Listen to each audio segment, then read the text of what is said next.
I think I killed her through them. When asked by the judge to explain his motive for murder, 47-year-old Carroll stood in the courtroom and said, Carroll was one of the most notorious serial killers in American history. By that time, he had confessed to killing 14 women, including his wife. However, behind these murders lay a long, vicarious revenge that had begun in childhood. I think I killed her through them. This sentence was Carroll's most representative statement and the core explanation of his own murderous motive. The her he spoke of was his mother, the woman who had made his childhood miserable.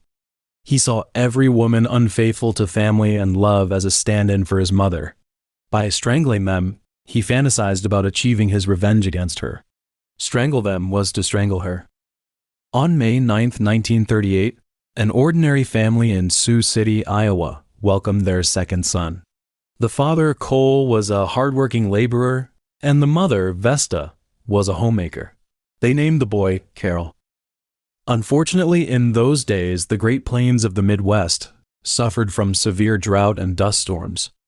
Most families moved to California, and Carroll's family was no exception. They moved to Richmond. There, Cole found work in a shipyard. However, not long after that, the outbreak of World War II tore the family apart. Cole received his draft notice and was forced to leave for the front lines. During the time Cole was away from the family, Carroll's childhood nightmare began. In those days, many women left behind faced problems of emotional loneliness, economic pressure, and social temptation, and Vesta was one of them. Faced with these problems, Vesta, the mother left at home, the mother who needed to care for her children, began one cheat after another. What was unbelievable was that her cheating was not in the ordinary sense, for she forced the young Carroll to accompany her to her cheating place, hotel rooms, back seats of cars, strangers' apartments. She threatened him with violence to keep her secret. If you tell your father, and then I will beat you to death. Beyond this, Vesta also subjected Carroll to a lot of emotional abuse, especially gender humiliation. She forced Carroll to wear frilly dresses and petticoats, dressing him up to look like a girl, and made him serve as mommy's little girl at parties for female guests to mock. After entering school, Carroll, a name that was almost universally mistaken for feminine at the time, made him the target of bullying by his peers. They mocked him as a sissy, a fake girl, mommy's little girl. In the end, these painful experiences led Carroll to develop a pathological hatred with unfaithful women, along with severe gender identity trauma and sexual psychological distortions. Carroll later said, "The kids teased me and it hurt.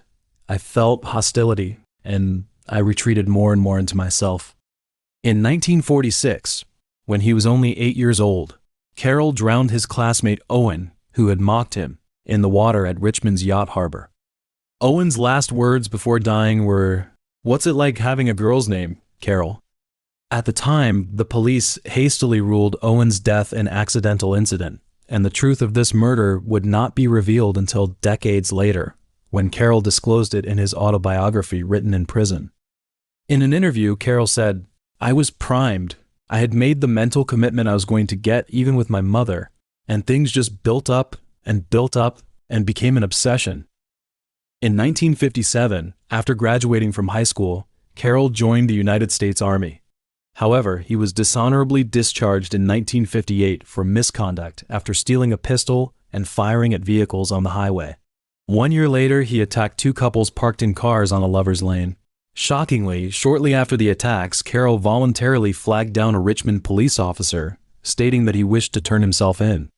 He confessed that he had long been tormented by violent fantasies of strangling women. It can be said that, apart from the murder in his childhood, Carroll was the first serial killer in history to warn the police before committing his series of murders. However, none of the policemen believed his words. Over the following 3 years, Carroll was merely placed in psychiatric hospitals without receiving effective restraint or treatment. In the final stage of his stay at Stockton State Hospital, a doctor named Weiss left a remarkably prescient diagnostic record. He seems to be afraid of the female figure and cannot have intercourse with her first, but must kill her before he can do it. Although Dr. Weiss had already diagnosed Carroll with antisocial personality disorder in April 1963, he approved Carroll's release. After several years of observation, he had ultimately concluded that Carroll's condition posed no threat to others, convinced that Carroll was merely using threats of violence to obtain free room and board. What he did not know at the time was that a dangerous person who clearly expressed his fantasy of killing and had been diagnosed with severe personality disorder was sent back to society by his hand. After leaving the psychiatric hospital, Carroll moved to Dallas, Texas, where he sought refuge with his older brother, Richard. There, he met and married an alcoholic stripper named Billy. This marriage did nothing to change Carroll's pathological hatred of women. Instead, it made him more violent and paranoid. In 1965, after he got the idea that Billy was cheating on him, he set fire to a motel. In the end, he and Billy's marriage broke down, and he was arrested and sent to prison for arson. After serving his sentence, Carroll attempted to strangle an 11-year-old girl in Missouri. He had sneaked into her bedroom while she was sleeping and tried to choke her. This case led to his second arrest and a 5-year prison sentence. However, prison life did nothing in terms of rehabilitation. As Carroll himself later admitted, "If anything, I got worse." Following this release, Carroll headed to Nevada, where he once again attempted to strangle 2 women. Incredibly, Carroll chose to voluntarily commit himself to a psychiatric hospital yet again, once more revealing his homicidal fantasies to doctors. Tragically and outrageously, although the doctors clearly noted Carroll's mental condition and diagnosed him with antisocial personality disorder, alcoholism, compulsive behavior involving the strangling and raping of women, they chose not to notify the police to detain him, just simply bought him a bus ticket back to San Diego. This was Carroll's final explicit cry for help to the judicial and medical systems before he embarked on his series of murders. Yet once again, he was dismissed as someone merely trying to obtain free room and board. On May 7, 1971, 33-year-old Carroll encountered 39-year-old Louise in a bar. The two hit it off, and he then invited Louise to his car for what he promised would be a beautiful encounter. However, once inside the car, Carroll suddenly attacked, clamping his hands around Louise's throat and strangling her until she was completely dead. Just 2 weeks later, Carroll killed again. The identity of this second victim remains unknown. During later interrogations, Carroll explained his motive for these crimes. Those women had all been unfaithful to their husbands, and they were like the mother who had repeatedly committed adultery during his childhood and brought him such humiliation. In July 1973, Carroll married a barmaid named Diana, but this relationship was unhappy from the start. Both of them were heavy alcoholics, and arguments and physical altercations were routine in their household. So Carroll frequently ran away from home. However, Carroll's runaway was actually looking for his prey around the city. During those days, Carroll committed multiple murders, including one in Oklahoma City in 1977. He claimed that when he woke up, the woman was already dead in the bathtub, her feet and arms placed in the refrigerator, and flesh carved from her buttocks sitting in a frying pan on the stove. In September 1979, following a violent argument, Carroll strangled Diana to death. He wrapped her body in a blanket and stuffed it into a closet. 8 days later, a neighbor, noticing that Diana had not been seen for several days, chose to call the police. When the police arrived, they found Diana's remains in the closet, and the crime scene clearly indicated homicide. However, inexplicably, because the medical examiner detected that Diana's blood alcohol concentration was 4 times the legal limit, he hastily ruled her cause of death as alcohol poisoning, directly resulting in Carroll being released without charge after police questioning. Later, Carroll went to Las Vegas. There, he met Mary in a bar, and that very night, the two of them went to a motel and had sex. Then Carroll strangled Mary to death. Several weeks later, Carroll traveled to Dallas. In November 1980, within the span of a single month, he strangled 3 women to death in succession. In the second murder case, he was a suspect of the police. At the crime scene of the third case, he was arrested by the police on the spot. The victim of the third case was 43-year-old Thompson. At that time, Thompson's children had come to visit her.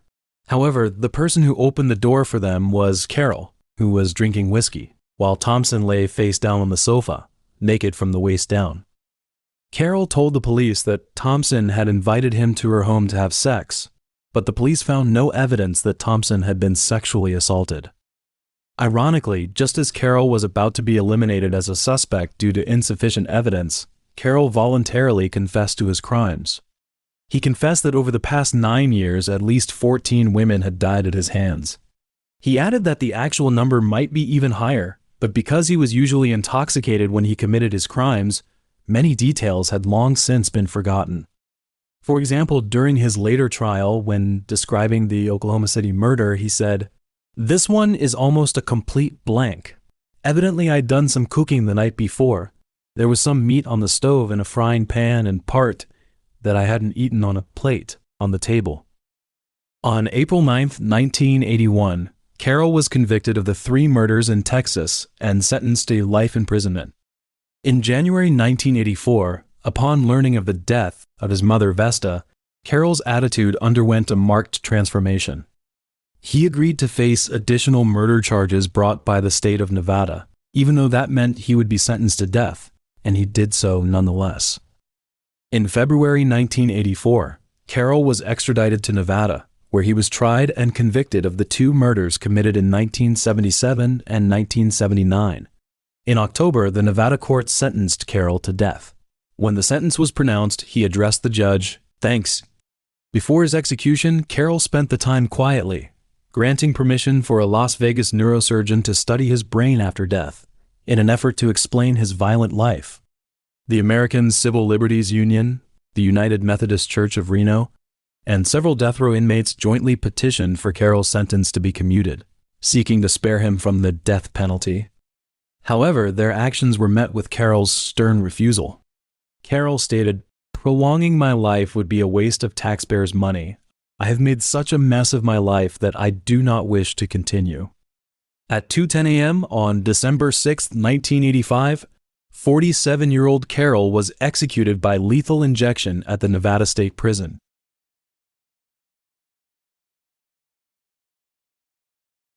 "He's a killing machine." A prosecutor said, "I don't think I have ever seen or heard of anybody who more thoroughly embodied more of what we think of as evil than Kenneth McDuff." John Moriarty, chief investigator for the Texas Department of Corrections, put it, "Kenneth is the only man in Texas history to have been sentenced to death for murder, paroled, arrested again, and convicted of murder, and then sent back to death row a second time." On March 21, 1946, Kenneth was born into a wealthy family in Rosebud, a town in central Texas. His father, John Allen, was a Freemason who had already built up a fortune in the concrete business before the construction boom of the 1960s. His mother, Addie, was a homemaker. Born the second to last child in the family, Kenneth never lacked for his family's affection from an early age, especially from his mother, Addie.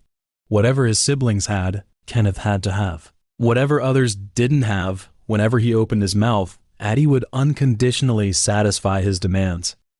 Growing up in such an environment, Kenneth gradually became accustomed to everything going his way. It was as natural to him as breathing. He never imagined air could run out. He was a hothouse orchid, bloated on attention, until the day the glass shattered. When things didn't go his way, he would become volatile and aggressive. This frequently happened when he was at school. After Kenneth entered Rosebud High School, because of his unpredictable character and what Addie did, his reputation became very bad. On the surface, Addie was a kind homemaker, but in reality, she was a woman with a violent temper. Once, because of some trivial matters, the school bus driver kicked Kenneth's twin brother, Lonnie, off the bus. When Addie learned of this, she didn't call the school to complain, nor did she seek out the principal to reason with him. She went directly to the bus driver with a gun. No one knows exactly what she said, but from then on, the bus drivers became extremely polite whenever they saw children from their family, and Addie earned herself a nickname, the Pistol-Packing Mama. Because of this nickname, Kenneth was frequently mocked by students his age, saying he was a spoiled child of a rich mother, a child of wealthy people. Over time, Kenneth responded to the verbal attacks from those students by finding Tommy, the kind of boy who was good at sports, had many friends, and was liked by teachers, and they got into a fight. However, Kenneth lost, and lost badly. Before graduating from high school, Kenneth went to work at his father's company doing manual labor. At that time, it was the 1960s, and Kenneth's father, John, was running a company related to the construction industry during the Texas construction boom. That period was Kenneth's favorite time. Even later, when he was interviewed in prison, he would always talk about those days. He said, "Those old ladies just loved the way I mowed their grass. Others were jealous." No one knows whether those old ladies' praise was real, but later records show that while he was boasting about his gardening skills, a series of burglary cases were occurring one after another in Bell County, Milam County, and Falls County. In 1964, when he was 18 years old, he was sentenced by the court for 12 counts of burglary and attempted burglary, each carrying a 4-year sentence to be served concurrently. In other words, for a young man who had just become an adult, that was a long time. However, Kenneth did not take this sentence very seriously. In December 1965, Kenneth was granted parole and returned to society early, and shortly after his release, however, he was imprisoned again for fighting. At this time, Kenneth was still just a burglar and a brawler in police records. He hadn't taken any lives, but one of his associates knew more. Roy Green later became his accomplice. He said that Kenneth loved to boast at that time, saying that he had committed far more crimes than were recorded in his file, saying that he had raped and killed 2 young women. No one knew whether what he said was true or false, but 1 year later, in 1966, the occurrence of a triple murder case made everyone have to take a fresh look at this young man. August 6, 1966, Kenneth and Green had spent all day working at a construction site, pouring concrete for Kenneth's father's company. A month earlier, Kenneth and Green had met each other through an acquaintance. The two were not close friends, but they were close enough to pass time together. After finishing work, they decided to head to Fort Worth to find something to do. Around 10 o'clock at night, after the party ended, the two were driving around aimlessly in a Dodge car, and then they drove to the local high school. Kenneth said he was looking for a girl. Green did not ask who she was, but before long, Kenneth pulled over near a local baseball field. There were 3 young people standing beside a Ford car, smoking and chatting. They were 17-year-old Robert and his 16-year-old girlfriend Sullivan, 15-year-old Mark. While they were chatting, they did not notice that a car had quietly stopped 150 yards away. Kenneth took out a .38 Colt revolver, and as he got out of the car, he told Green, "Pick up the cane and come with me." Immediately after, they walked one after another toward the 3 young people. Kenneth raised the gun and shouted, "Hand over your wallets or I'll shoot." Even after getting the wallets, however, Kenneth still ordered them to hand over the car keys and made them climb into the trunk of the Ford car. He said to Green, "I have to kill them." He drove the Ford car onto the highway, while Green followed behind in the Dodge car. Shortly after, they left the highway and stopped in a field by the roadside. The leader of the crime, Kenneth, opened the trunk and said, "I'm going to let this young lady out." He forcibly pulled Sullivan out of the trunk and signaled Green to lock her in the Dodge car. In the trunk of the Ford car, the 2 young people knelt and begged for mercy, pleading with Kenneth to spare their lives, but Kenneth had already raised his gun. He first fired 2 shots at Robert, then fired 4 shots at Mark. Then he turned and instructed Green, "Go, take that boy's shirt to wipe the fingerprints off the Ford car." After killing the 2 boys and cleaning up the fingerprints, Kenneth drove with Sullivan and Green to another secluded location. There, although Green later claimed he was forced, he and Kenneth together carried out hours of gang rape and torture on Sullivan. When they were finished, Kenneth asked Green for something that could strangle a person to death. Green unbuckled his own belt and handed it over, but Kenneth did not take it. He took out a 3-foot-long broomstick from the Dodge car.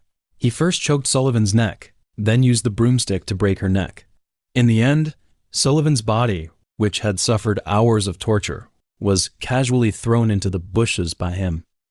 Killed 3 young people, Kenneth felt no fear whatsoever. He drove to a gas station in Hillsboro, dozens of miles away, where he bought 2 bottles of Coca-Cola.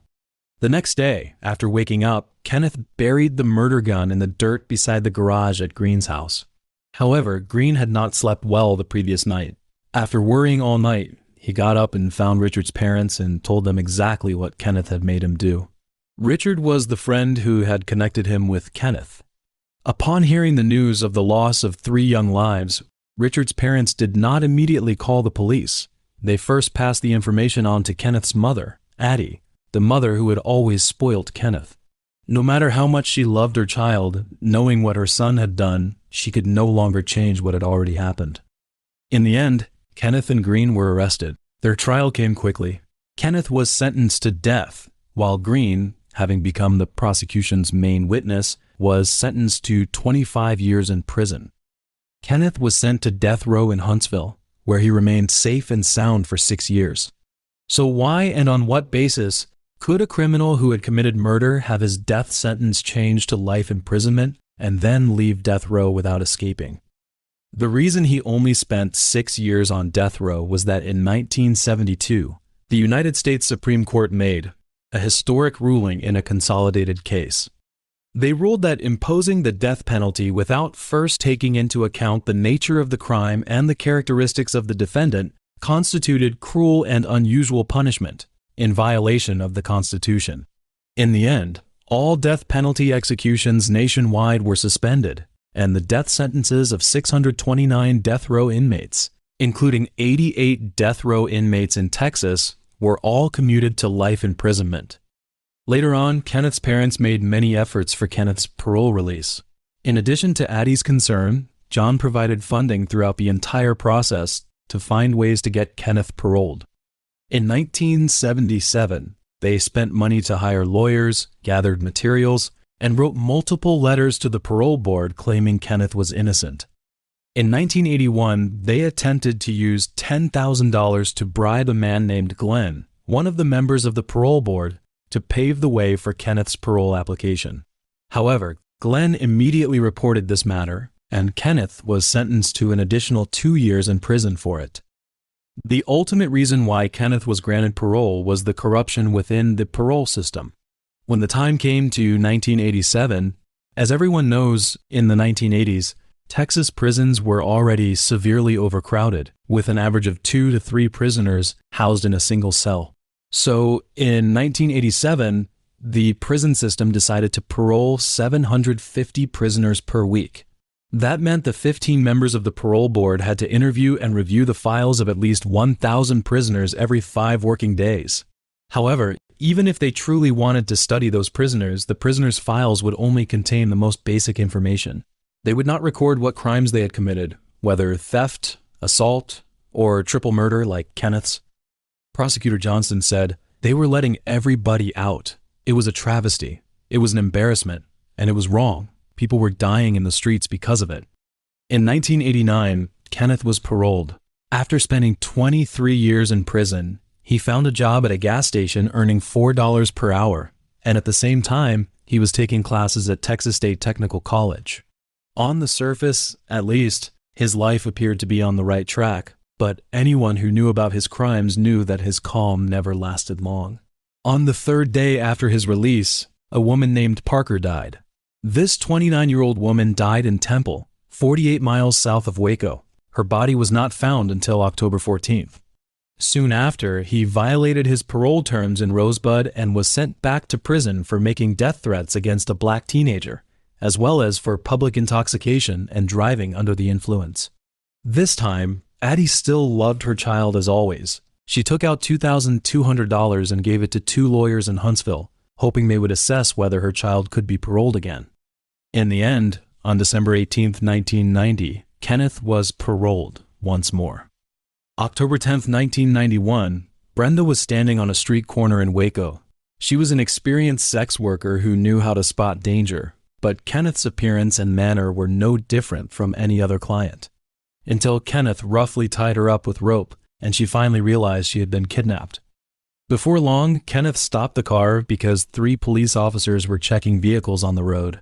Soon, one of the officers noticed Kenneth and walked over. At that moment, in order to be rescued, Brenda began kicking the rear windshield, even nearly shattering it. However, when the officer called for his colleagues to come over and drew his pistol, signaling Kenneth to get out of the car, Kenneth simply started the car and accelerated directly toward the 3 police officers. The 3 officers later wrote in their reports that all 3 of them had to jump aside to avoid being hit and could only watch helplessly as Kenneth drove past them, brushing by their sides. Although they reacted quickly and immediately pursued Kenneth in their patrol cars, Kenneth was a madman. In the middle of the night, he directly turned off his headlights and drove the wrong way down a one-way street. In the end, Kenneth stopped the car in the woodlands near US Route 84, where there were no lights, no witnesses, and he directly tortured Brenda to death. 5 days later, Kenneth was still in Waco. He was in a motel where he had an argument with a woman named Moore. 21-year-old Moore was also a sex worker. However, even though they had an argument, in order to make money, she still chose to get into Kenneth's car. Beside Texas State Highway 6, there was a patch of wasteland. There, Kenneth used a pair of long nylon stockings to bind Moore's hands and feet. And her remains, like Brenda's, were missing for 7 years and were not found until 1998. December 29th, in Austin, the capital of Texas, Kenneth and an accomplice were driving around. When they passed by a car wash, they saw a woman washing her car. Then, Kenneth directly got out of the car. He walked up behind that woman, choked her throat with one hand, pulled her backward with the other hand. Colleen Reed, later the police learned her name, struggled a few times, but Kenneth's strength was too great. He directly pulled her into the back seat and drove away from the scene. This kidnapping incident occurred in broad daylight, and many people at the car wash witnessed everything with their own eyes. Based on eyewitness evidence, local police quickly confirmed Kenneth as the suspect and figured out his activity patterns, finding that he was always hanging out with a former criminal named Worley. Then, Tim, a deputy sheriff, checked Worley's file and found him to have a conversation. Although the first conversation yielded nothing, Tim noticed that Worley seemed to be hiding something, because Worley's eyes wandered when he spoke and his fingers kept trembling. But he did not press Worley for answers. He simply noted down Worley's address, and in the subsequent months, he frequently drove to find Worley, sometimes bringing Worley a cup of coffee, sometimes just sitting in the car chatting casually. Over the long period of time they spent together, Worley had grown accustomed to his presence. Finally, in April 1992, Worley called him and said, "Please come over as soon as possible. There are some things that need to be discussed." 18 minutes later, Tim arrived outside the motel where Worley was staying. Worley said that when he and Kenneth were in Austin, Kenneth had kidnapped a young girl. Then, after returning to Tim's office, he recounted the complete course of events of that day. They were just going to Austin to drive around and getting high, but when Kenneth saw Colleen, Kenneth temporarily changed their plans. He kidnapped her while Worley was responsible for driving. They first drove around the neighborhood a few times, then entered the Interstate 35. Worley saw everything happening through the rearview mirror. In the backseat of the car, Kenneth used shoelaces to bind Colleen's hands, burned her with cigarettes, sexually assaulted her. Colleen kept screaming, begging Worley to stop the car, hoping he would call the police.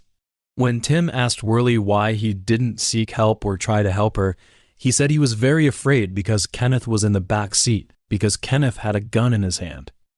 As the car drove to Bell County, Kenneth dragged Colleen out of the car, beat her until she collapsed on the ground, then stuffed her into the trunk. What happened in the end, Worley did not know, because Kenneth first drove him home, but he believed that Kenneth definitely killed and buried Colleen somewhere in Bell County. Long before investigators found Worley, Kenneth had already committed 2 more murders on his own. February 24th, 1992, a sex worker named Joshua knocked on Kenneth's door. No one knows what happened. What can be confirmed is that on that day, she was killed by Kenneth. The next victim was 22-year-old Melissa. She was working at a fast food restaurant in Waco where Kenneth had also worked. Her body was not discovered until April 26th. Kenneth's victims were scattered across various counties in Texas, such as Waco, Bell, and Travis, but each place had its own police department, its own files. They had no unified command, and therefore the investigation became extremely difficult. It was not until someone investigated that Kenneth also had 2 federal crimes of drug trafficking and possession of illegal firearms that an arrest warrant for Kenneth was issued. 4 years before 1992, a famous true crime television program premiered. This program was called America's Most Wanted. It mainly recreated crime scenes, displayed information about wanted criminals, and called on viewers to provide clues to assist law enforcement agencies in capturing fugitives. May 1st, 1992, a man named Gary Smith was at home watching America's Most Wanted. The host was talking about a serial killer from Texas, Kenneth McDuff. However, just as Kenneth's photo was being displayed, Smith noticed that Kenneth's appearance looked very similar to his new colleague, Richard. Smith worked at a garbage collection company in Kansas City. Not long ago, Richard had become his colleague. He looked like an ordinary middle-aged man, somewhat reclusive. In order to make sure he wasn't seeing things, Smith immediately found another colleague and discussed the matter with him. After discussion, Smith called the Kansas City Police Department. Later, the police looked up information on Richard and found that he had previously been arrested for soliciting sex workers and had his fingerprints taken. Then, they compared Richard's fingerprints with Kenneth's fingerprints, and the results showed that he was Kenneth. 3 days later, a surveillance team of 6 officers arrested him. On June 26th, in McLennan County, Kenneth was found guilty of 1 count of murder. The victim was Melissa. But in Texas, conviction is only the first step. The jury still needed to decide whether Kenneth would be sentenced to life imprisonment or death. Gary, a journalist, expressed the hope he would be executed, saying, "If there has ever been a good argument for the death penalty, it's Kenneth McDuff." The following years were filled with appeals, retrials, and more appeals. Kenneth's lawyers used every legal procedure available, but they were rejected by the courts one by one. In the end, his execution date was set for November 17th, 1998. In the weeks leading up to the execution, Kenneth made one of the wisest decisions of his life. He revealed the location where Colleen was buried, allowing Colleen's family to bring her remains home, rather than letting her be buried in some unknown wilderness, together with tree roots and stones. He is buried in the Captain Joe Bird Cemetery in Huntsville, Texas, where inmates lie when their families choose not to claim them. Addie, the mother who had made his bed, cooked his meals, and washed his clothes well into his adulthood, and the rest of the family who had spent a lifetime indulging and forgiving him, all refused to claim his remains. But for a man who had disappointed his family multiple times, this ending is very normal. In the early years of the 21st century, there was a strange smell around Ray's Sausage on Imperial Avenue in Cleveland. The smell brought discomfort to the local residents, and even the birds, which used to perch on a wire that runs near the business, stopped coming after the smell started. "Something is going on." The birds stopped coming, and that was because of the smell. "It was a terrible smell," one resident said. Humans are good at finding rational explanations for their fears. Since the smell was coming from the direction of Ray's Sausage, it must be spoiled meat, the sewer system, or the curing spices that had gone bad. Ray's Sausage owner even spent $30,000 to clear the pipes and clean up the sewage. At that time, no one imagined that the real problem came from the house next to Ray's Sausage, 12205 Imperial Avenue. On October 29, 2009, several police officers, holding an arrest warrant for a rape case, knocked on the door of the house. When no one answered from inside the house, they broke down the door. At the time, the house was empty. But after searching the house, the officers found 2 female remains in a bedroom on the 3rd floor. The subsequent search was like opening Pandora's box. 4 sets of remains were buried in the crawl space of the basement. More bones were buried in the backyard, and they even found a human skull inside a plastic bucket.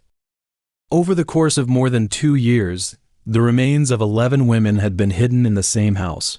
What was most chilling was that the smell of decomposition had permeated the entire community for years, yet the neighbors had assumed it was a problem with Ray's Sausage. Beyond that, what was most disheartening was the conduct of the local police, who repeatedly received missing persons reports from the families of the victims, yet time and again they chose to ignore them. "If they're using drugs, they'll come back when they're ready," one police officer said. The killer was called Anthony Sowell, had served in the Marine Corps, and appeared to be an ordinary neighbor. No one could have imagined the darkness of Sowell's inner world, or that his house would become a tomb for black women, drug addicts, and marginalized people. On August 19, 1959, Sowell was born in East Cleveland, ranking third among 7 siblings. Sowell's mother, Garrison, was a single mother who raised all these children alone. Sowell's childhood was filled with extreme abuse and violence, but the main victim was not him. Rather, he was one of the perpetrators. Sowell's niece, Davis, recalled that Garrison frequently subjected the children to physical abuse, especially her. On one occasion, Garrison forced her to strip naked in front of the other children and whipped her with an electrical cord until her skin was torn open and bleeding. Even worse, from the age of 10, Sowell raped Davis almost daily for 2 years. On January 24, 1978, 18-year-old Sowell joined the Marine Corps. He served a total of 7 years and was officially discharged on January 18, 1985. During his 7-year Marine Corps career, he did not display any bad habits or behavioral issues. However, in 1989, his violent tendencies were exposed to the justice system. That year, a woman who was 3 months pregnant was attacked by him with binding and asphyxiation as she attempted to leave his home. He tied her hands and feet with neckties and belts and stuffed a cloth into her mouth to gag her. The woman later said, "He choked my neck forcefully. My body started to go numb. I thought I was going to die." In 1990, Sowell was formally charged with kidnapping, rape, and attempted rape. In the end, he was guilty to attempted rape and was sentenced to 15 years in prison. In 2005, Sowell left his prison and worked in a factory. After being fired in 2007, he began receiving government welfare benefits and scavenging scrap metal throughout the community to sell for a living. Sowell was a friendly guy. He had a big smile and he liked to sit on the porch and slowly sipping King Cobra, sometimes bringing a few girlfriends home. He just looked like an ordinary person, one neighbor said. He would play chess in the front yard and host barbecue parties in the summer, inviting everyone to join. However, Sowell had a serious need to be in control and dominant. He signed up to an online dating service, presenting himself as a master seeking submissive partners for discipline and training. During this time, he got romantically involved with Lori, who was the niece of the then Cleveland mayor Frank Jackson, and let her move in with him at his house. Lori later said that Sowell's house often had a bad smell.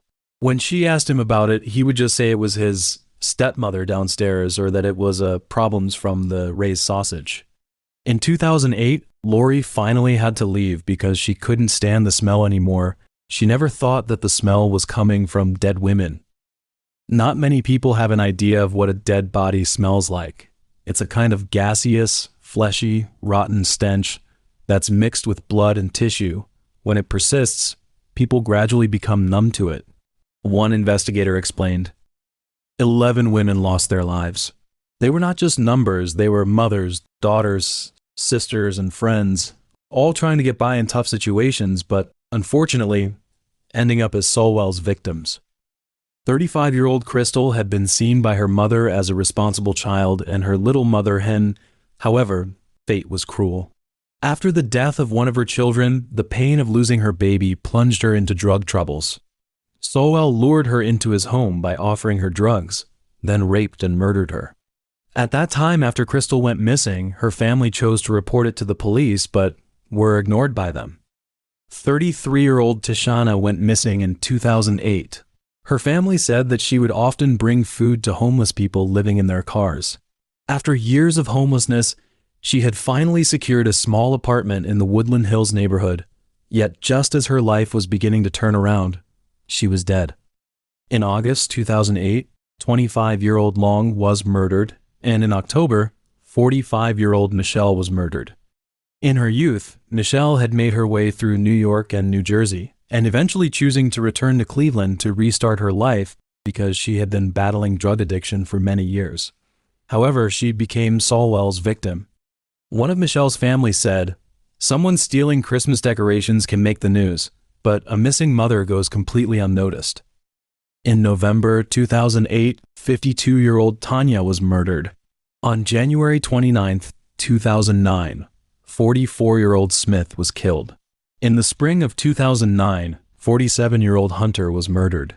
In April 2009, 44-year-old Nancy was murdered. On June 3, 2009, 48-year-old Janice was murdered. Also in June, 31-year-old Fortson was murdered. In September 2009, 38-year-old Diane went missing. 11 women, 11 lives plagued by drugs, poverty, and social indifference. Among them were daughter who carefully cared for her disabled father, grandmother who devoted her whole heart to raising 5 grandchildren. They were all struggling to survive in difficult circumstances. As the prosecutor stated during the trial, Sowell specifically targeted marginalized women because he knew that the disappearance of these people would not alarm anyone. In September 2009, 50-year-old Sowell extended an invitation to Lori Billups, asking her to come to his house to smoke crack cocaine together. On September 22nd, a battered and bruised Billups walked into the Cleveland Police Department and recounted a horrifying story. After entering Sowell's home, they had a few drinks, but Sowell suddenly began beating her, strangling her throat with both hands, and raping her after she lost consciousness. Fortunately, she regained consciousness quickly. After confronting him for a while, he let her go. October 29th, several police officers, armed with an arrest warrant for the rape case, broke into Sowell's home. 2 days later, this man, known as the Cleveland Strangler, was captured while on the run, bringing his criminal career to an end. Further investigation revealed that, in addition to the 11 victims, there were 3 survivors, all of whom had been lured to his home under the pretext of using drugs together and subsequently suffered rape. And in reality, that was not the first time Sowell had been arrested by the police. As early as 10 months prior, he had been arrested due to allegations from another survivor, but was released without charge due to a detective's decision. One of the darkest investigative failures in the history of the Cleveland Police Department. On December 8, 2008, 41-year-old Gladys Wade, covered in blood, flagged down a patrol police car. She said a horrifying story to the patrol officers. Sowell had invited her inside for a drink, and when she refused, he suddenly attacked her, dragged her up to the 3rd floor, bound her with neckties and belts, and choked her until she lost consciousness. When she woke up, she found herself naked and being sexually assaulted by him. Then, she struggled free from his control and escaped through a broken glass window, her fingers bleeding profusely from the cuts. The patrol officers immediately took action. They rushed to Sowell's house and found struggle marks in the snow, blood stains on the steps, women's clothing and underwear in a trash can, and glass shards on the window, all of which confirmed that Wade was not lying. Thus, Sowell was arrested on the spot. Later, the case was transferred to the Sex Crimes and Child Abuse Unit, assigned to a detective named Georgia. But 2 days later, when Georgia reported the case to the assistant prosecutor, she explicitly stated that there were conflicts between Wade's account and Sowell's version, and that there was no evidence supporting the sexual assault allegations, resulting in Sowell being released directly. And on the very night of Sowell's release, Georgia did something utterly inexplicable. She returned to Sowell's residence alone. She saw the broken glass that Wade had described, but she did not enter the house, did not report any abnormalities, and did not inform anyone of her visit. When later questioned by attorneys as to why she returned, Georgia defended herself by claiming she wanted to examine the scene, yet insisted that this did not change her assessment of Wade's testimony.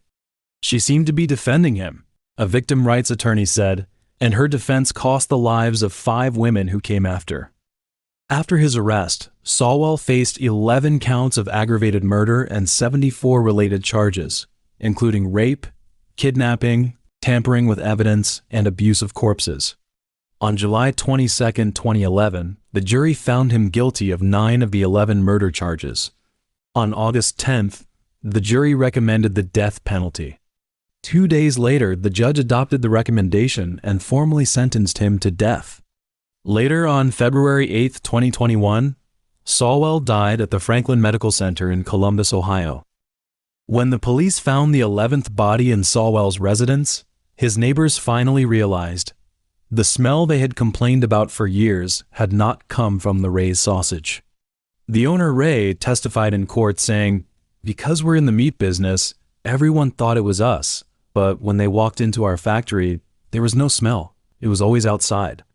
However, upon learning that the smell had come from 11 decomposing human remains, Ray did not feel any relief. He said, "Knowing the truth didn't make me feel better. It only made me feel that all of us were living 3 feet away from hell." What shocked the community residents most was the indifference of the Cleveland Police Department. The families of the missing women reported to the police multiple times, only to be told that they were drug users who would come back on their own. Residents filed complaints with the police, yet never received serious investigations. This structural neglect of marginalized groups ultimately cost the government a heavy price. In 2011, they reached a settlement with the victims' families, paying $1.3 million in compensation. In addition, the dark house was demolished, and later there was transformed into a memorial called the Garden of 11 Angels. One neighbor said, "I couldn't wait for them to tear it down. Everyone wanted it gone. It is a bad memory. I never want to see that house again." He was not some strange, far-out type person. He was just a normal person who loved to kill. If you made him mad, he would kill. One of the investigators involved in the serial murder investigation said in an interview, "On May 13, 1992, Fabienne Witherspoon, a young woman from Charleston, West Virginia, was driving under an overpass when she spotted a scruffy man holding a cardboard sign that read, 'I will work for food.' After seeing this, she pulled over to the side of the road. The man went up to her window and pulled a photo of his wife and child from his pocket. 19-year-old Fabienne, who had only just started living on her own, was moved by compassion and decided to take him home to get him some food so he could fill his empty stomach. Fabienne asked him to wait outside while she went inside to get the food. However, as soon as she got to the kitchen doorway, the man took the chance to force his way in. Initially, she thought he was just starving and had forgotten his manners. She didn't turn around to look, did not see him quietly pull a kitchen knife from the block. It all went exactly as you'd expect when you invite a wolf into your home. He got the knife and immediately made Fabienne go into the bathroom, where he tried to sexually assault her. Inside the bathroom, Fabienne was paralyzed with terror, but when the man began tearing at her clothes, her survival instinct kicked in. She grabbed a ceramic duck from the bathroom counter and smashed it with all her strength against the man's skull. Then, while he was in pain, she grabbed his knife and stabbed him in the stomach and thighs as much as she could. Later, Fabienne woke up in the hospital with stitches in her head and bandages wrapped around her palms, while the man, whom she had lacerated in the liver, kidneys, and testicles, had been taken to the intensive care unit and placed under police custody. During the interview, the 19-year-old girl said, "I just wanted to get away and I didn't realize I had stabbed him, and it was very, very, very hard to know that I had the capability of hurting someone like that. I always felt if something like that ever happened to me, I would faint and die. I would not fight, but I found out that I was somebody different." Nevertheless, fortunately, she was not among the victims who lost their lives because the man who attacked her was no ordinary person. He was a serial killer, the coast-to-coast killer Tommy Lynn Sells. I felt a surge of power like from a dose of a drug. People don't matter, it's about the crime itself. The feeling of blood, I got hooked on those sharp sensations. When Sells spoke these chilling words, he was not exaggerating. For him, murder was not an action of rage, revenge, or even necessity. It was an addiction, a dark, intoxicating high that consumed his life. From California to Texas, from the Midwest to the South, he killed indiscriminately, children, women, strangers he barely knew. His description of murder as a rush stronger than any drug revealed the true horror of his psyche. He killed for the feeling, not the reason. On June 28, 1964, Sells and his twin sister Tammy were born in Oakland, California. Their mother was single and they had 3 other siblings. However, tragedy struck when the twins were only 18 months old. Both Sells and Tammy contracted meningitis. Only Sells survived. After that, the young Sells was sent to Holcomb, Missouri, to be raised by his Aunt Bonnie. There, he lived a good life, and Bonnie treated him as her own child. She even wanted to adopt a boy. However, upon hearing of Bonnie's intentions to adopt Sells, his biological mother immediately took him back into her custody, but she soon began to neglect him. At the age of 7, Sowell started regularly drinking alcohol from his grandfather's stash. In less than a year later, he began hanging out with an adult man called Willis Clark. However, Sowell later said that this man had sexually abused him, and further claiming that his mother not only knew about it, but actually condoned and encouraged the relationship. This incident left a permanent scar on his psyche. Sowell said that when committing his crimes, he would relive those experiences. At 13, under the influence of narcotics, Sowell was found lying naked in his grandmother's bed. Then, he was thrown out of the house. This was not his first encounter with narcotics. 3 years prior, he had already been secretly using narcotics to chase thrills. After being expelled from the home, worse followed in quick succession. His mother left hometown with his other siblings and family members without goodbye, without explanation. And this abandonment became the turning point in Sowell's life. By that time, 14-year-old Sowell had no home to call his own and was forced to live on the streets. 3 years later, in 1981, Sowell was still homeless. He spent those 3 years hitchhiking and hopping freight trains, wandering aimlessly across the country. He drank heavily, took drugs, and committed numerous petty crimes, burglary and robbery. At the time, he decided to visit relatives in Little Rock, Arkansas, where his mother had moved. However, upon arriving there, he attempted to molest his mother while she was bathing, and once again, he was angrily thrown out of the house. From then on, his relationship with his family became extremely hostile. His family members denied his existence, and himself made no secret of his contempt for them, especially his mother. During a prison interview, Sowell said, "I am hate. When you look at me, you look at hate. I don't know what love is. Love and sorry are two words I don't like to use, because I'm all about hate." In 1982, Sowell was arrested for public intoxication, but that was only one part of his long history of crime. After his release, he continued his wandering existence. During this period, he held several manual labor jobs, though all were short-lived. What he engaged in more frequently were burglary, robbery, assault, and even murder. He claimed to have killed more than 70 people, and investigators have linked him to at least 22 murders. I know there's a lot more. Obviously, we'll never know the exact number, retired Texas Ranger John Allen said. On July 31, 1983, in St. Louis, Missouri, Sowell beat 4-year-old Tiffany and 33-year-old Colleen to death with a baseball bat. On July 26, 1985, in Springfield, Missouri, Sowell met 28-year-old Court and her 4-year-old son Rory. That same evening, Court made the fatal mistake of inviting the wolf into her home. She invited Sowell over as a guest. There, he killed Court and Rory with Rory's own baseball bat. On May 1, 1987, Sowell murdered 27-year-old Suzanne in New York State. On November 17th, Sowell slaughtered an entire family of 4 in Ena, Illinois. He first shot 29-year-old Keith to death, then used a baseball bat to bludgeon to death Keith's 3-year-old son, his 30-year-old pregnant wife, Elaine, and their newborn baby. On December 18, 1988, he slit the throat of 51-year-old Kent in Tucson, Arizona. On December 9, 1991, Sowell arrived in Marianna, Florida, where he beat 25-year-old Teresa and her 5-year-old daughter to death with a wooden table leg. Sowell was nicknamed the Coast-to-Coast Killer because he moved around the lot, hopping freight trains, hitchhiking, and stealing cars. He used no credit cards, wrote no checks, and made no phone calls, conducting all transactions entirely in cash. In this manner, he was virtually the perfect predator, extraordinarily difficult for investigators to track. One investigator said, "If you or I drove across the United States, we would be fairly easy to follow. We use credit cards and telephones, but this guy takes trains, uses no credit cards, doesn't use checks. It's kind of like chasing a ghost." In 1992, Sowell met Fabienne. He did not kill her. Instead, due to her resistance, he suffered serious injuries and was sentenced to 2 to 10 years in prison after signing a plea agreement for malicious wounding. While in prison, Sowell was diagnosed with bipolar disorder and married a woman named Nora, his first legal marriage. After his release in 1997, Sowell and Nora moved to Tennessee, but he repeatedly abandoned her to continue his interstate killing spree. October 13, 1997, Sells murdered 10-year-old Joel in Lawrenceville, Illinois.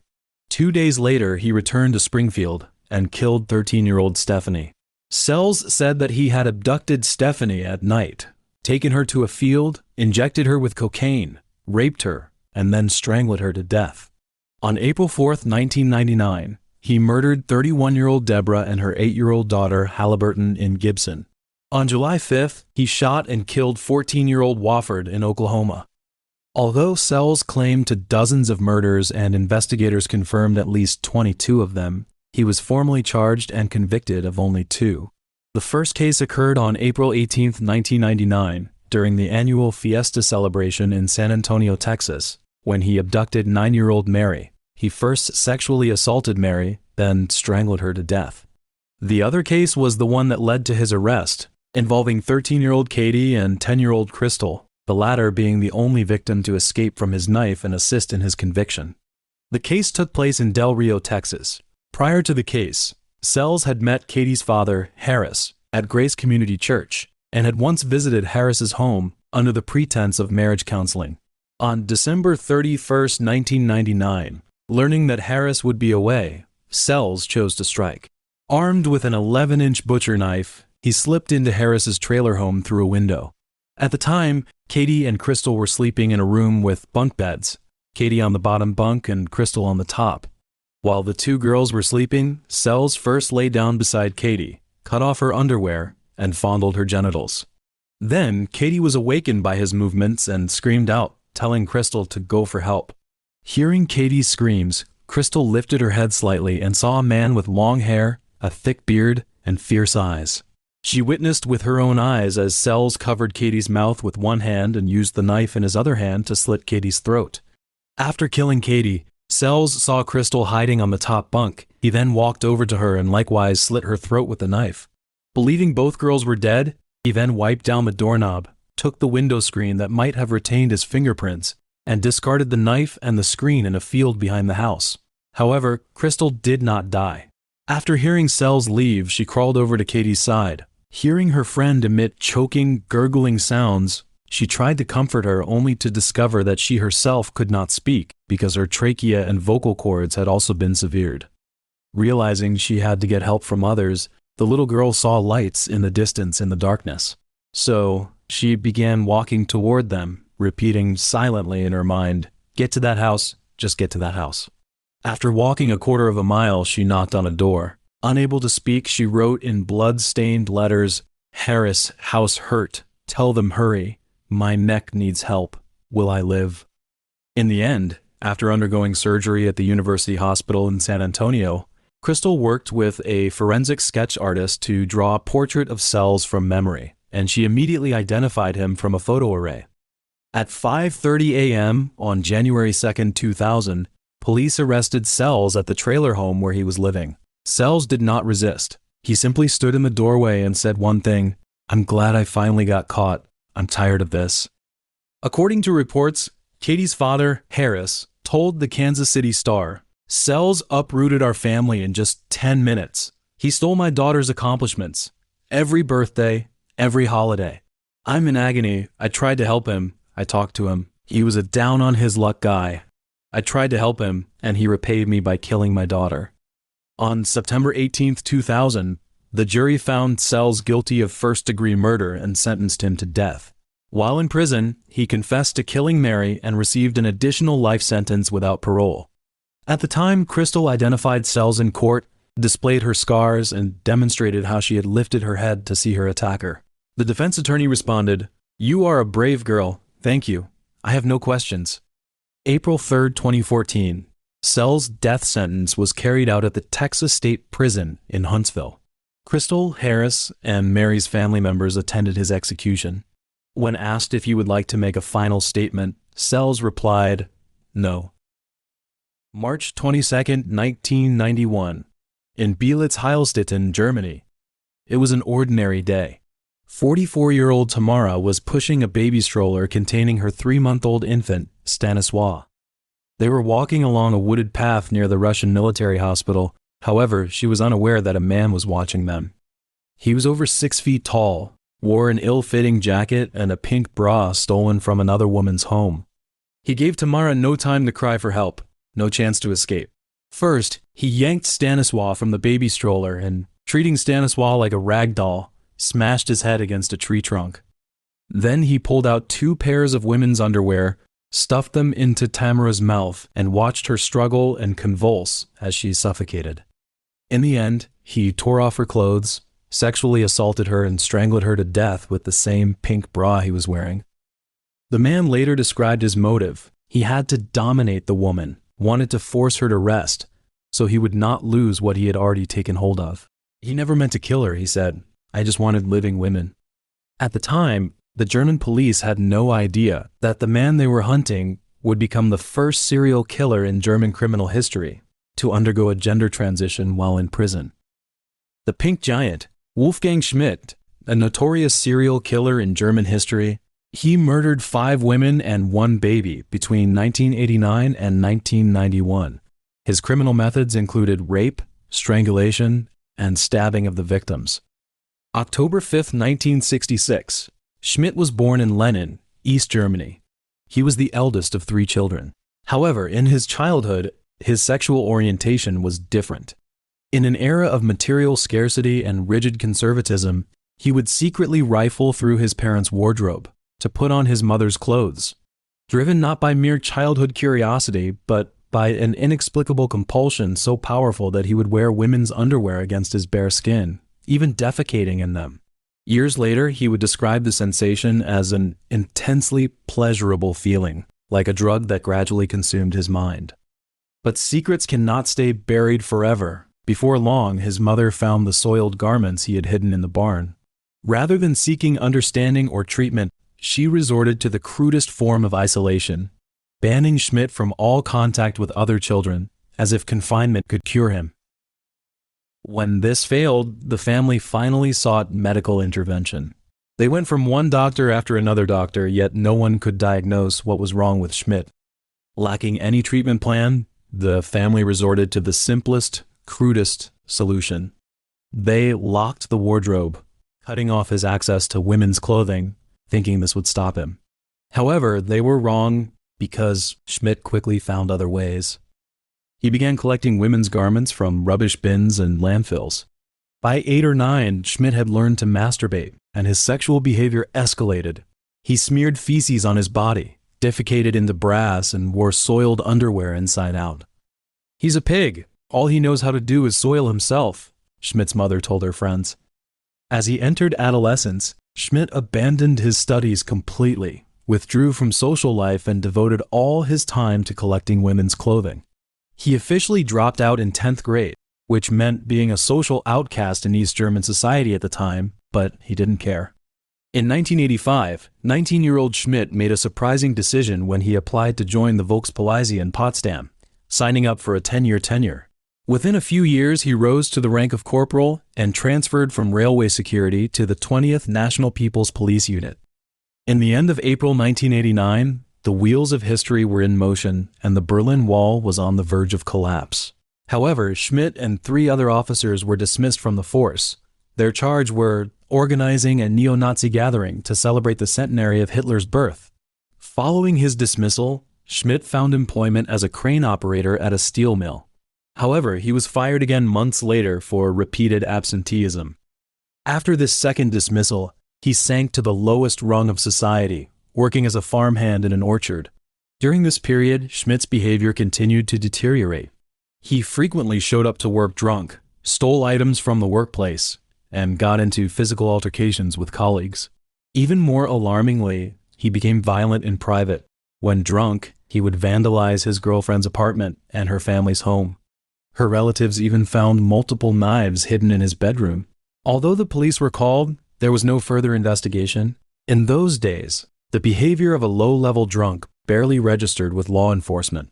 Meanwhile, he would often wander through the surrounding forests dressed as a woman. In the autumn of 1989, in Dietz, 51-year-old Edeltraut Nixdorf was planting tulips in her garden while her husband worked nearby. But their peaceful life was shattered when a tall figure wearing North Vietnamese army boots climbed over the fence. Schmidt didn't come to kill. He only wanted to steal underwear, but Nixdorf spotted him. Seeing her bikini in Schmidt's hand, she called him a pig and a bastard and grabbed a rake to fight him. The confrontation lasted only seconds. Schmidt pinned her to ground, choked her, and repeatedly hit her on the head with a hammer. Even then, Schmidt was not satisfied. He raped her corpse. In the end, he wrapped Nixdorf's body in a blanket, trying to cover up the crime. Meanwhile, a neighbor had been alerted by the commotion in the garden and rushed over to help, but the scene yielded only a single enormous footprint. 5 months later, in March 1990, Nixdorf's husband swallowed pesticide. Unable to bear the trauma of his wife's horrific death, unable to face that afternoon, he chose suicide. He was Schmidt's first indirect victim. One hot afternoon that summer of 1990, Schmidt showed up at a landfill. There he met a homeless woman. Following an argument about scavenging, Schmidt hit her over the head with a police baton, nearly beating her to death. At the time, crime in Brandenburg was skyrocketing. No one took the testimony of a homeless woman seriously. Several days later, on May 24th, Schmidt sexually assaulted and strangled 45-year-old Krista at a garbage dump in Fürth. After killing her, he left a pair of soiled pink women's knickers at the site. On June 9th, Weber, aged 58, was looking for recyclable trash at a landfill near Wust. She didn't know Schmidt had already set his sights on her. The attack came suddenly. Schmidt lunged at her from behind, dragging her into a rubbish heap. He first raped her, then took a wooden pole and tried to beat her to death. Fortunately, some construction workers discovered them. Meanwhile, the police received another report of a tall man harassing women in a nearby forest. Although this description matched the suspect information provided by the construction workers in the Weber case, the police failed to connect the two cases. In March 1991, the first spring since German reunification, 34-year-old Fischer was walking through the forest, perhaps on her way home from work, or simply enjoying the spring air. Suddenly, Schmidt ran out from behind a tree and savagely beat her until she lost the ability to resist. Then, dragging her like prey, he pulled her deep into the woods. There, he raped her and stabbed her in the neck. More than a week later, several hikers found Fischer's body. When the police searched the area, they found multiple pairs of women's underwear and pornographic magazines buried in a nearby ditch. By this time, police had finally linked the three murders: Nixdorf, Krista, and Fischer. On April 6, 1991, Schmidt committed his most crimes in a single day. Two 12-year-old girls were playing on the edge of the forest.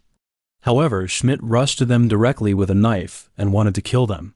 Seeing a strange man suddenly appear, the two girls kept screaming and trying to resist. Strangely, after one of the girls scratched Schmidt, he chose to escape. Later that same day, he broke into an apartment. There, he strangled 66-year-old Maria Teresa to death and raped her corpse. After the attack, both girls provided police with a detailed description of their assailant, a tall man with a slovenly appearance and fresh scratch marks on his face. Soon, police released a composite sketch and offered a reward of 20,000 Deutschmarks. Within months, Schmidt's girlfriend's family saw the suspect's composite sketch. They recognized the suspect as the man living with their daughter, the man who kept knives in his bedroom, who was frequently drunk and violent, who wandered the forests in women's clothing. They reported him to the police, but they took no action. In July 1991, Mike Klein, an ordinary jogger, was on his morning run through the Brandenburg forest when he spotted an illegally pitched tent. First, he noticed several pairs of women's underwear hanging from the branches of a tree, and then he saw a tall man standing near the tent and masturbating while wearing a pink bra over his shirt. He recognized the face. Seeing several knives inside the tent, Mike didn't action on impulse. Instead, he drove to report it to the police. The police immediately dispatched a Special Operations Commando unit to observe the area. Mike wasn't a man who could wait quietly. He returned to the forest multiple times to observe the police operation, sometimes bringing his friend Andreas along. On August 1st, fate gave them an opportunity. They encountered Schmidt again. He was setting up a new tent. Mike and Andreas made a bold decision. They posed as forest rangers, approached Schmidt, and claimed they needed to clean up garbage from another campsite, luring him into the covered flatbed of their truck. But the truck wasn't headed to another campsite. it was driving straight to the waiting police. In the end, Schmidt was subdued and transported to Potsdam, where he confessed to 6 murders to Volker Kelm, the lead detective in the cases since 1989. After Schmidt's arrest, Mike wanted to claim his 20,000 Deutschmark reward. However, police refused to pay the full amount, claiming that other civilian informant tips would have led to the arrest anyway, and that his actions were not the decisive factor. After a dispute, Mike ultimately received only 12,000 Deutschmarks. That was just the beginning of the controversy. In 2018, a true crime program reinvestigated the case. The lead detective, Volker, stated on the program that Mike's actions constituted unlawful detention because Schmidt was not seriously endangering anyone's life at that moment, nor was he in the process of committing a crime that required immediate stopping. Chief Prosecutor Mary Ann went even further, directly calling Mike and Andreas bounty hunters. She believed their actions were purely motivated by financial gain and that they had disrupted the police investigation. As a result, Mike was never summoned to testify in court, nor was he ever acknowledged by law enforcement in any other way. The man who caught the serial killer barely exists in the official record. Ironically, without Mike's unlawful detention, Schmidt might never have been arrested, and there might have been more victims. On October 20th, 1992, Schmidt's trial began. At trial, Schmidt told the judge that murder was never his intention. He had believed every woman was merely a hallucination in his mind, an imaginary vision, until he saw the deaths reported in the newspaper. 2 months later, the sentence was announced: 15 years in prison, followed by indefinite commitment to a psychiatric hospital. In prison, Schmidt began identifying as transgender. He gained access to women's clothing and cosmetics, decorating his cell with stuffed animals and magazine cutouts. In 2009, Schmidt, he or she, began hormone therapy for gender reassignment. The person who had killed 6 women with hammers, electrical cords, and knives gradually feminized through chemical means. The later Schmidt said, "The others are nasty to me. They say I could get a fat ass. That hurts, then I have to cry. But it helps me. I feel more feminine inside." But prison life didn't change Schmidt. In 2010, she was investigated for raping another transgender prisoner and driving her to attempt suicide. Authorities restricted her freedom, but not her violent impulses. In 2013, while undergoing hormone therapy, she was briefly granted a day trip to Brandenburg and der Havel. However, she stopped at a gas station and bought a pornographic magazine there. Obviously, the 7-year-old child who experienced that intensely pleasurable sensation in the barn. The young man who killed while wearing North Vietnamese army boots. The serial killer who became a woman in prison. Her core had never changed. Schmidt's brother said, "I know my brother, he doesn't change. He's always dangerous." 17 people were killed, 19 were shot and wounded, 15 were sexually assaulted, and 11 were kidnapped. The city's entire police force was pushed to breaking point. Residents barricaded themselves behind locked doors and shuttered windows. News crews worked around the clock chasing down one shooting after another. 2 prolific serial killer cases unfolded simultaneously in the same city, and the killers had different motives and used different methods. Such a scenario would be virtually unheard of, the stuff of implausible crime fiction. By any reasonable standard, it simply could not happen. Yet, it did happen, pushing Phoenix's severe crime crisis to its zenith and turning that summer into the summer of fear. In May 2005, several pedestrians in Scottsdale reported being shot at during the night. Dog walkers, cyclists, transients. Their backgrounds varied, yet their statements proved strikingly consistent. A light-colored car first pulled up in front of them, then a rifle was thrust out of the driver's side window and fired repeatedly at them. Random shootings are notoriously difficult to solve, particularly in Phoenix, a city where hundreds of gun-related cases occur each month. Fortunately for the police, the shooter's shots were not fatal. However, the subsequent 3 shootings shattered their luck. On May 17th, 39-year-old Tony Mendez was killed in Phoenix. 7 days later, May 24th, 56-year-old Reginald Remillard met the same fate in Phoenix. Then, on June 29th, 20-year-old David Estrada was shot to death in Tolleson. For the local police, this marked the start of a nightmare. A shooter had emerged, firing indiscriminately at pedestrians. Initially, his attacks were not lethal, but before long his crimes escalated to murder. He carried out random drive-by shootings under the cover of darkness, and because the locations where his victims were killed were scattered, he had no fixed hunting ground. There was no eyewitness testimony, no connections between the victims, virtually no leads for investigators to pursue.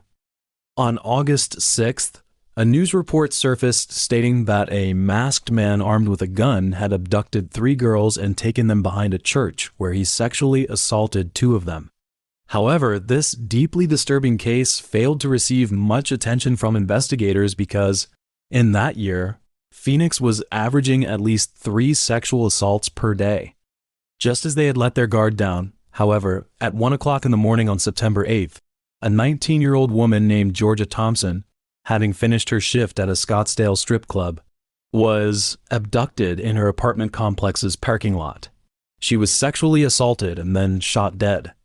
On the evening of September 20th, as a pair of sisters walked home from a Phoenix City park, the masked man struck again.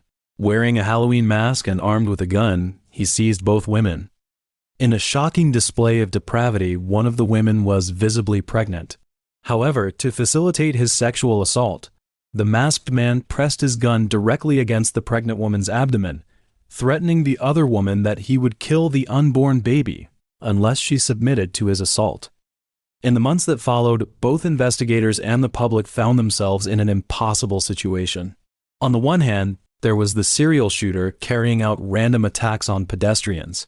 On the other, there was the baseline killer, who was known because he wore a mask.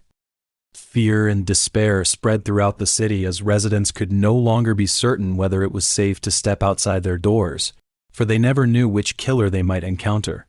Would it be the baseline killer, that sexual predator of the most depraved kind, or the serial shooter prowling the streets in his vehicle? At 8:10 p.m. on November 3, 2005, a female victim was abducted to a parking lot and sexually assaulted. She described her attacker as wearing a Halloween costume and black plastic glasses, muttering that he had just completed an armed robbery.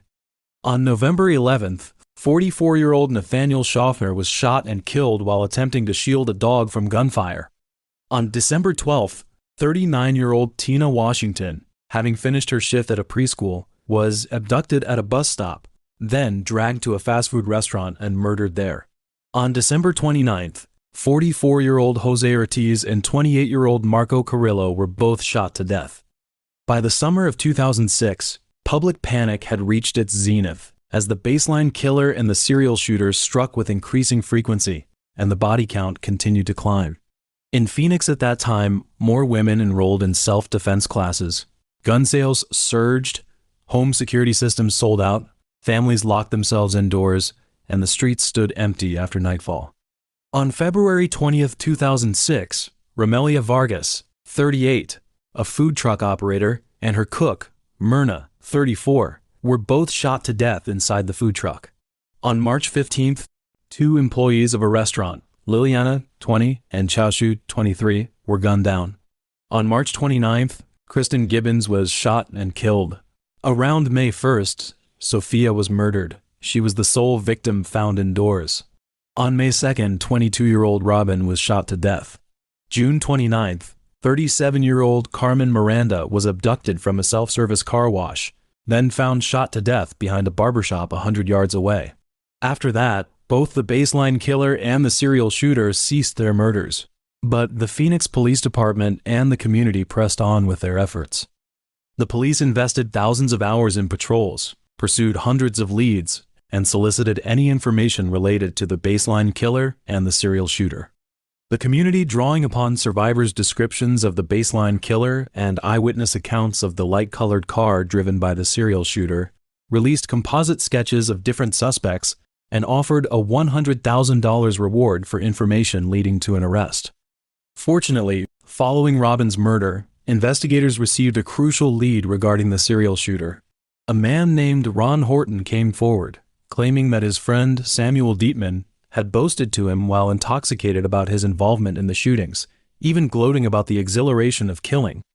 Horton had initially been uncertain whether Samuel's words were true, but upon learning of Robin's death, he stated that the tragedy weighed heavily upon him, for he believed that had he contacted the authorities sooner, he might have prevented Robin's death. Investigators then began tailing Samuel on the streets and wiretapping his telephone conversations. Ultimately, on August 3, 2006, they arrested Samuel and his accomplice, Dale Hausner. Inside Dale's apartment, they found firearms, newspaper clippings, and maps marked with the locations of the shootings. The following day, the Phoenix Police Department announced to the public that they had successfully solved the serial shooter's case. Meanwhile, the investigation into the baseline killer continued. Despite the complete absence of any connection between the baseline killer and the serial shooters, these being two entirely separate cases, the baseline killer investigation also achieved its breakthrough at precisely the same time the serial shooters were apprehended.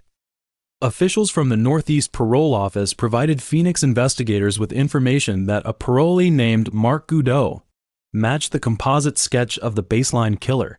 The parole officer had also searched his residence and found a ski mask and a realistic toy handgun. On September 4, 2006, police arrested Mark, charging him with the September 20, 2005 attack on the pair of sisters and the sexual assault of one of the women.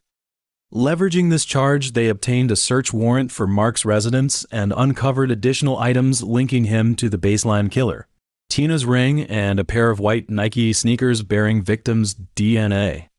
3 months after Mark's arrest, on December 7th, the Phoenix Police Department announced that they were confident Mark was responsible for the 13-month reign of terror that had gripped the city, a series of murders, robberies, and rapes, because ballistics evidence, DNA, and circumstantial proof all established him as the baseline killer.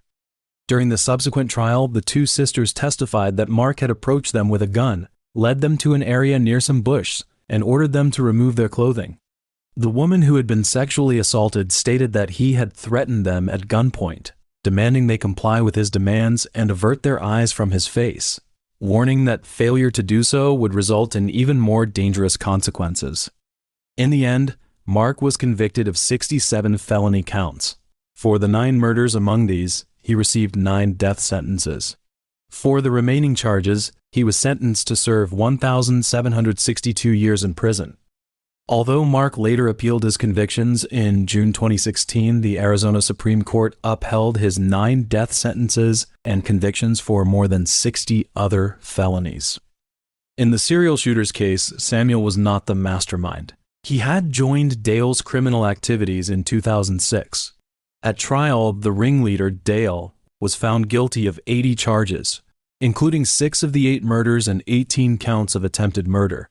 Samuel, having confessed to 2 of the murders, was sentenced to life in prison without the possibility of parole. Additionally, the case implicated another individual, Dale's brother Jeff, who had participated in 2 attempted murders and was sentenced to 25 years in prison. As time passed, investigators pieced together Dale's motivations for his crimes. Dale had once possessed a happy family life, with a wife and 2 sons. He worked as a janitor at Phoenix Sky Harbor International Airport and also served as a boxing photographer. However, in 1994, a tragic accident shattered his family. In a car crash, both of Dale's sons died, and his wife also chose to leave him at this time. He subsequently plunged into profound guilt and developed severe depression. From that point forward, Dale began cruising and drinking with Jeff, using drugs, and seeking thrills together. In 2005, Dale, consumed by alcohol and drugs, embarked upon his criminal career, taking to the streets with a gun to randomly shoot pedestrians, committing numerous shootings and murders. In early 2006, Samuel, introduced through Jeff, joined Dale's criminal partnership. Samuel had been born into a broken home and fathered 2 daughters. In 2001, his wife left him. His family claimed he had become an addict. Reeling from these successive blows, Samuel began drinking heavily, met Jeff and Dale, and participated in their criminal activities: theft, assault, arson. Later, on June 19, 2013, Dale was found dead by suicide. He had ingested a single dose of antidepressants equivalent to over 2 months' worth obtained from a fellow inmate who distributed the medication. In the baseline killer case, Mark's wife, relatives, and neighbors all came forward to defend him. His wife, Wendy, stated in a telephone interview that her husband was innocent, that he had been arrested solely because he matched the composite sketch. "This is a colossal miscarriage of justice," she declared. "They have locked an innocent man in prison. He is black. He lives in the area. Many crimes occurred here, and he was on parole. He was an easy target. That's all they needed." Although investigators presented an array of evidence establishing Mark as the baseline killer, his friends and family remained resolute in his defense. They steadfastly believed Mark could not possibly be the baseline killer, that depraved sexual predator. They were convinced the Phoenix Police Department, desperate to pin the crimes on someone, had framed him. However, Mark's own criminal history painted a far darker portrait. In 1987, he had been charged with burglary. 2 years later, he faced accusations of abducting a woman, brutally raping and beating her. Confronted with these charges, he had disingenuously claimed she had consented to sex with him and that the rape and assault were the work of 2 other men. After 13 years as a model inmate, Mark was released in 2004. He and Wendy moved into a house close to the baseline killer's hunting grounds, and Mark found work as a construction worker. On the surface, his life appeared entirely ordinary. He had a good wife and good relations with his neighbors. However, in the second year of his parole, the baseline killer began his spree of murders. At 4 in the morning, just before dawn, in such a deep night, everyone was asleep. However, a farm in LaPorte County, Indiana, was already engulfed in flames. This farm belonged to a woman named Belle Gunness, who lived there with her 3 children. Maxon, a newly hired worker on this farm, was the first person to notice that something was wrong. He found Belle's room, coughing and feeling his way. He knocked on the door vigorously and shouted, "Mrs. Belle, wake up, there's a fire." However, the fire was already completely out of control. With no other option, Maxon took his family away from the farm and went to the LaPorte County Fire Department to ask them to put out the fire. By the time the fire had been extinguished, it was midday, and the farmhouse had already been reduced to rubble. Clearly, anyone who had not escaped the farm in advance would have met a fatal end, either burned to death or suffocated by the smoke. That afternoon, the police found 4 remains in the basement of the ruins. A woman with no head and 3 children's remains. Although a headless woman was found, the media chose to remain silent about it. Why? Because if such news were to be made public, it would cause widespread panic, and their stories would struggle to attract attention. So they portrayed Belle as a hero who risked her own life to save the children during the fire.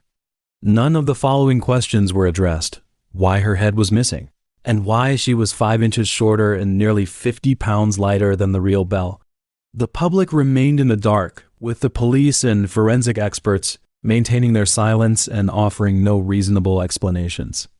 It was only when a man named Helgelien came forward that a terrifying story was uncovered. Helgelien was an ordinary man whose brother, Andrew, a thrifty bachelor, had disappeared mysteriously 2 months earlier. One day, he happened to go into Andrew's room and found a newspaper and several letters in a box. The newspaper read as follows: "Personal. Comely widow who owns a large farm in one of the finest districts in LaPorte County, Indiana, desires to make acquaintance of a gentleman equally well provided, with view of joining fortunes." From the letters, Helgelien figured out why Andrew had disappeared. It transpired that he had already contacted the widow and become romantically involved with her. In her last letter, she was like, "Borrow as much money as you can and move to LaPorte County secretly." Using the address and name provided in the letters, Helgelien sent a letter back asking, "Where is my brother Andrew? Please reply as soon as possible." Soon he got a reply from Belle. She said that Andrew had gone to Norway and that she regretted not telling him earlier, and if he wanted to find Andrew, she suggested he come to the farm and join her in a big search for Andrew's whereabouts. In May 1908, Helgelien hurried over to LaPorte County. His first port of call was the local police station, where he filed a missing person report on Andrew's behalf. When he heard about the fire that had recently destroyed Belle's farm and that Andrew had been missing since around March, He, sensing that something was amiss, immediately rushed to the farm. By this point, most of the farm's buildings had been reduced to rubble. But there were lots of areas of the farm that looked like swampland and stank. According to insiders, Belle had previously hired workers to dig trenches, but her purpose was unclear. For reasons of his own, Helgelien took a shovel and started digging at one area. At the time, there were loads of people watching, including LaPorte County Sheriff Albert. They saw Helgelien digging up a burlap sack from the area. Inside the sack were 2 human hands, 2 human feet, and Andrew's head. Before long, thousands of people started turning up in LaPorte County to see the victims being dug up from the farm. On the first day, Albert and his colleagues found 5 burlap sacks. On the second day, they found 6 more.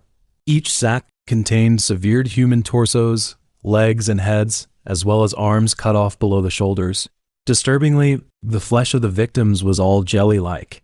Due to the overwhelming number of remains, the police stopped counting, so there is no answer as to how many victims there were. But 2 questions were clear. Who started the fire at the farm? Who killed those people? In reality, just several days after the fire, several witnesses claimed that Ray Lemfer was the arsonist. Ray had once been a worker employed by Belle and also her on and off lover. Back in February 1908, Belle gave him the boot for getting into a space he wasn't meant to. Then, a few days later, the police confirmed that Ray had a motive for the crime. They looked at the letters between Ray and Belle and saw that after Ray was fired, he had been harassing her, saying things like, "If you want to talk, it can be interesting." On May 22nd, Ray was arrested by the police on charges of murder and arson. Later, he revealed some information that was hard to believe, but sounded incredibly true. He said that Belle was a ruthless woman. The marriage ads she placed in the newspapers were not for finding a husband, but for luring men with money to the farm, where she would rob and kill them after they came to spend the rest of their lives with her. He also did not believe that Belle was dead. He said that the headless woman wasn't her, but one of her victims, because the fire was her idea, and she would never have been killed in the fire. That day, Belle had found him and said anxiously that the brother of one of the victims had sent her a letter saying he was coming to the farm to look for his missing brother.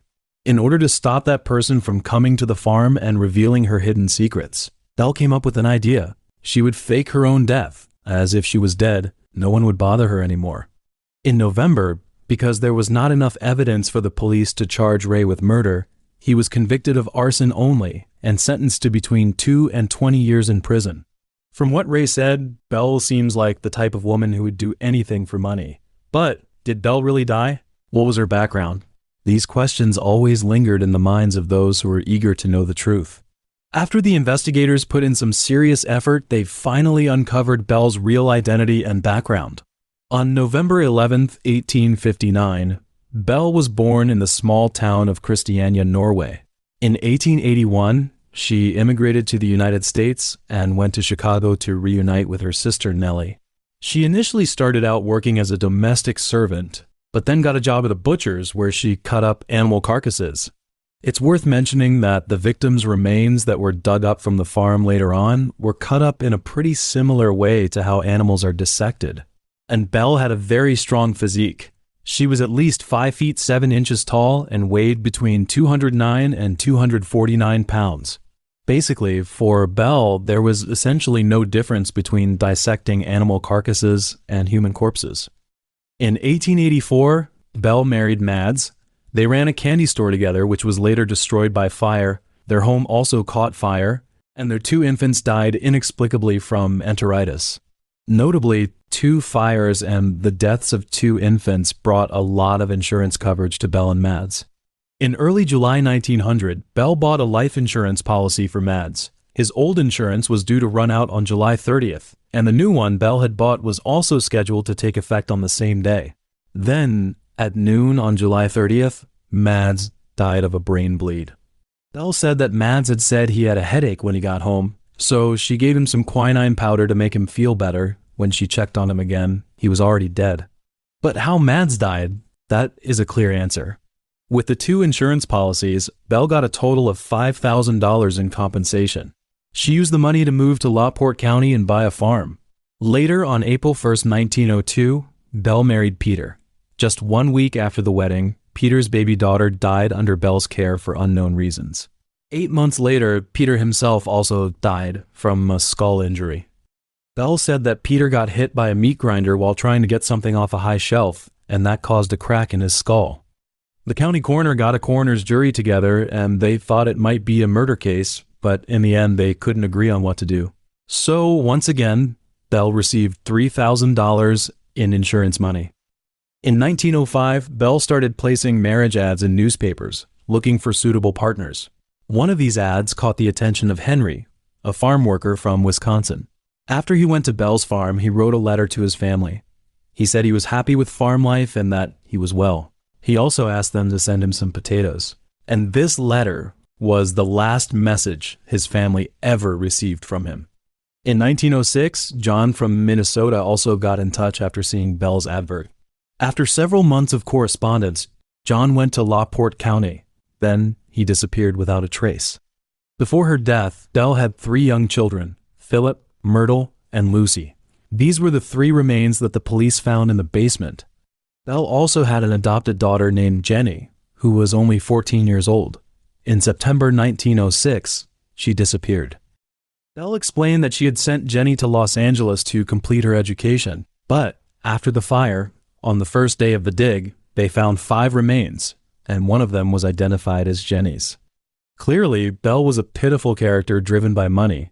Initially, she used arson to defraud insurance companies, with the fires at her home and the candy store marking the beginning of her insurance fraud. In order to obtain more money, she then murdered the 2 infants. Mads may have been her accomplice, but as things went down, he became aware of Belle's crimes, like killing 2 infants. So he planned to inform the authorities about her, but she found him and killed him. Peter's story was similar, but his mysterious death aroused suspicion and made people start to think there might be something wrong with Belle. Because of what happened, Belle ended up with a pretty bad reputation in the local community, and hardly anyone was willing to marry her. Under such circumstances, Belle then used newspaper ads to lure men from all over the country to her farm and murdered them one by one, such as the murdered Henry, John, and Andrew. There are 2 theories regarding whether the headless woman found after the farm fire was Belle. The first theory asserts that the woman was Belle. They said, at the time, police found a jawbone among the ruins and sent it to Dr. Morton, a dentist in LaPorte, for examination. The teeth showed clear signs of dental work, which Dr. Morton positively identified as the surgery he had performed on Belle a year earlier. In addition, the rings found on the woman's fingers were confirmed to be Belle's. The second theory is based on Ray's confession, which suggests that Belle did not die but faked her death to escape. According to the forensic experts, the height and weight of the headless woman did not match Belle's actual measurements. Moreover, there were so-called witness reports claiming sightings of Belle in various locations. Even if Belle had died on the farm, there were 2 questions. Where was her head, and who killed her? At that time, only 2 people had access to her. Maxon, the newly hired farm worker, and Ray, the person who set fire to the farm. After Ray was imprisoned for arson, he died of tuberculosis within just a year. The truth of the case seemed to be buried. However, on January 14, 1910, a hidden confession of his was made public. In this confession, he admitted to helping Belle bury one of the victims and to seeing the chloroform Belle used after he had knocked down another victim with an axe. He also revealed what had happened that night. He had used chloroform on Belle's family, and a black woman named Smith had assisted him. It was she who set fire to the farm. This confession made it even more obvious that Ray was working with Belle and that he probably killed her. However, as he's already dead, no one could verify that the confession was real. In 2008, the police tried using DNA testing to confirm who the dead woman was. But because the samples were old and not well preserved, the test results couldn't say for sure if the dead woman was her. So, most people still think that Belle planned the fire and that the headless woman found wasn't hers. She had already taken most of her money and left LaPorte County. In the 1990s, Chicago's South Side could be described as a gray zone. It was avoided by the police and ruled by gangs. The area was dominated by the drug economy and had become a forgotten corner, where law and order had nearly collapsed. Someone said that For a white person in Chicago, the South Side is a void, populated only by stereotypes. Travel guides to Chicago claim that even most locals will advise tourists and anyone unfamiliar with the city to avoid going anywhere south of downtown. A 1990 report published by the Chicago Tribune stated that dramatic increases in 1990 murders were recorded in the Wentworth, Grand Crossing, South Chicago, Pullman, Gresham, and Englewood police districts, all on the South Side. There, assault, shooting, and drug problems emerged endlessly, and was also home to a serial killer known as the Southside Strangler.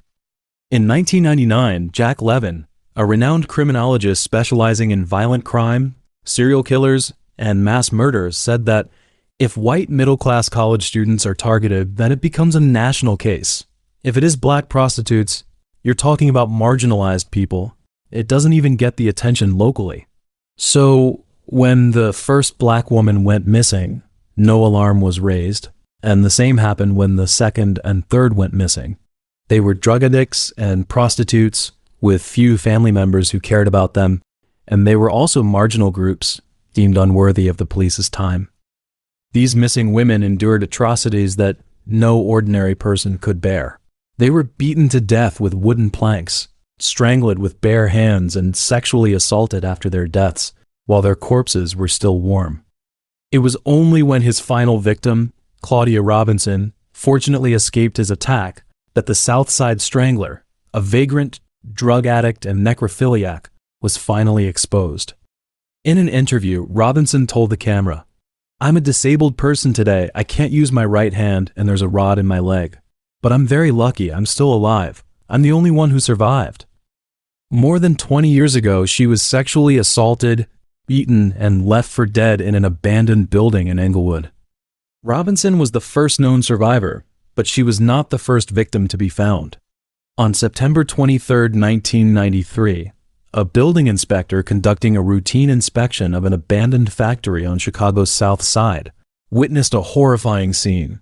A woman's body was lying on the factory's loading dock. Her clothing was scattered about the scene, with only a pair of shoes missing.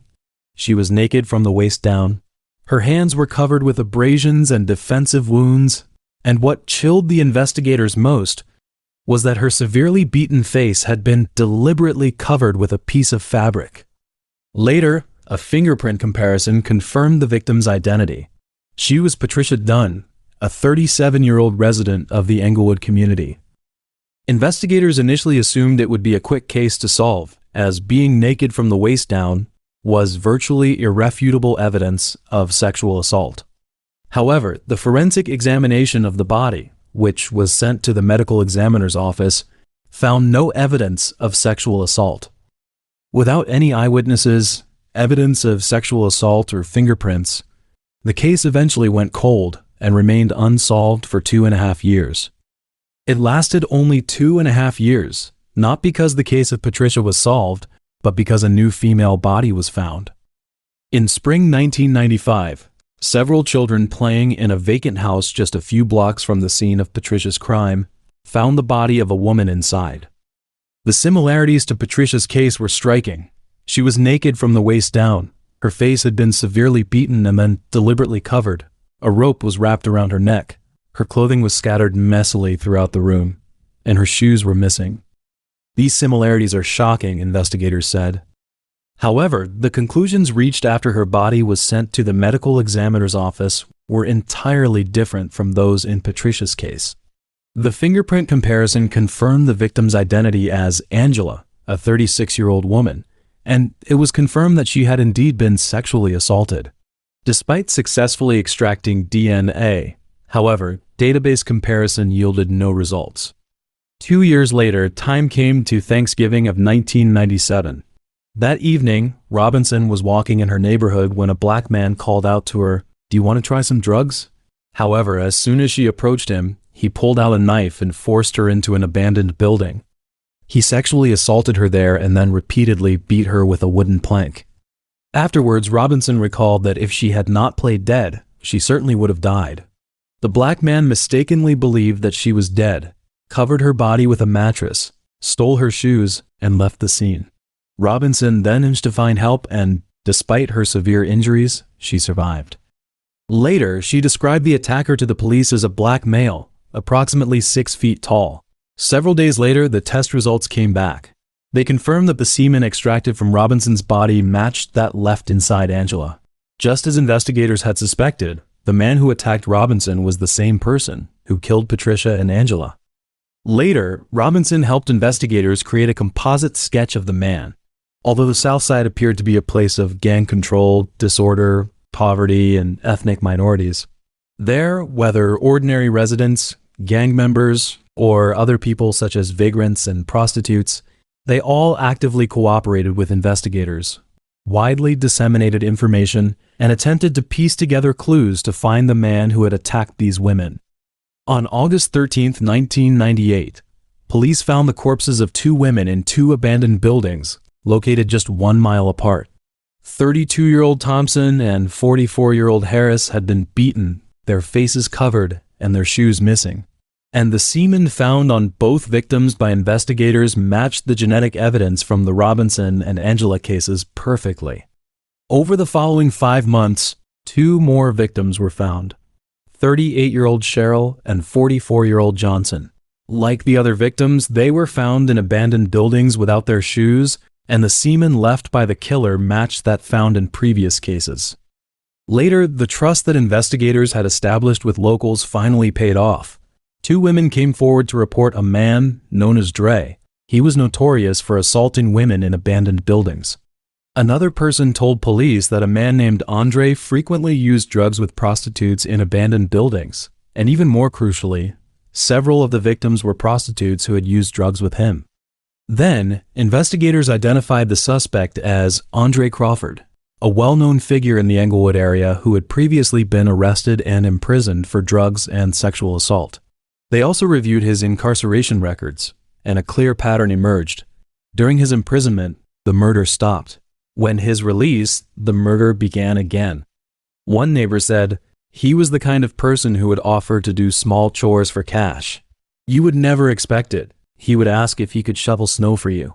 Another neighbor stated that Andre frequently expressed his hatred toward prostitutes, saying, "They shouldn't be there. They should get a job and do something better." On January 28, 2000, Andre was arrested.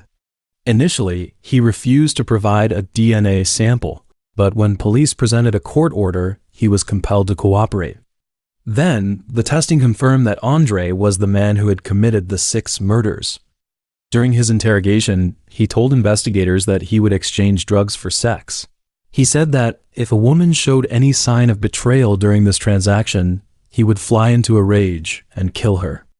Over the course of 3 full days, Andre confessed to each of the 6 murders individually, and also voluntarily disclosed details of 5 further murders and several attempted assaults. Due to various reasons, Andre's trial was postponed until mid-November 2009. By that time, the prosecution had charged him with 11 counts of murder and aggravated criminal sexual assault, including 1 count of attempted murder.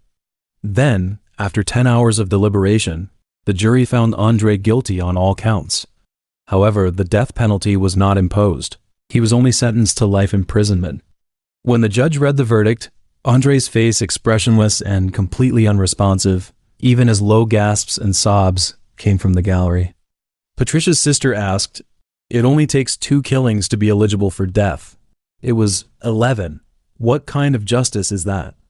The brother of Cheryl, he said, that when the verdict was announced, he saw the smile on Andre's face, and it was a very sinister smile. Robinson, the only surviving victim, tearfully condemned the jury's decision, stating, "What the justice did today tells every criminal they can kill and live." In response to these words, Andre's lawyers argued Andre had suffered sexual abuse and mistreatment during his childhood, and that his life should be spared. Later, when John Fabian, a forensic neuropsychologist, evaluated Andre's psychological condition, he found that his mother was negligent and abusive. She prostituted herself and her son when he was 14 years old. John speculated he wanted to make these women suffer because that's what he wanted to do to his mother. Covering victims' faces could indicate shame or regret. While it is true that most serial killers have badly childhoods, this is by no means a reason to sympathize with or forgive them. Rather, it is a means of understanding how their psychology became twisted and how they became beast. This world is full of illusions. Only pain tells the truth. In 1962, Andre was born on the south side of Chicago. His father abandoned the family shortly after his birth, and his mother was nearly indifferent to him and his sister's existence. So, Andre and his sister could only be placed in a foster family. According to Andre, his foster parents frequently beat him, and other members of the family sexually assaulted him. During his teens, he ran away from home to look for his biological mother's relatives, but was sexually assaulted again and forced into prostitution. But none of those claims were ever proven true. His sister, foster parents, and other relatives all denied his allegations. His foster father also stated that Andre had turned to drugs as a teenager, which caused him to fall behind in school. Was his depravity caused by abuse, or did he fabricate the abuse by his foster parents? Without concrete evidence, however, it is impossible to know for certain. In the early 1980s, Andre chose to enlist in the military. His persistent drug use during his service meant that he was unable to fulfill his duties. He repeatedly received disciplinary punishments and was ultimately discharged. After returning to Chicago, Andre wandered through squalid environments, spending his days in the company of alcohol and drugs. In the years that followed, he drifted from one low-skilled job to another, living without a fixed residence and embarking on a life as a vagrant. Andre's criminal record shows that his criminal career began on March 6, 1993, when he was first sent to prison for theft. On September 21, 1993, Patricia was found murdered. On December 21, 1994, a 24-year-old woman was found murdered. On April 3, 1995, Angela was found murdered. 1 month after Angela was found, Andre was arrested for assault and rape. In fact, all of his subsequent crimes could have been prevented. If police had collected his DNA sample when he committed the theft or the rape, he would have been arrested long ago. However, oversights in the judicial system meant that opportunities to arrest him were missed time and again, turning one woman after another into victims. On March 18, 2017, 8 years ago, Andre ultimately died of liver cancer. Freeway Phantom case were a series of serial killings that occurred in the early 1970s. Between April 1971 and September 1972, 6 black girls, aged between 10 and 18, went missing in Washington, D.C. When there were no consequences for murder, the Phantom only became bolder and more ruthless. When kidnapping the 3rd victim, he made her call her family and tell them that a white man picked her up and she's heading home in a cab. In the pocket of the 5th victim was a provocative note that read, "I will admit the others, when you catch me if you can."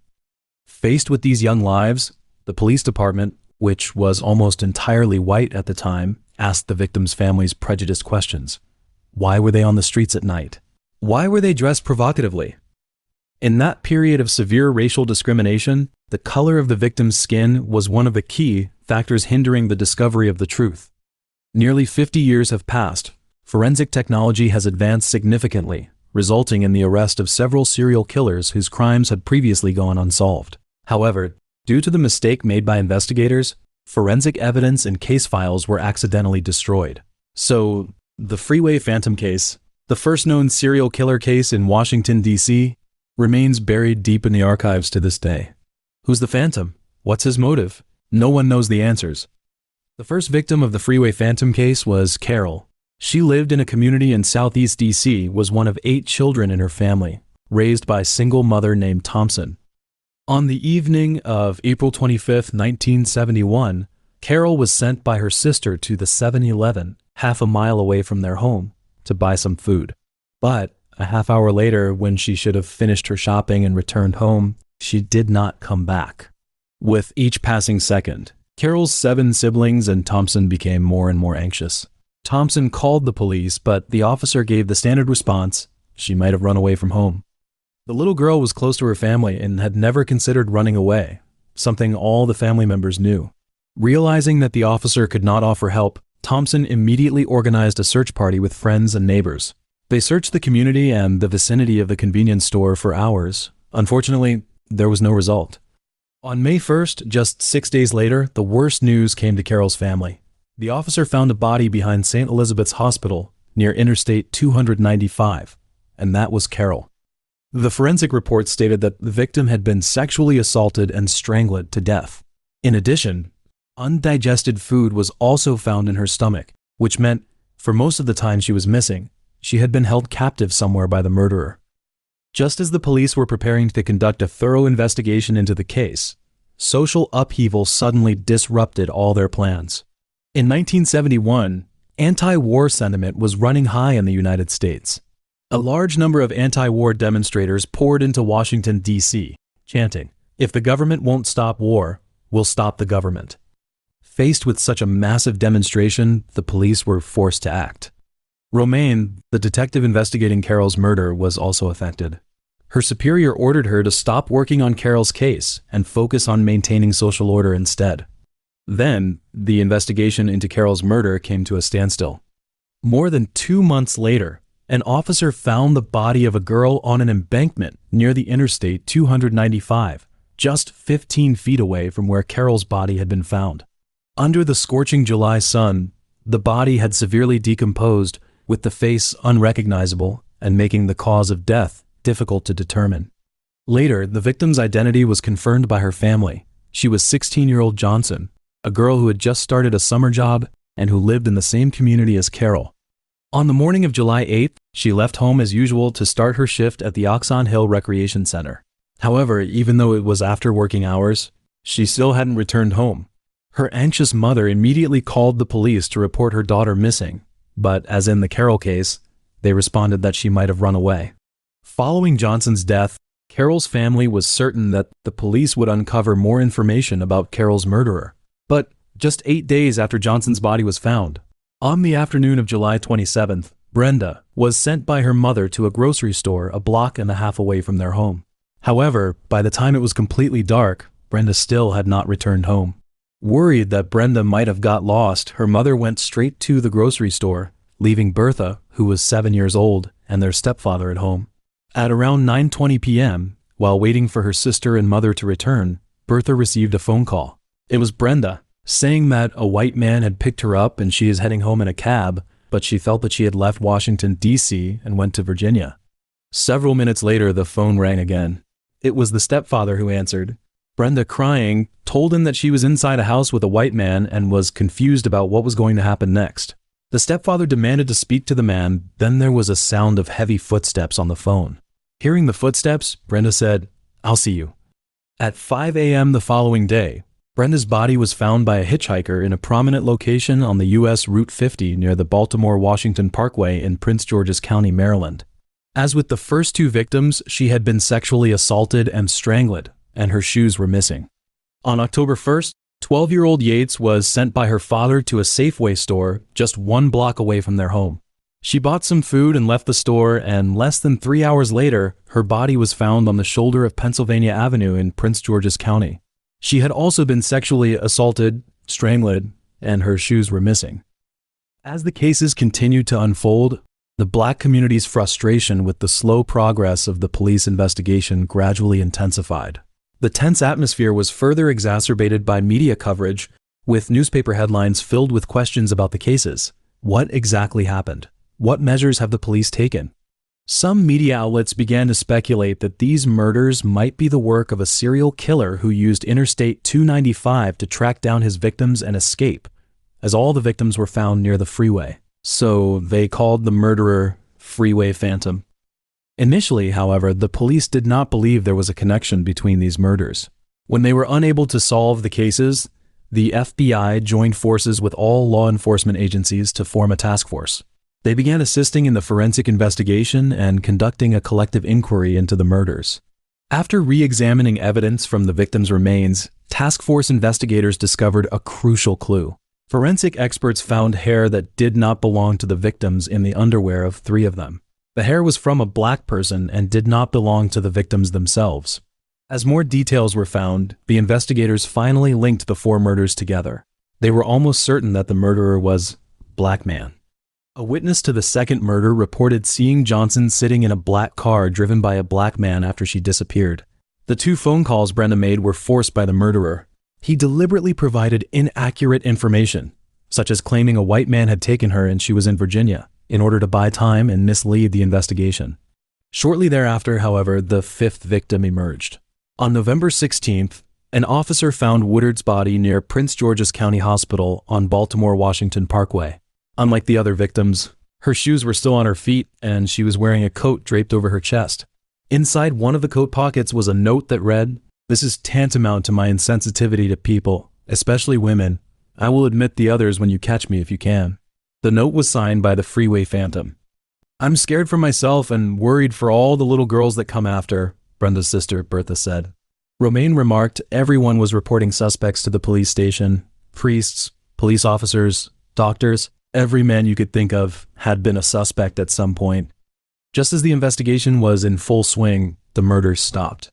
Perhaps the involvement of FBI and the intense media attention had frightened the Phantom, causing him to halt his killing spree, but only temporarily. 10 months later, on September 5, 1972, Diane, 17-year-old, left her boyfriend's house in Southeast D.C. and never returned home. "I remember the night she didn't come home. I couldn't sleep all night," Diane's sister recalled. The next morning, the officer found her body near Interstate 295. Unlike the other victims, although she had been strangled, she had not been sexually assaulted, and her shoes were still there. By this point, all 6 victims of the Freeway Phantom case had been identified: Carroll, Johnson, Brenda, Yates, Woodard, and Diane. During the investigation, the investigators, due to the victims' ages, had tried to link known pedophiles and sex offenders to the murders, but no result. As time went on with no suitable suspects, viable leads, and due to the victims' race, the priority of other cases gradually increased. The Freeway Phantom case faded from the public eye, and the task force was disbanded. However, it continued to haunt the investigators who were eager to solve the case and the victims' families. Barry, the retired FBI agent who had been part of the task force, recalled, "You never lose interest in this case. What you had seen and what you had learned about the deaths of these girls was so upsetting. What had happened to that person to make him hate so much that the only way to make that hate go away is to watch some little girl die in front of him." In 1987, after Romaine was promoted to sergeant, she decided to reopen the investigation into the Freeway Phantom case. She wanted to start by reviewing the case files and forensic evidence from back then. However, the initial investigators, believing that the Freeway Phantom case was outdated and no longer important, had destroyed forensic evidence and case files. This mistake was also one of the key reasons why the case remained unsolved for so long. Freeway Phantom case had a gang of suspects and a significant suspect. The gang, known as the Green Viga Rapists, is believed to be connected to multiple sexual assaults and kidnappings in Washington, D.C. and surrounding areas of Maryland. In order to learn more about the Green Viga Rapists, 3 investigators, Fickling, Irving, and Richardson, visited Lorton Prison and interviewed several members of the Green Viga Rapists. During one of these interviews, an anonymous gang member claimed that another gang member had confessed to him about involvement in the Freeway Phantom case and shared details about one of the murders. Since the confessing gang member was also incarcerated in Lorton Prison, he would only provide more information if he could remain anonymous to protect himself from being implicated. Later, 3 investigators reached an agreement with him. In order to verify the authenticity of his claims, the member disclosed details of the murders that had not been made public and were known only to the murderer and the police.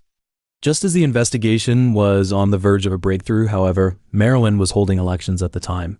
One of the candidates publicly announced to the media that there had been a breakthrough in the Freeway Phantom investigation, claiming that an inmate in Lorton Prison had provided relevant information. Realizing that he had been exposed to the public, the anonymous member refused further interviews and denied ever communicating with the investigators. The significant suspect was a computer technician named Robert, 58-year-old. In March 1977, Robert was charged with kidnapping and raping a woman at his home in Washington, D.C. Subsequently, an investigator named Davis interrogated him and found that he had been previously charged with multiple murders. On December 28, 1938, aged 19, Robert had served whiskey laced with cyanide to 5 women at a brothel, resulting in the death of 31-year-old Ruth. 2 days later, on December 30th, he stabbed another woman, 26-year-old Elizabeth, at the same location. After his arrest, Robert was detained at Gollinger Hospital for psychiatric observation. There, he broke free from his restraints and attacked 3 orderlies with a chair. In April 1952, he strangled 42-year-old Lavra to death. Robert was suspected of being the Phantom because he fit the FBI's behavioral profile and had been charged with multiple murders. In 1990, an FBI criminal analyst completed a behavioral profile of the Freeway Phantom based on old case materials and conversations with investigators. The profile indicated that the murderer was most likely a psychopathic woman-hater, aged between 27 and 32, who had possibly lived or worked in Southeast DC, and was likely to have been acquainted with several of the victims. The behavioral profile seemed tailor-made for Robert. He was psychopathic woman-hater, and his daughter was friends with some of the victims. But his modus operandi was entirely different from that of the Phantom. He used poisoning, stabbing, and strangulation. His choice of victims also differed. The women he killed were all over 20 years old. More crucially, after the Freeway Phantom case began, Robert was investigated and polygraphed, and his backyard was searched by the police, but no evidence was found. Freeway Phantom case, the only way to crack now would be for someone to come forward with new information or for usable DNA to be found, and then the same techniques used to catch the Golden State Killer, modern forensic genealogy, could be employed to apprehend the long-hidden Phantom. In the 1970s, American society's fear of hitchhiking reached its peak. A 1970s Reader's Digest article said that the odds of a woman hitchhiking being sexually assaulted were the same as the odds of not losing at Russian roulette. During this time, loads of infamous serial killers targeted hitchhikers. One of the most terrifying ones was Edmund Kemper. In 1972 and 1973, he killed and cut off 6 women's heads who were hitchhiking in the Santa Cruz area.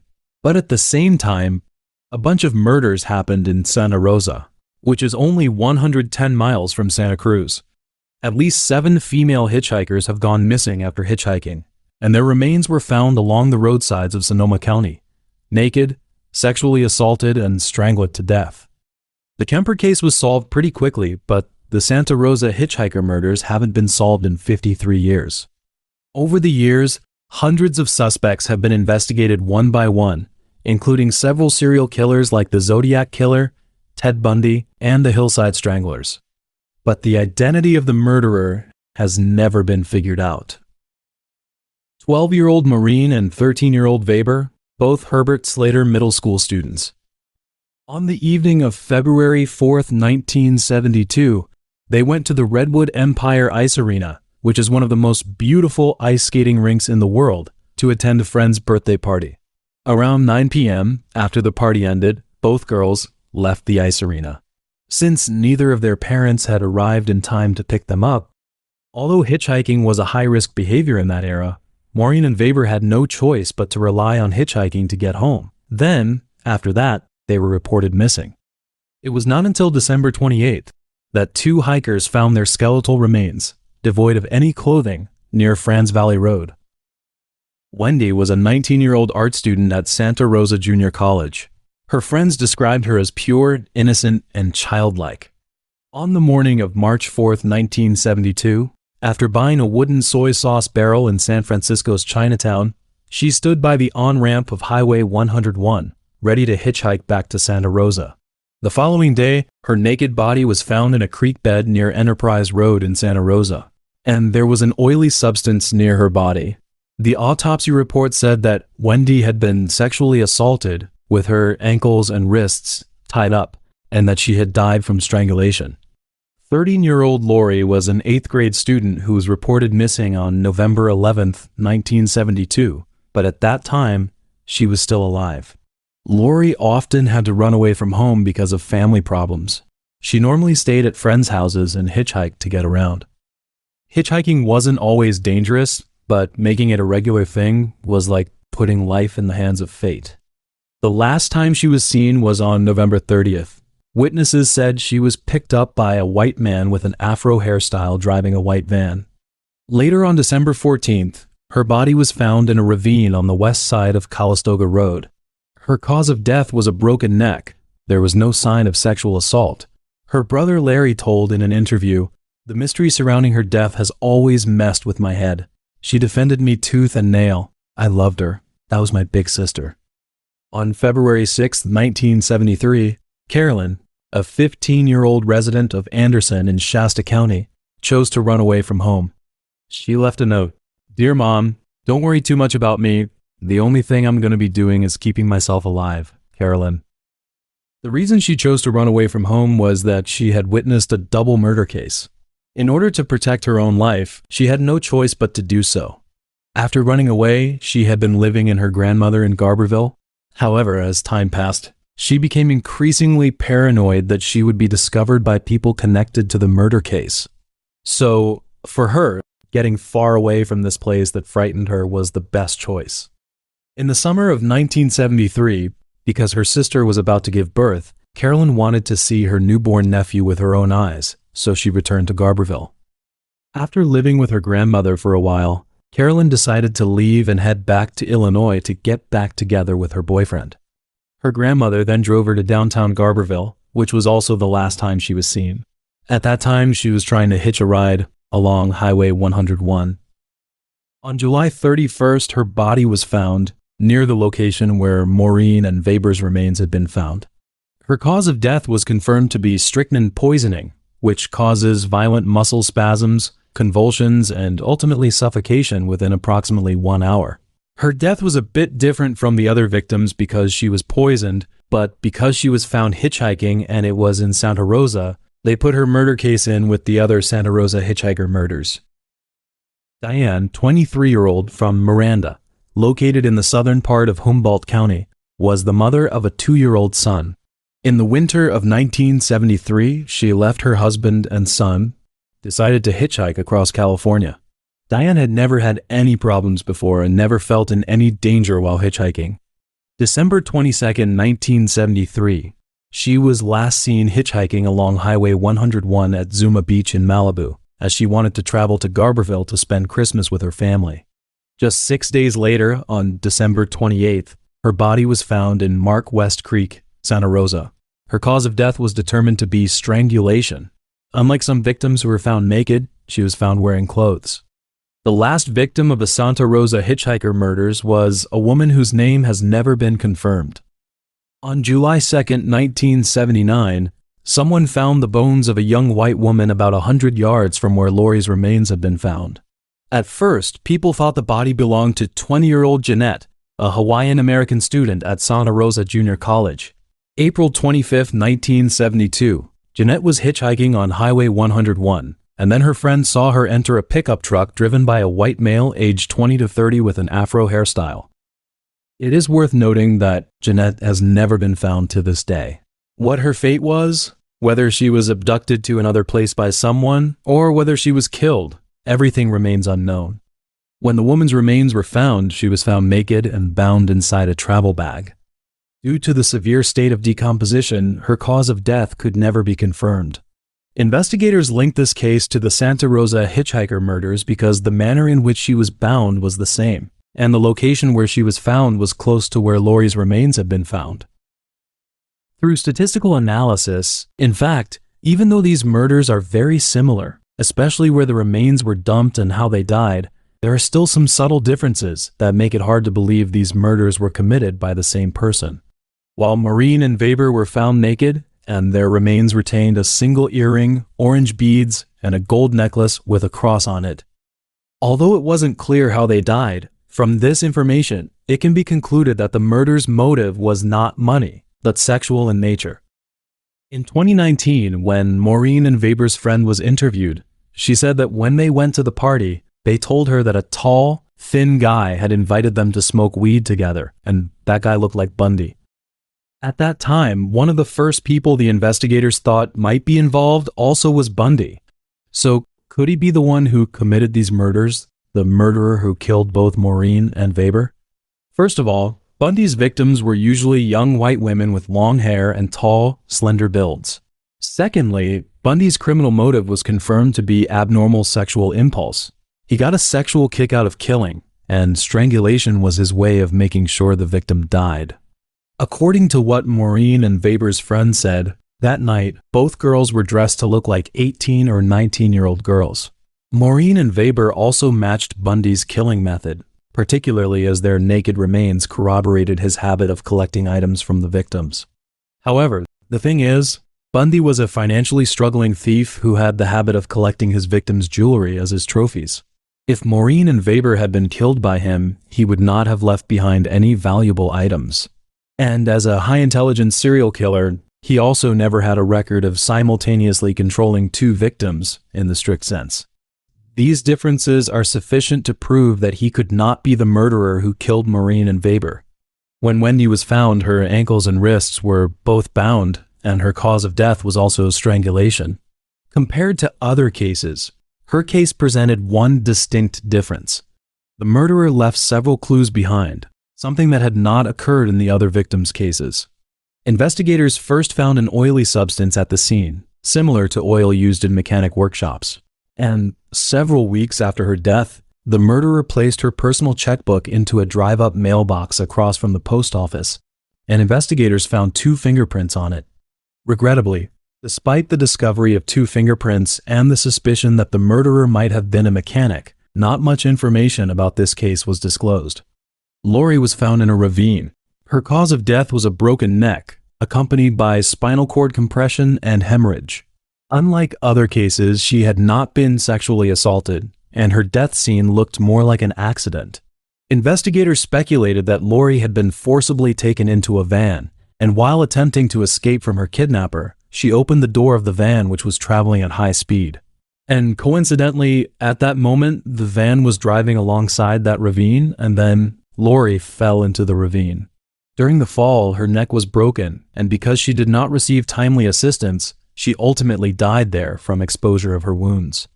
Furthermore, it is worth noting that the driver of the van was described as a white man with an afro hairstyle driving a white van, and such a description of the driver was also mentioned in Jeanette's case. Carolyn's cause of death was strychnine poisoning, and the place where she was found was only 3 feet away from where Maureen and Weber's remains had been found. At that time, investigators found a pattern at the scene formed by branches and wooden sticks arranged into a rectangle connected to a square.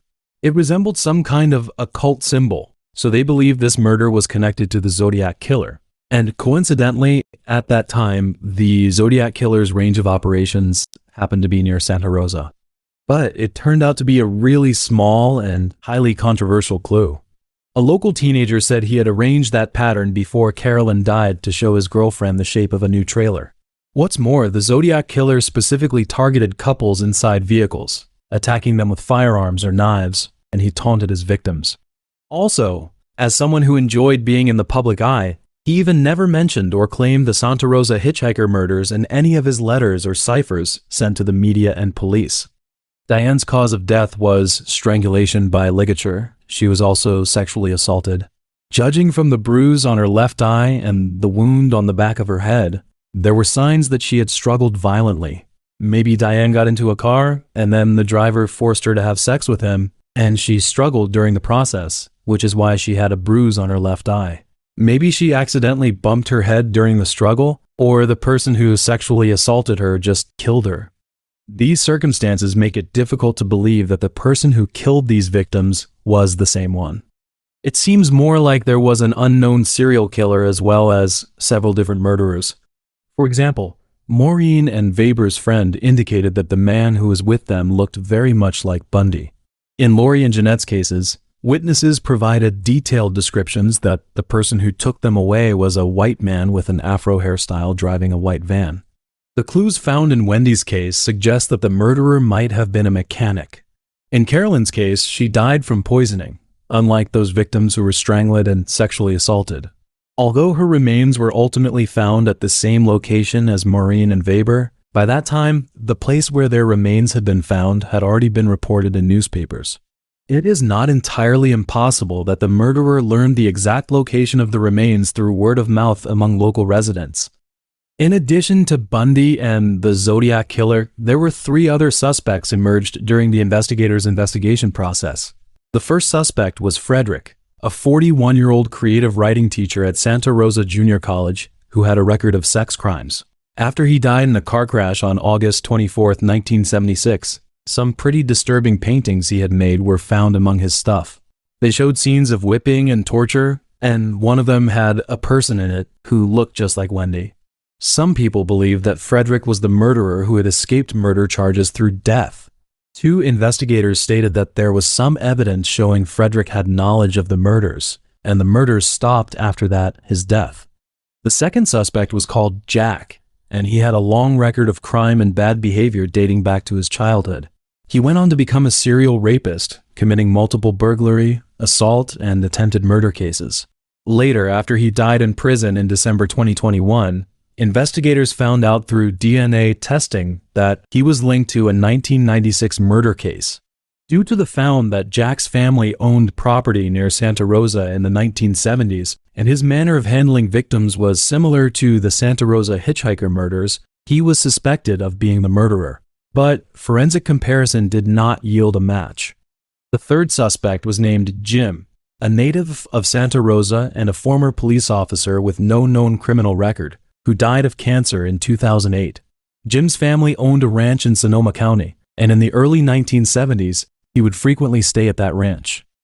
The reason he was suspected of being connected to the Santa Rosa murders was that, after his death, his family found a box containing women's jewelry among his belongings, and that jewelry did not belong to anyone in his family. Among these items was an earring, orange beads. It is worth noting that when Maureen and Weber's remains were found, an earring, orange beads, and a gold necklace with a cross were left at the scene. In August 2022, Jim's DNA profile and other relevant information were turned over to the Sonoma County Sheriff's Office.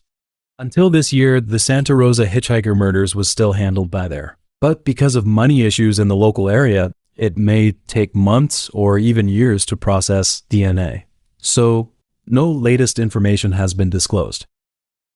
Glasgow, the largest city in Scotland, is home to a private museum created by volunteers from the local Police Heritage Association. The museum houses over 2,000 items, most of which are police uniforms from countries around the world, including those from China and North Korea. In addition to these uniforms, the museum also houses items and evidence related to a notorious serial killer. He was named Peter Manuel. He was the second to last person to be executed at Barlinnie Prison and the third to last person to be executed in Scotland. His crimes remain one of the most memorable and frequently discussed topics among museum visitors, especially for women who lived in the 1950s. In those days, the terror and unease that this man caused were almost indescribable. When night fell, men in the communities of Lanarkshire and eastern Glasgow, the fathers and brothers, would spontaneously organize themselves to escort young women who were taking late-night buses or returning from other places, ensuring their safe journey home. Although the Industrial Revolution brought economic development to Scotland, many people were still forced to emigrate due to economic decline in the early 1920s. A Scottish couple, in pursuit of a better life, also immigrated to the U.S. at this time. They first settled in Detroit and later moved to New York City, where the husband, Samuel, worked in an automobile factory, and the wife, Bridget, became a domestic servant. In March 1927, Bridget gave birth to their second child. Following Scottish naming traditions, they named him Peter. Initially, the family was doing well, with plenty of food, an apartment, and comfortable clothing. Compared to their life in Scotland, it was like living in paradise. However, in 1929, the Wall Street stock market crashed. From that year on, the economy rapidly deteriorated. Numerous businesses went bankrupt, unemployment soared, and Samuel was one of the laid-off auto workers. At first, the family was able to barely make ends meet with Bridget's job. Unfortunately, Samuel later became ill, and the successive misfortunes plunged the couple into bankruptcy. Poverty forced them to return to Scotland in 1932, initially to Motherwell, a small town near Glasgow with a low cost of living. In 1937, they moved again. this time to Coventry. At that time, Peter was already 10 years old. Having been born in the US and having lived there for nearly 5 years, he naturally had an American accent. However, it is well known, even in today's society, some British people still hold negative attitudes towards American accents, and this was even more the case in the 1930s. Although the Victorian era had ended, British society was still deeply influenced by traditional values, and people harbored a pathological prejudice against those with American accents. Peter was the one who suffered from this prejudice. He was also smaller than his peers, so he was not only frequently criticized by his teachers at school, but also bullied by other students. Over time, Peter's heart became filled with too much resentment and a sense of injustice towards society. By the age of 12, he was already regarded by the local police as a professional petty thief. And 3 years later, he was sent to Leeds prison after attacking a sleeping woman with a hammer during a burglary. Meanwhile, in the same year, 1942, Coventry was heavily bombed by the German military. Peter's parents had to move to Lanarkshire, so after his release, he was transferred to a juvenile reformatory in Lanarkshire. Between 1945 and 1946, there were 3 violent crimes and 1 sexual assault in the Sandy Hills area of Lanarkshire. On February 16th, 2 police officers received information from an informant who claimed that the perpetrator of those crimes was hiding in a long vacant house. So they rushed to the house, and in the attic of the house they found a bedroom with signs of recent occupation, but no one was there. They then collected the items in the bedroom and took them away for fingerprint analysis. The night one of the police officers realized that he had missed a cup that might have fingerprints on it. He quickly returned to the house, and just as he arrived, a man walked out of the garden of the house. Without time to think, he immediately arrested him. After the investigation, it was determined that the man was Peter. He was responsible for the 3 violent crimes and the sexual assault. Prior to that, he had been living in the house and hiding behind the attic floorboards when the police searched it. In the end, Peter was sentenced to 8 years in prison and was sent to Peterhead Prison. However, the prison environment seemed to fuel his growing resentment and desire for revenge. There, he became fascinated with American gangsters and decided to emulate their behavior. In the summer of 1953, Peter, 26 years old, was released from prison and returned to society. He moved to Glasgow, where his parents were living. Located in the central west of Scotland, Glasgow is only 45 miles from Edinburgh, the capital of Scotland, and his killing spree took place in Glasgow and its surrounding areas. On January 4th, 1956, a man walking on a golf course in the Calderwood estate discovered the body of a young woman near a woodland. When the first police officers arrived at the scene, they confirmed that the victim had a smashed skull and had been sexually assaulted. Later, the victim was identified as 17-year-old Anne. On January 2nd, due to the holiday, she had attended a dance. She had not returned home since then. Her parents had assumed she was staying at a friend's house, not realizing that she had already been murdered. Initially, the local police suspected Peter to be the killer because of his history of rape and imprisonment and the scratches on his body, which had not been there a few days earlier. But his father, Samuel, provided him with an alibi. On September 17th, several months later, the police in Lancashire received a call from a domestic servant who had discovered that her employer's house had been burglarized. The living room curtains were drawn open, and the glass panel of the front door was shattered. However, upon entering the house to conduct a search, the police realized that this was not a simple burglary, but a mass shooting. The mistress of the house, Marion, her 16-year-old daughter, Vivian, and her sister, Brown, had been shot dead in their beds. The primary suspect in the case was Marion's husband, William. At the time, he was on vacation about 90 miles away from the crime scene. The police suspected that he had driven home at night, killed 3 family members, staged the scene to look like a burglary, and then driven back to his vacation spot. After conducting inquiries, the police found 2 witnesses. One was a ferryman who claimed to have seen William at night, and the other was a driver who said he had crossed paths with William by Loch Lomond. Armed with these witness accounts, the police immediately arrested William and detained him at Barliney Prison. However, as time went on, the police gradually uncovered some perplexing details. They found that although William had engaged in multiple affairs during his marriage, he had no motive to kill his family. Moreover, no murder weapon was found in the waters near the hotel where William had stayed during his vacation. The police also checked with gas stations along the route and confirmed that the fuel in William's car had not decreased. So, after being detained for 2 months, William was released without charge. On December 29, 1957, Cook from Mount Vernon, Lancashire, reported to the police that his 17-year-old daughter, Isabel, had mysteriously disappeared. She had not returned home after attending a dance at Adlington Grammar School the night before. Later, while searching along the River Caldew, the police found her shoes, handbag, and other personal belongings, but Isabel herself was still not found. A few days later, on Monday, January 6th, 45-year-old Smart, his wife Doris, and their 11-year-old son Michael were found dead. All three had been shot in the head at close range while they were sleeping. The local police tried to determine the time of their deaths by questioning Smart's neighbors. The neighbors said that over the past few days, the curtains of the Smart's house had been frequently drawn and opened, and the indoor lights had been turned on and off several times. However, when the police opened Smart's mailbox, they found that it had not been opened since January 1st. In addition, Smart's car was also missing. The presence of signs of life in the house, the unopened mailbox for several days, and the missing car indicated that the killer had continued to live in the Smart's home after killing them, or had returned multiple times without being detected. The police then traced the last known whereabouts of Smart's. On New Year's Eve, Smart was still alive, and he had withdrawn 7 5-pound notes from the bank, but they did not find this money in his home. Apparently, the killer had taken it. Therefore, the police focused their investigation on the whereabouts of these banknotes. Several days later, a bartender provided a key clue to the police. Peter had paid his bar tab with several crisp new banknotes. In those days, there were no ATMs, and new banknotes were not common, especially in pubs, where few people would use crisp new notes. After verification by the police, these banknotes were identified as the ones Smart had withdrawn from the bank.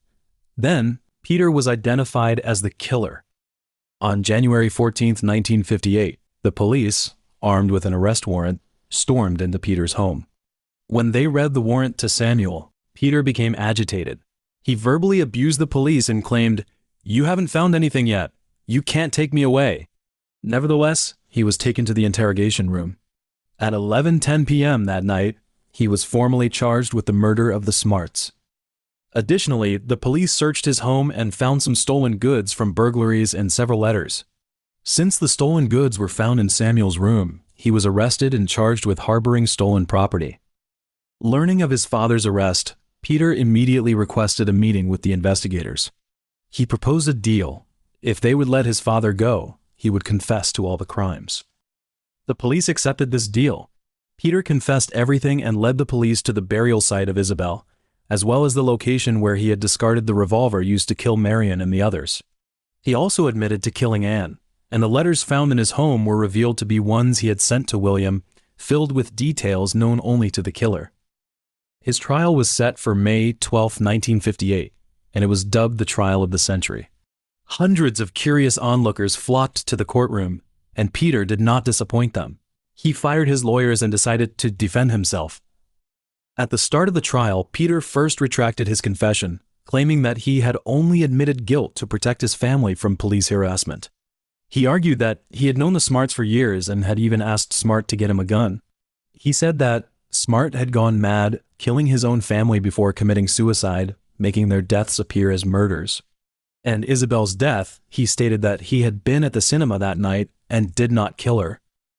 The prosecution presented conclusive evidence, including Peter's possession and use of the banknotes belonging to Smart, his previous confessions to the police, and his prior criminal convictions.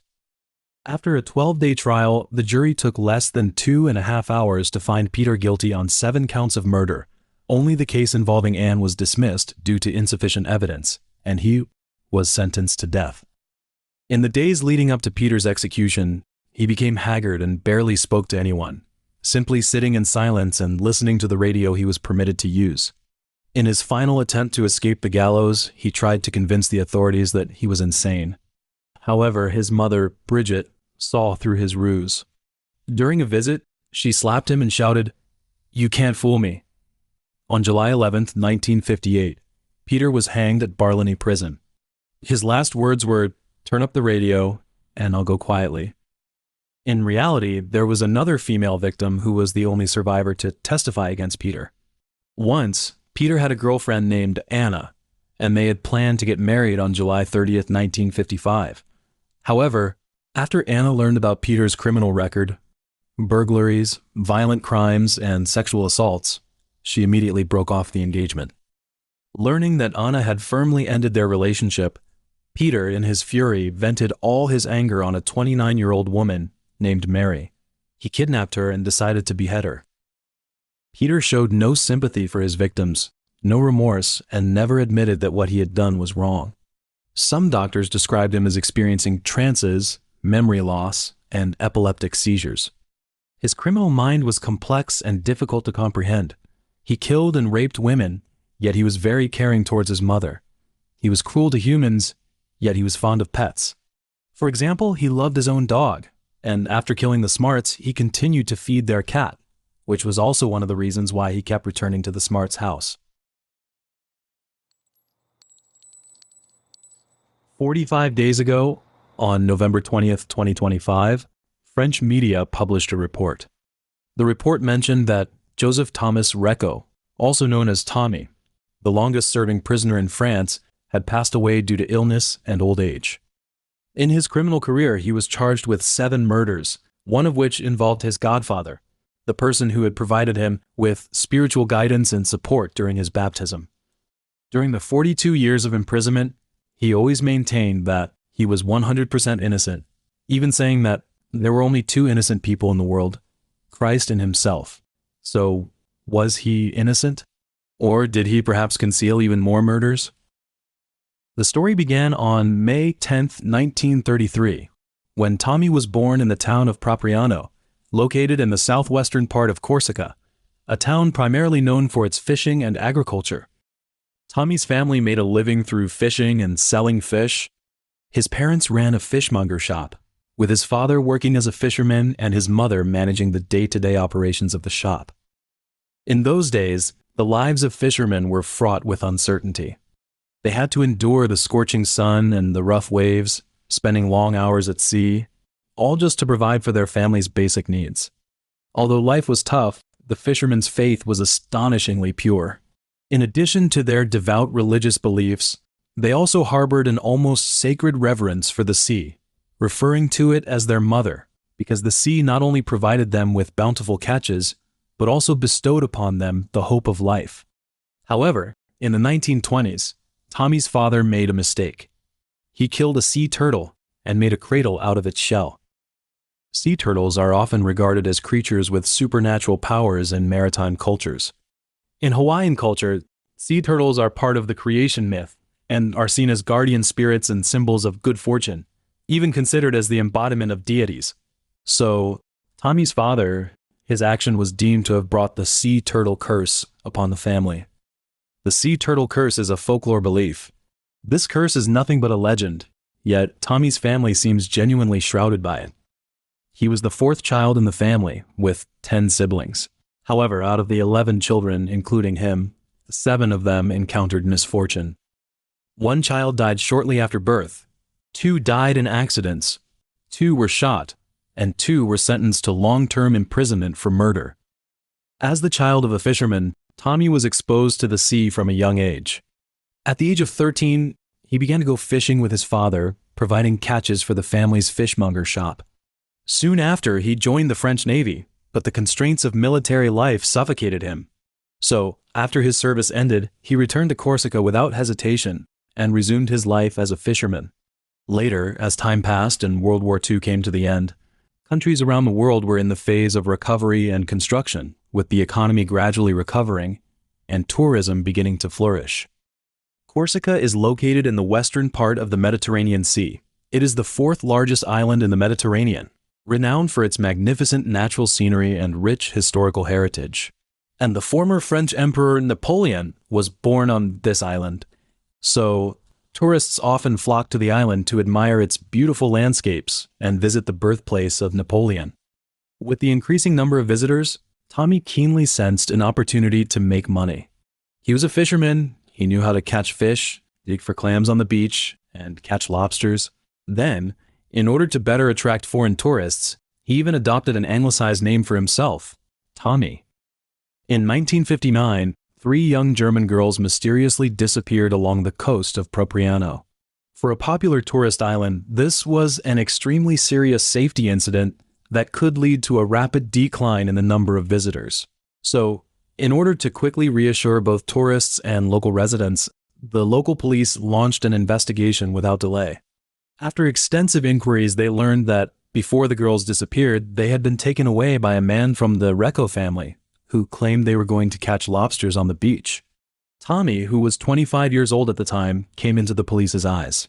He was the one who had taken the 3 girls and was also the last person to see them. So, naturally, the police arrested Tommy. During the interrogation, Tommy admitted that he had taken the young tourists on a tour, but he absolutely should not be held responsible for their disappearance. He insisted that he had merely shown them around, with no intention of robbing or harming them, nor any impulse to commit a sexual crime, as he had been married for 3 years and had a child. Due to the lack of concrete evidence, the police were unable to prove that Tommy had a direct connection to the disappearance of the girls. Their disappearance also did not confirm that they had met with misfortune. Perhaps they had left Corsica by boat without informing anyone. In the end, Tommy was released without charge, and the 3 German girls were never seen again. A year later, on an evening in 1960, Tommy and his brother Pierre were fishing with explosives by the sea. Compared to traditional fishing methods, using explosives could catch a large number of fish in a short time.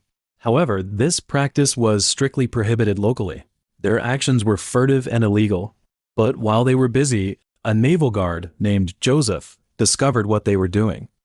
Joseph was Tommy's godfather, the person who had provided him with spiritual guidance and support during his baptism. In other words, he was a guardian to Tommy besides his parents. Because he had been discovered, Tommy was panic-stricken. He feared being arrested for his illegal fishing activities. So, he grabbed a rifle, jumped off the fishing boat alone, and swam towards the beach. Tommy didn't know who the naval guard was. He only knew that he needed to deal with him. Reached the beach, Tommy fired at the naval guard. Then, to make sure the guard was dead, he struck him multiple times with the butt of his gun and even hit his head fiercely with a large rock. After everything was over, Tommy returned to the fishing boat. When Pierre asked about the blood on his hands and the rifle, he refused to explain. Before long, the local police discovered Joseph's body and found some green fragments on the beach. They speculated that these fragments might have come from a fisherman's or poacher's rifle. Soon, rumors spread far and wide. Tommy, who had been suspected of causing the disappearance of 3 German tourists a year earlier, was once again under suspicion for the murder. Faced with police interrogation, Tommy firmly denied any involvement in the murder. His family, led by his mother, also staunchly believed in his innocence. Although the fact that the victim was Tommy's godfather and their friend, that year the family had already endured a great deal of suffering. One of Tommy's brothers had died in a car accident, and an infant had unfortunately passed away shortly after birth. So, even if Tommy had indeed murdered his godfather, they could only pretend that nothing had happened, because they could not bear the thought of losing another family member. However, on November 30th, Tommy's brother, Pierre, informed the police about Tommy. He claimed that on the day of the murder, he had heard Joseph's cries. Joseph was also his godfather. So, Tommy was interrogated once more. Initially, he continued to deny killing his godfather. But after several hours, his mental state completely collapsed. He confessed to being the murderer, saying that he had simply not wanted to be fined for using explosives for fishing. In his fear, he had not realized that the naval guard was his godfather. Shortly after his confession, Tommy regained his faculties and retracted his statement. But the damage was already done. His trial was set for December 8, 1962. However, although he was sentenced to death, President Charles de Gaulle granted 2 amnesties in 1964 and 1966 respectively. Tommy was among the death row inmates who were pardoned. His sentence was commuted to life imprisonment. During his imprisonment, Tommy's family experienced multiple tragedies. His brother Toussaint was murdered by his brother-in-law. Pierre was killed by 2 masked men. His sister, Francine, whose husband was the murderer of Toussaint, died after falling down the stairs. In November 1977, Tommy was granted parole and moved to Marseille, where he found a job at a store selling diving suits. 2 years later, on December 22, 1979, a massacre occurred at the Mammoth shop in Béziers. 3 young cashiers were killed in the store's counting room. In addition, approximately 640,000 francs were stolen from the store. Because no one had seen or heard anything unusual, the police investigation was extremely challenging. They could only deduce from the victim's conditions and the stolen francs that the perpetrator was extremely decisive and fearless, with a motive of financial gain. However, despite the Béziers Police Department's best efforts, they were unable to identify the perpetrator, and thus, their investigation had to be suspended. A month later, on January 18, 1980, in the small village of Kürten in the Var department, 11-year-old Sandrine was resting at home when she heard her father, Gilles, arguing with a man. Frightened, she decided to call her mother, who was working at a children's home, but her mother was not there. So, she called the director of the nursing home instead, saying that someone wanted to hurt her father and that the man was Rine's cousin. Realizing the seriousness of the situation, the director immediately alerted the nearest neighbors. Jacques, a 52-year-old former gendarme and the girl's neighbor, rushed over to check on Sandrine as soon as he received the alert. After a long while, Jacques had still not returned home. Growing worried about her husband, Jacques' wife also hurried to Sandrine's house. However, as she pushed open the door to Sandrine's home, she found her husband's body and Sandrine's body lying on the floor, both covered in blood. Later, when several police officers arrived, they found Gilles' body in the basement of the house. Before she was killed, Sandrine had said something very important. She mentioned that someone wanted to hurt her dad and that he was Rine's cousin. This statement caught the attention of the police, who began to investigate who Rene's cousins were. After conducting inquiries, they found out that Rene had a cousin named Tommy, who happened to be well acquainted with Gilles. Then, Tommy was immediately arrested. However, due to his firm denial and the lack of concrete evidence, the police officers interrogating him had no choice but to release him reluctantly. Later, another police officer took over the case. He was Tommy's cousin. Upon seeing his cousin's figure, Tommy was surprised and asked why he was there. His cousin replied, "I'm here because of what you've done." Hearing this, it seemed that Tommy's mental defenses began to crack, and he started to explain why he had killed 3 people in that house. He said that he had originally just wanted to buy a gun from Gilles, but Gilles had refused. Enraged and losing his senses, he killed Gilles. As he emerged from the basement and crossed the garden, he encountered Jacques, who had come to check on the situation. He then followed Jacques into the house and shot him in the neck. Realizing that Sandrine had witnessed his crime, he panicked. In the end, in order to eliminate any witnesses, he killed her. After he had confessed everything, however, he retracted his statement once again. Meanwhile, the investigator in charge of the Béziers massacre learned about the triple murder in Kürten. He found that, in both cases, the victims had been shot, and the expert reports indicated that the same or similar weapons might have been used in both incidents. So he also approached Tommy and asked him if he had been involved in the triple murder in Béziers. However, the answer was clear. Tommy refused to answer any questions. Thus, the investigation into the Béziers triple murder once again reached an impasse. Several months later, in May 1980, a retired man walked into the police station. He claimed that the suspect in the Kürten triple murder had been present at the Mammoth store on the day of the Béziers massacre. He remembered that the man had wandered around the store seemingly looking for someone or something, and the reason he could recall this person was because of his blue eyes. The case had a new breakthrough, and Tommy was summoned for interrogation once more. Faced with the old man's identification, Tommy denied ever entering the Mammoth store. However, when listening to the suspect's recording, the old man recognized Tommy's voice again. Then, the investigators uncovered a crucial piece of information. Tommy worked at a store selling diving suits, and as part of his job, he would deliver diving suits to the Mammoth store. This meant that he had the opportunity to enter the room where the cash was kept and somehow obtain it. On June 6, 1983, Tommy's trial began. At the hearing, he pleaded not guilty and declared in front of all the jurors that he was 100% innocent, just like Christ, and that he was the victim of a detestable conspiracy. A few days later, on June 14th, he was sentenced to life imprisonment without the possibility of parole. Additionally, during the trial, when the psychiatrists were asked about Tommy's mental state, they said he was fully lucid. The ultimate factor that led him to commit murder was his uncontrollable, irritable, and impulsive nature, which triggered a series of violent actions. Although Tommy was only convicted of 7 murders, the disappearance of the 3 German tourists could hardly be dissociated from him and one of his brothers. Actually, while he was awaiting trial, his brother Antoine was implicated in the disappearance of 2 21-year-old girls. Initially, Antoine firmly denied the charges. However, later the police discovered the girls' swimsuits on his boat. Faced with the impossibility of escaping suspicion, Antoine had no choice but to reveal the truth. He recounted how he had met the 2 girls and taken them on a boat ride.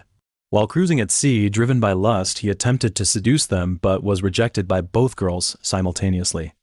Consequently, he flew into a rage, killed them, and threw their bodies into the ocean. Clearly, if the 3 young German girls had indeed been murdered, their fate would have been identical. As time went by, Tommy became one of the longest-serving and oldest prisoners in France. Although he had been eligible to apply for parole since January 1998 and had submitted multiple parole applications, each one was rejected. Throughout his lengthy imprisonment, he repeatedly applied for parole and probation on health grounds, but all his requests were denied. It was not until October 2024, when he was transferred to the detention center in Salon-de-Provence due to cancer, that he briefly left the prison. However, this news sparked a strong public reaction. Morel, whose wife Sylvette had been brutally murdered by Tommy, was particularly outraged. He felt extremely indignant that Tommy should receive any special treatment. In his view, the man who had killed his wife should not be granted any favors. On November 20th, 2025, Tommy passed away in prison, bringing his life to a close. From his youthful impulsiveness to his lonely old age, from the courtroom trials to the long years behind bars, was he 100% innocent? Tommy's son provided an answer. He said, "There will be trouble if he gets out. He has only one thing on his mind: revenge on those who spoke out."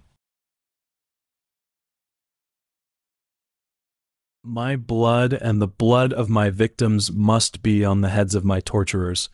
The punishments I have suffered have destroyed all my feelings as a human being. That was why I had no pity for my victims. Looking back at the criminal history of the world, there are not many serial killers who can be called vampires, and even fewer who are truly notorious. Andrei Chikatilo, who was active from the 1980s to 1990s, killed 52 people during his criminal career and drank the blood of one of his victims. Richard Chase from the U.S., a mentally deranged drunkard and drug user, believed that drinking blood could cure his illness. So, after committing his crimes, he would slit the throats or blood vessels of his victims, collect their blood in containers, and drink it. In addition to Andre and Chase, there was another vampire in the early 20th century whose modus operandi was both brutal and cold-blooded. His name was Peter Kürten. Over the course of 17 years, he murdered at least 9 victims and was involved in several attempted murders. Moreover, after the crime scenes were discovered, he would return to the locations, discuss the details of the cases with the police as an ordinary citizen. Peter's childhood, like that of many notorious serial killers in history, was filled with intractable hardships and problems. On May 26, 1883, he was born into a poor, abusive family in Mulheim am Rhein. Peter was the eldest of 13 children in the family, and 2 of whom unfortunately died at birth. However, perhaps living in such a family, premature death was also a kind of relief. Peter's father was an alcoholic who lived with his wife and more than a dozen children in a tiny one-bedroom apartment where living space was extremely cramped. Yet, even in such a chaotic and extremely crowded environment, this brutal man acted like a dictator. He drank excessively and, after drinking, would quarrel with his wife and beat her and the children present. He would even force the 11 children to watch him have sex with their mother. As time passed, 9-year-old Peter became acquainted with a dog catcher, a degenerate man who taught Peter how to satisfy his sexual desires with his hands, and encouraged him to engage in bestiality with dogs. Growing up in a family environment filled with twisted sexual behavior, Peter had already witnessed his parents having sex multiple times from a young age. However, due to his age, he did not fully understand the implications of what the man was trying to tell. Entering adolescence, Peter grew increasingly disgusted with his painful and twisted family. He started skipping school, running away from home, immersing himself in the chaotic streets. During this period, influenced by puberty, Peter's desire for sexual activity gradually increased, especially after being exposed to his parents' sexual behavior from a young age. He met a girl his age who allowed him to hold her hand, kiss her, and even touch her body, but she firmly resisted any further sexual advances from Peter. In order to relieve his sexual urges, Peter recalled the dog catcher's words and began to sneak into local farms and stables to engage in bestiality with dogs, sheep, pigs, and goats. In the process, he also exhibited his violent tendencies, stabbing and cutting the animals with a knife. Later, Peter claimed that he had to stab the animals with a knife before reaching sexual climax in order to achieve the so-called maximum pleasure.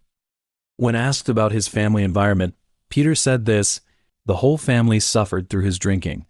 For when he was in drink, my father was terrible. As you may well imagine, we suffered terrible poverty, all because the wages went on drink. We all lived in one room, and you will appreciate what affect that had on me sexually." In 1897, before running away from home, Peter took all the money he could find in the house. Shortly after he left, his father, the brutal man, was arrested and sentenced to 18 months in prison for repeatedly raping his own 13-year-old daughter. After running away, Peter moved to Koblenz. There, he was frequently brought to court for petty theft and was sentenced to prison multiple times. During his initial prison sentence, he claimed he was frequently subjected to severe punishment, abuse, and beatings, and those painful experiences gradually warped his mind. In order to escape the agony, he developed intense erotic fantasies. In the first year of the 20th century, Peter was arrested for fraud and sentenced to 4 years in prison, where he was incarcerated in Dusseldorf. In the summer of 1904, after Peter was released from prison, he was conscripted into the Imperial German Army. However, he soon deserted and became a fugitive. This was because, during his service, he had committed multiple acts of arson, setting fire to several barns and haylofts. Later, Peter claimed that he had 2 reasons for the arson. The first was to satisfy his sexual excitement, and the second was his desire to burn the sleeping vagrants alive. In 1905, Peter was tried by a military court for desertion. He was charged with multiple counts of robbery and over 20 counts of arson, and was sentenced to 8 years of solitary confinement. After being arrested for murder later on, Peter told investigators and psychologists that this period of imprisonment was the first time he had experienced such strict supervision and control. In prison, under the high-pressure environment, Peter's erotic fantasies gradually expanded in his mind to include vivid fantasies of revenge against society and acts of killing, and over time these fantasies became increasingly intense, and he derived a twisted pleasure from them. On May 25, 1913, Peter, after being released from prison, sneaked into a house in Mulheim in Rhine with the intention of committing robbery. At that time, a 10-year-old girl named Christine was fast asleep in her bed in the upstairs bedroom. By then, Peter's twisted fantasies had already affected his mind, so, upon seeing the girl, he forgot his initial goal. The next day, Peter went to a bar near the house. Local residents were discussing a recently occurred rape and murder case, with the victim being the 10-year-old Christine. She had been sexually assaulted and brutally stabbed to death. However, the focus of their discussion was not her death. In reality, Christine was not the only one in the house at that time. In that area, many residents converted the ground floor of their houses into bars or inns. Christine's parents were actually worked in the bar located downstairs from her bedroom. And the only people who could access the second floor were Christine, her parents, and her uncle. So neither the police nor Christine's parents realized that the killer might be a stranger. Instead, they suspected Christine's uncle. In the end, Christine's uncle was wrongfully imprisoned, while the real killer, Peter, frequently visited Christine's grave in the following weeks, masturbating while looking at her tombstone. 2 months later, Peter broke into another house, where he found a 17-year-old girl was sleeping. He strangled her until she was unconscious and achieved sexual climax while she was barely alive, but in the end, he did not kill her, just left the scene. At the time, no one knew why Peter spared her. The truth only came to light after his arrest. On July 14th, Peter was arrested for a series of arson and theft offenses and was sentenced to 6 years in prison. His sentence was later extended by 2 years due to his repeated refusal to obey prison rules during his incarceration. In April 1921, after being released, Peter moved to Altenburg. Initially, he lived with his sister. Later, through her introduction, he met Auguste, a woman 3 years his senior. Auguste ran a candy store and had a troubled past. She had once been a prostitute and had served time in prison for shooting her fiancé. However, Auguste was unaware that Peter also had an even more horrifying history. Peter later revealed to others he only felt the desire for sex when fantasizing about inflicting violence on another person.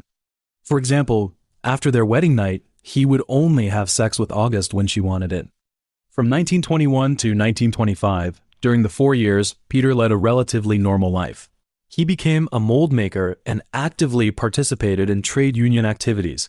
However, in 1925, when he and Auguste went to Dusseldorf, the peaceful life was shattered. There, Peter had affairs with a maid named Tiede and a servant girl named Mech. When Auguste discovered his infidelity, Tiede reported Peter to the police, claiming that he had seduced her. Mech, on the other hand, claimed that Peter had raped her. In the end, although the serious rape charge was dropped, Peter was still sentenced to 8 months in prison for seduction and threats. After serving 6 months, Peter was granted the opportunity for early release, but he had to leave Dusseldorf. As time moved to 1929, this year in Dusseldorf, Peter committed a series of assault cases. On February 3rd, he targeted a middle-aged woman. Standing next to some bushes, he was dressed in a neat suit with his hair neatly parted, looking like a proper businessman. In a calm tone, he motioned for her to come closer. Though the woman had no idea what was happening, she approached. However, as soon as she was concealed by the bushes, Peter suddenly pushed her to the ground, clutching tightly at the collar of her coat and shouting, "Don't make a sound, don't scream." Then he took out a pair of sharp scissors and stabbed her 24 times. Fortunately, despite the multiple stab wounds, the woman survived because none of the scissors thrusts had pierced any vital organs. On February 8th, Peter strangled a 9-year-old girl named Rosa until she lost consciousness, and then brutally stabbed her abdomen, temples, genitals, and heart with scissors. He then doused Rosa's body with a bottle of kerosene and set it on fire. Watching the child's body char as it burned, he experienced sexual climax. 5 days later, Peter traveled to the northern suburbs of the Flinchen district in Dusseldorf, where he murdered a 45-year-old mechanic named Rudolf. He stabbed Rudolf 20 times with scissors, particularly targeting the head, back, and eyes. When Rudolf's body was discovered, Peter, he nonchalantly returned to the crime scene, dressed in a neat suit, and conversed with the police investigating the case.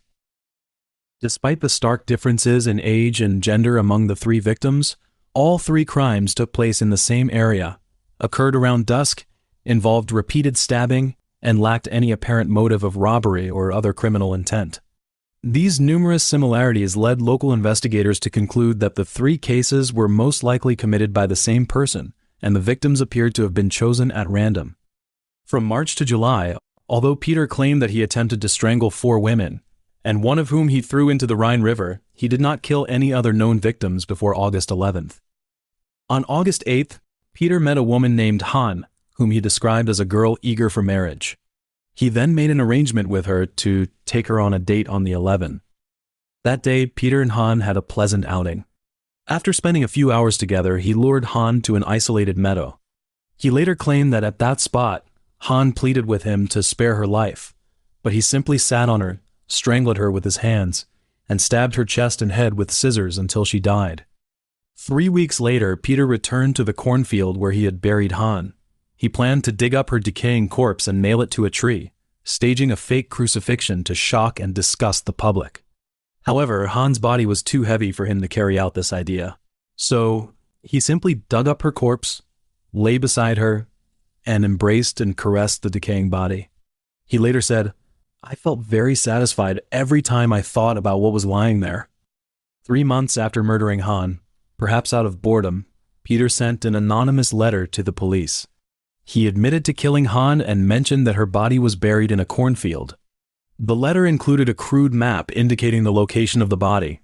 In the end, investigators found Han's body on November 15th, following the directions in the letter. Several days after the murder of Han, in an attempt to mislead the police, Peter switched his weapon of choice from scissors to a knife. In the early hours of August 21st, he carried out 3 random attacks. The victims were an 18-year-old girl, a 30-year-old man, and a 37-year-old woman. Fortunately, none of them died. On August 24th, he stood at the entrance of an amusement park and saw a 5-year-old girl and a 14-year-old girl walking out. He followed them through several streets to a vegetable field near the girl's home. Then, Peter stopped them.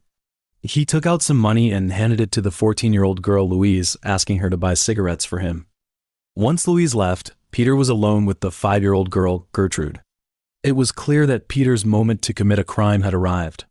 He first strangled Gertrude and then took out his knife, slashing her throat, and left her body in a field planted with beans. When Louise returned to the scene, before she could ask where her sister was, Peter killed her. But even Louise was dead. Peter did not stop. He immediately placed his mouth over Louise's wound and drank her blood. A day later, he approached a 27-year-old maid named Schultz and brazenly asked her for sex. Despite his neat appearance, Schultz flatly refused due to his rude manner of speaking. After being rejected, Peter repeatedly stabbed Schultz in the head, neck, and back with a knife. Fortunately, Schultz did not die and survived the attack. However, despite having interacted with Peter, she was unable to describe his appearance in detail due to the pain and shock. She only managed to say that the attacker was around 40 years old. In September, Peter changed his weapon again, this time switching from a knife to a hammer. On the evening of September 30th, he met a 31-year-old maid named Liet at the train station. He successfully persuaded her to accompany him to a cafe and then take a walk along the Rhine River. There, he took out the hammer and attacked Liet, knocking her unconscious. Peter did not kill her, but merely sexually assaulted her before leaving the scene. On October 11th, he encountered a 22-year-old maid named Elizabeth outside a theater. Her situation was similar to that of Liet, but unfortunately she died from severe injuries after being struck on the head and both temples with the hammer. On October 25th, Peter attacked 2 more women with a hammer, and both of them survived. On November 7th, Peter encountered 5-year-old Alberman on a street in Dusseldorf. He coaxed the child into accompanying him to an abandoned vegetable field. There, he grabbed her by the throat and, following his usual modus operandi, stabbed her head with scissors. As Alberman fell to the ground, he continued to stab her head and chest 34 more times. In those days, these cases had already attracted immense public attention due to their extreme brutality and the diverse backgrounds of the victims, as well as the varying methods of assault and murder. Initially, both the public and the local police believed that the crimes were committed by multiple individuals rather than a single person. By the end of 1929, the Dusseldorf police had a list of 900,000 different names of suspects. Over 9,000 people had been questioned, and the public had sent them more than 13,000 letters. Just 2 days after Alberman's murder, a local newspaper received the letter. It detailed the location of Han's grave and precisely indicated where Alberman's body was buried, stating that her corpse was concealed beneath a pile of bricks and rubble. Later, through handwriting analysis, a graphologist concluded that the letters about Han and Alberman were written by the same person. This conclusion led Ernst, the chief inspector from the Berlin Police Department, to determine that the series of attacks were likely carried out by a single individual. In addition, the murder of Alberman was Peter's last fatal attack. Although he carried out a series of hammer attacks and strangulations from February to May 1930, injuring 10 victims, all of them survived and were able to describe his appearance to the police. At this point, his identity was about to be revealed. His criminal career was also nearing its end. On May 14, 1930, a man approached a 20-year-old woman named Maria at the Dusseldorf train station. After learning that Maria was looking for temporary accommodation and work, he offered to take her to a hostel. Maria, unsuspecting, agreed to his suggestion. However, as they walked, Maria sensed something was amiss because the direction they were heading became increasingly remote with hardly any pedestrians. So, she argued with him. As they were arguing, a man dressed in a neat suit with neatly parted hair walked over. It was Peter. He asked Maria if she had been harassed by the man. Seeing Peter approaching, the man walked away directly. Then, Peter invited Maria to his apartment to rest for a while. Obviously, Maria, who had just been deceived, immediately realized Peter's motive. She clearly stated that she was not interested in him and would not have sex with him. Hearing this, Peter nodded calmly. Instead of arguing, he directly took control of Maria, took her into a small grove of trees, and attempted to sexually assault her. During this time, Maria kept screaming loudly. Perhaps because Peter did not bring his tools for the crime, he could not kill Maria immediately, so he let her go. After surviving the attack, Maria did not report it to the police. As a newcomer to Dusseldorf, she was unaware of the series of attacks that had occurred in the area. She only mentioned the incident in a letter to a friend. On May 19th, an employee at the local post office opened a letter because the address was incorrect. However, this letter was the one Maria had sent to her friend. Sensing something was amiss, the employee forwarded the letter to the Dusseldorf police.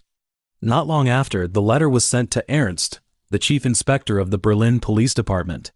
After carefully reading the content of the letter, he concluded that the person who attacked Maria was very likely the same one responsible for the multiple crimes. Although the slim chances, he located Maria and inquired about the detailed events of that day.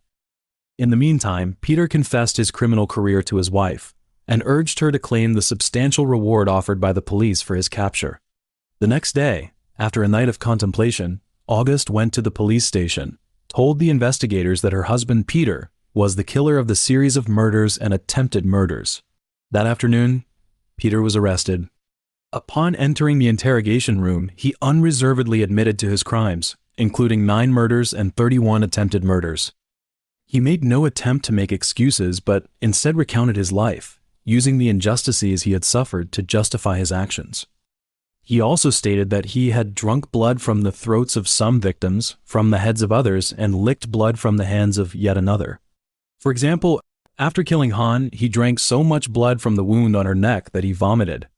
This is why Peter became known as the Vampire of Dusseldorf.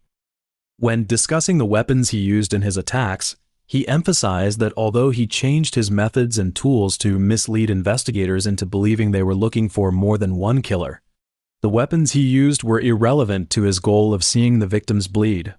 He said, whether it was a knife, scissors, or a hammer that made him see the blood, it didn't matter to him. He also admitted that many victims survived not because they were lucky, but because he achieved sexual climax early in the attacks and no longer needed the blood for stimulation. During the interrogation, he stated that the primary motive behind all his criminal activities was to retaliate against an oppressive society. He felt that his multiple imprisonments throughout his life were unjust, and his crimes were also a form of revenge for the neglect and abuse he suffered in his childhood. In the end, numerous psychologists concluded that Peter was not a madman and that there was nothing wrong with his mental state. He was deemed a sane individual capable of standing trial. On April 13, 1931, the trial began. Peter was charged with 9 counts of murder and 7 counts of attempted murder. When asked if he felt any pangs of conscience for his actions, he replied, "I have none. Never have I felt any misgiving in my soul. Never did I think to myself that what I did was bad, even though human society condemns it. My blood and the blood of my victims must be on the heads of my torturers. The punishments I have suffered have destroyed all my feelings as a human being. That was why I had no pity for my victims." The trial lasted 10 days. On April 22nd, the jury reached a verdict in less than 2 hours. Peter was found guilty and sentenced to death for the 9 murders. He was also found guilty of the 7 attempted murders. When the judge pronounced the sentence, Peter showed no emotion. In his final statement to the court, he said that he now considered his crimes so terrible that he did not want to make any excuses for them. Later, Peter did not appeal his conviction. Instead, he requested to see his confessor, wanting to write letters of apology to the victim's relatives and a final farewell letter to his wife. On the evening of July 1st, 1931, he had his last meal, a Wiener Schnitzel, a bottle of white wine, and fried potatoes. At 6 o'clock in the morning on July 2nd, he was executed by guillotine in the prison in Cologne. Before his execution, his last words were, "Tell me, after my head is chopped off, will I still be able to hear, at least for a moment, the sound of my own blood gushing from the stump of my neck? That would be the pleasure to end all pleasures." Even in his final moments, Peter still exhibited a twisted fascination with violence and bloodshed, fantasizing about hearing his own blood gushing out even as he faced death. 18 years ago, 55-year-old Donna Fitzgerald was a veteran corrections officer with the Florida Department of Corrections, having served for 13 years. On June 25, 2008, a Wednesday, Donna, being the kind-hearted person she was, volunteered to cover a colleague's shift when he had an emergency at home. As a single mother who has raised her children alone for many years, she knows the importance of family only too well. So when her colleague had a family emergency, she'd take over for him. Around 7:30 p.m. that evening, she was standing in the prison workshop as usual, overseeing 13 male inmates, including rapists and violent repeat offenders, who were working there. According to the rules, at least 2 officers should be present when the inmates are working. However, as there hadn't been any riots or accidents involving inmates for a long time, supervision had become lax, and Donna was the only corrections officer present. So, when Hall, an inmate who was hiding in the welding shed next to the workshop because he had illegal drugs on him, was discovered, she had to go there alone. After entering the welding shed, Hall attacked quickly and viciously. The autopsy report showed that Donna had about 22 to 25 stab wounds all over her body, some of which pierced through her lungs and heart. In reality, Donna's death is not an isolated case. Examining the criminal history of the United States as a whole, while it is rare for female prison officers to be killed by inmates, most of these cases reveal systemic risks within the prison system. The earliest and most suspicious case happened at Greenhaven Correctional Facility in 1981. Victim was female corrections officer Donna Payant, and the convicted inmate was Lemuel Warren Smith, a notorious serial killer. Considered one of the most dangerous prisoners in the New York prison system, he was kept in isolation for 23 hours a day with no human contact. Smith confessed to 5 murders for which he could have been sentenced to death, yet he still maintains to this day that he was framed for Payant's murder. Surprisingly, even Payant's son said, "I know he's a bad guy, but I don't think Smith did it." So here's a strange question. Why would a serial killer who has killed at least 5 people insist on denying this one particular charge? Is he lying, or is there some hidden truth to his claims? But to find the answer, we first need to understand his story, personality, and character. Smith was born on July 23, 1941, in Amsterdam, New York. He was born into a family with strong religious beliefs and was their 4th child. Back then, many black families were experiencing breakdowns and hardships, such as having a father in prison or one who had abandoned his family. Fortunately, Smith had a complete family. His father worked the night shift as a laborer at a General Electric plant. He didn't go to prison or divorce his wife, nor did he shirk his responsibilities. His mother was a full-time homemaker.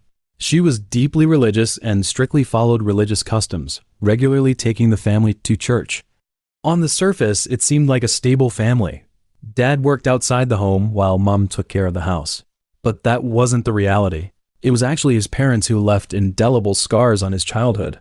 For instance, from the time he was born until he was 12, Smith always slept with his mother. Her reasoning was that his dad worked the night shift. If he did not comply with her demands, she would threaten him, saying things like, "The Indians will take you away." Some social workers also accused his parents of physically punishing him. Although there is no solid evidence to support this claim, it raises questions about what was really going on inside that family. The boy's mental state gradually started to deteriorate as he grew up in that kind of environment. And besides the mental trauma, he also had frequent head injuries during his childhood.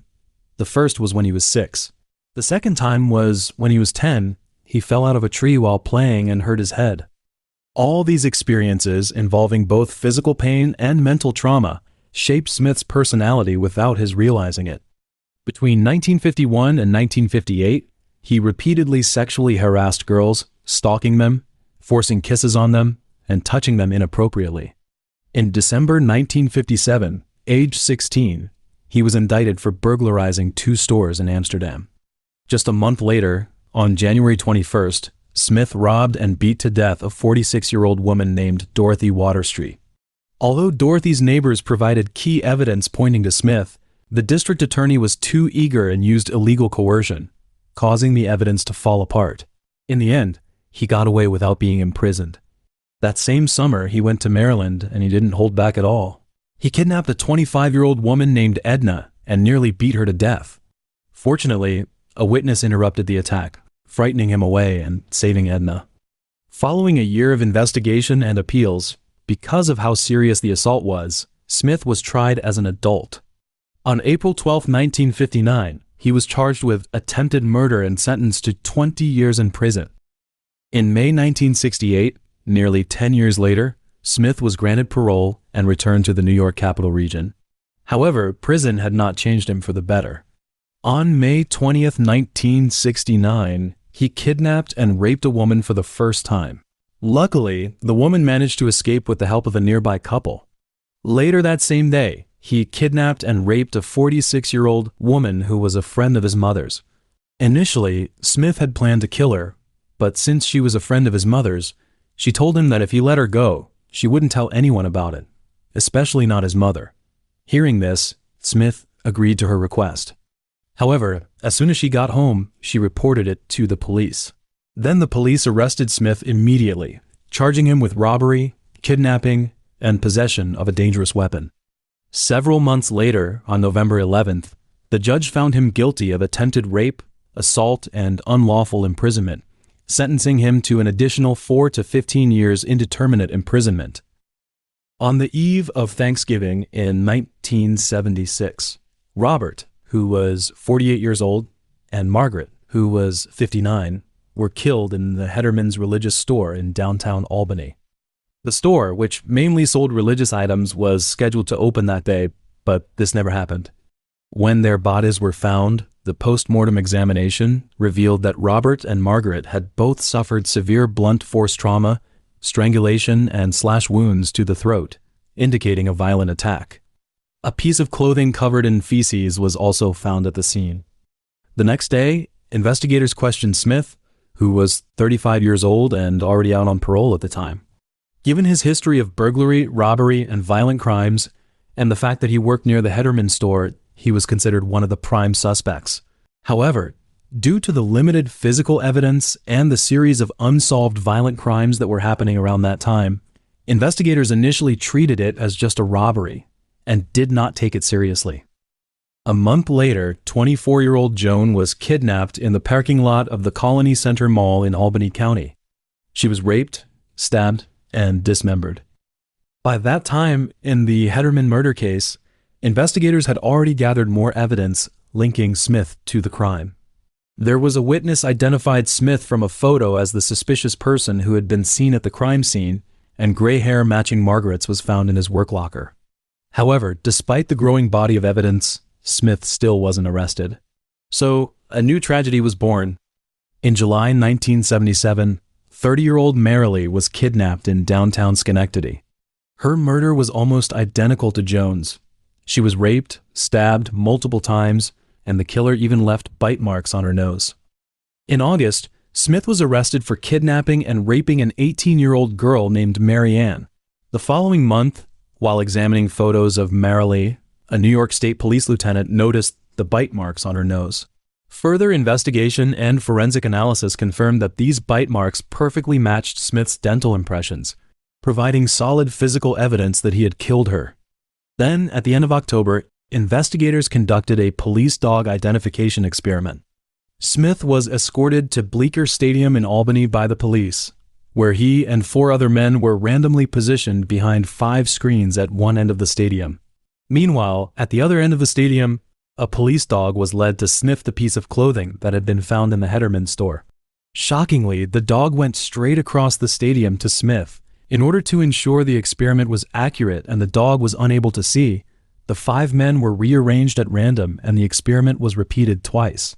But each time, the dog all went straight to Smith.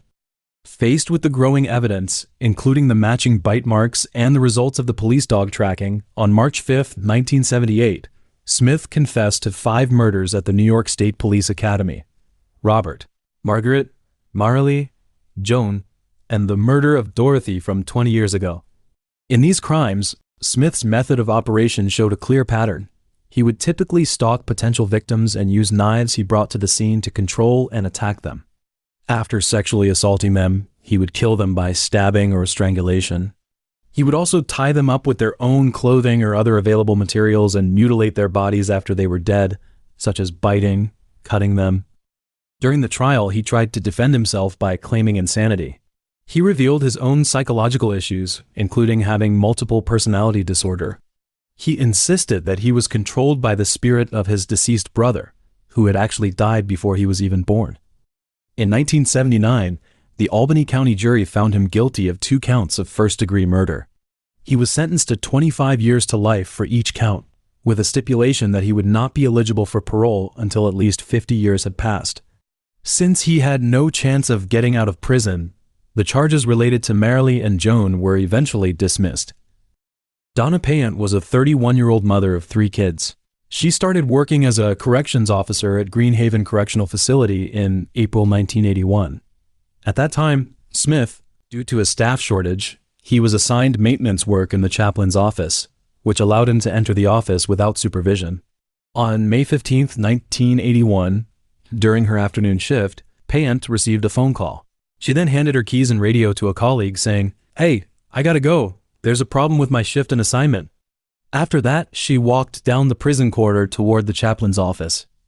5 hours later, Payant's colleagues noticed that she hadn't left the prison and had disappeared without trace. Hundreds of prison officers searched the entire prison. It wasn't until the following morning that 2 officers escorting a refuse truck to empty the bins discovered Payant's dismembered body.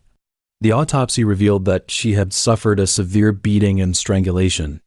However, as the landfill machinery had crushed her body, the medical examiner was unable to determine whether she had been sexually assaulted. This was the first time that a female corrections officer had been murdered inside a prison. Over 5,000 officers attended her funeral, and the investigation led by New York State Sheriff Francis quickly got underway.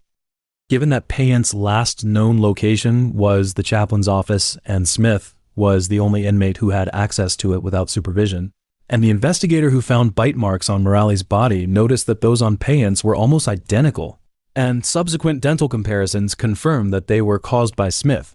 This forensic evidence conclusively identified Smith as the murderer.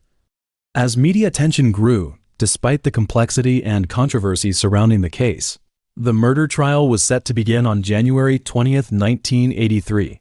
During the trial, the defense questioned the testimonies of the inmates and other prison officers, even putting forward conspiracy theories in an attempt to prove that Smith had been framed. However, they could not provide a reasonable explanation for the bite mark evidence. On April 21st, the jury found Smith guilty.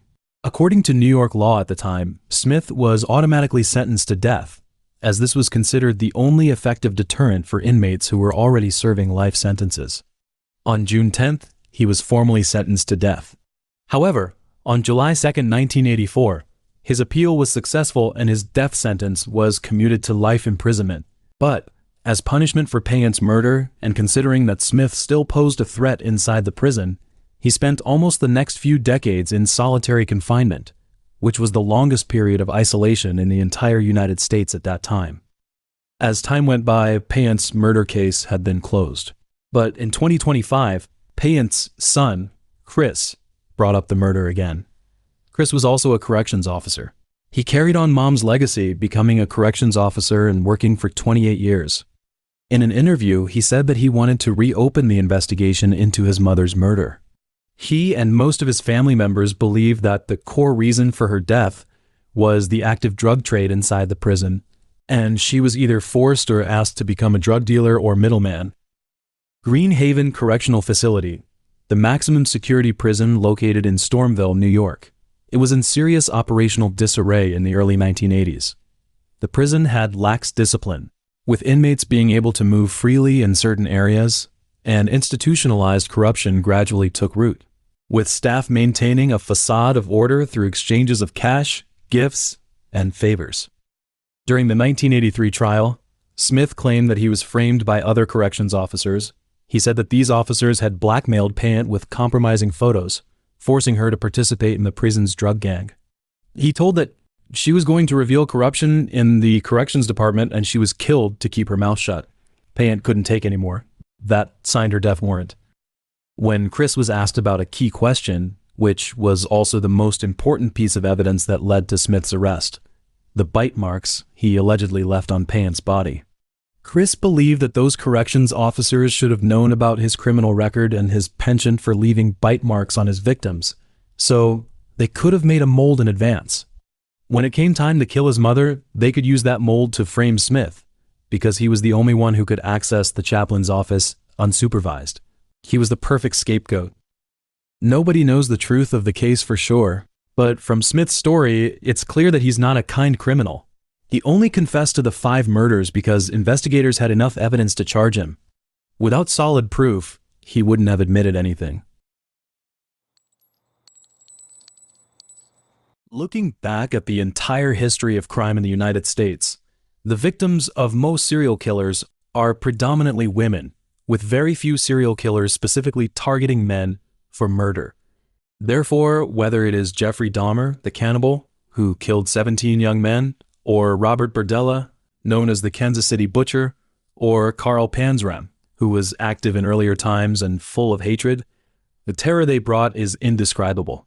However, their crimes either did not reach the peak in scale or were gradually forgotten due to the passage of time. Nevertheless, there is one man who, although extremely vague in the public memory, had a victim count of at least 23 young men, making him one of the deadliest serial killers in the United States known to target male victims. The FBI even stated that his case is the most severe nationwide in terms of the number of deaths and duration over the past 2 decades. He is Ronald Dominique, the Bayou Strangler, whose notoriety is far from matching his crimes. He is an introverted, obese man with an extremely deceptive nature. On January 9, 1964, Ronald was born in a trailer park in Thibodaux, Louisiana. His parents were impoverished laborers. He was the youngest child with 5 older siblings. Because the family was always struggling financially and his parents were busy making ends meet, they had no time to pay attention to Ronald's feelings. As a result, from the time Ronald could remember, his life was tinged with gloom. As time went by, Ronald entered the local high school. However, due to his melancholic personality, poor communication skills, and being overweight, none of his peers wanted to befriend him. Unable to be accepted by his peers, especially since he had no interest in drugs or alcohol, he became the laughingstock of the school and a target for bullying. He was never allowed to attend parties organized by his peers, and his classmates constantly ridiculed him for lacking athletic ability. As graduation approached, Ronald realized that he was attracted to men. Although the gay liberation movement had rapidly developed after the 1969 Stonewall riots in New York, homosexuality was still not accepted by society. Thus, Ronald's sexual orientation made his already difficult life even more challenging. After discovering that he was gay, Ronald began secretly visiting a local gay bar. Unfortunately, some classmates happened to see him entering the bar. Instead of understanding Ronald, these classmates subjected him to even more severe harassment. Although Ronald firmly denied being gay, his explanations did not change his situation of being bullied at school. In 1983, he graduated from high school and was admitted to Nicholls State University, majoring in computer science. However, college life did not bring him any new hope. Instead, it made him feel more isolated. So, he quickly lost interest in college and dropped out in the mid-1980s. Without the support of his studies, Ronald's life became even more aimless. He did not know what kind of job would suit him. Moreover, he had an innate aversion to authority and was never willing to commit to anything. He could not find a stable job. He could only do low-skill labor like his parents in exchange for a meager salary. In June 1985, Ronald took his first step on the path of crime. He was arrested for making obscene phone calls and was fined $75. This experience briefly made him realize the mistakes in his behavior. In the following nearly 10 years, he tried to abide by the law and worked minimum wage jobs, but always failed to stick to them.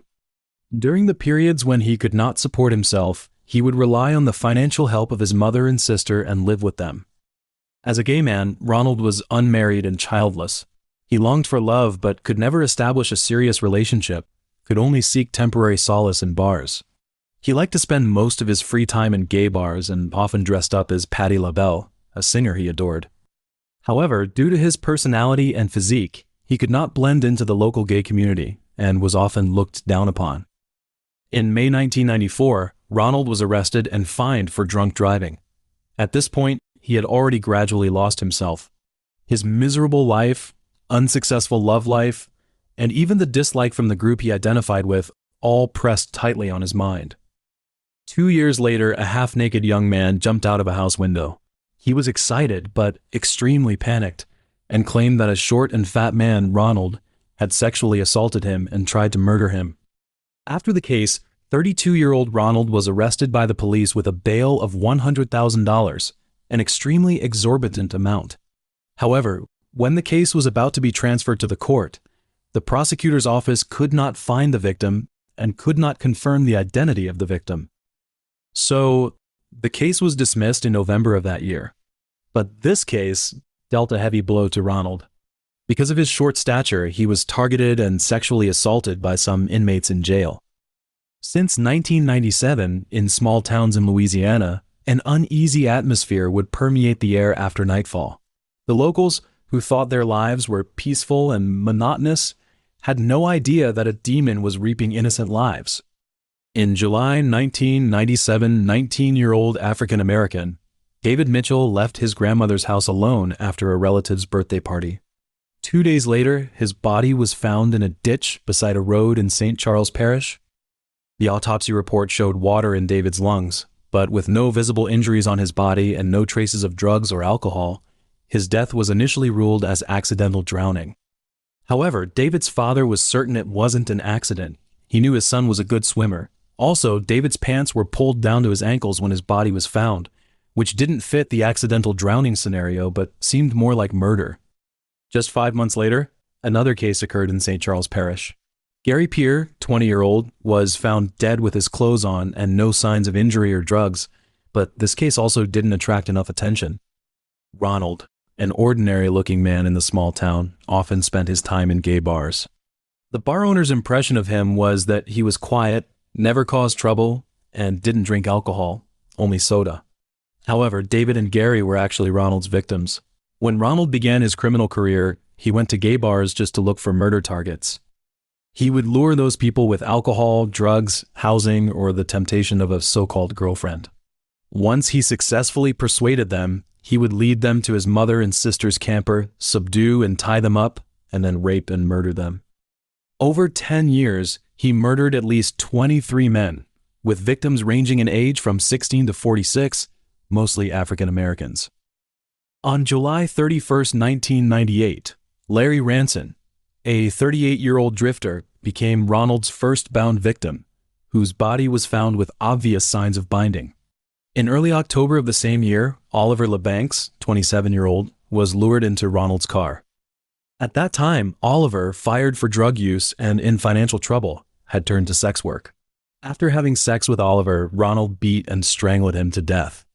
After killing Oliver, Ronald murdered 16-year-old Joseph Brown, 18-year-old Bruce Williams, and 21-year-old Manuel Reed in the same way. In June 1999, 21-year-old Angel Maya became another of Ronald's victims. This case gave the police a clue. Angel, Joseph, and Gary all lived close to each other, suggesting that the killer's area of activity was relatively fixed. In September of the same year, the naked body of Mitchell Johnson, 34-year-old, was found in a forest near Metairie.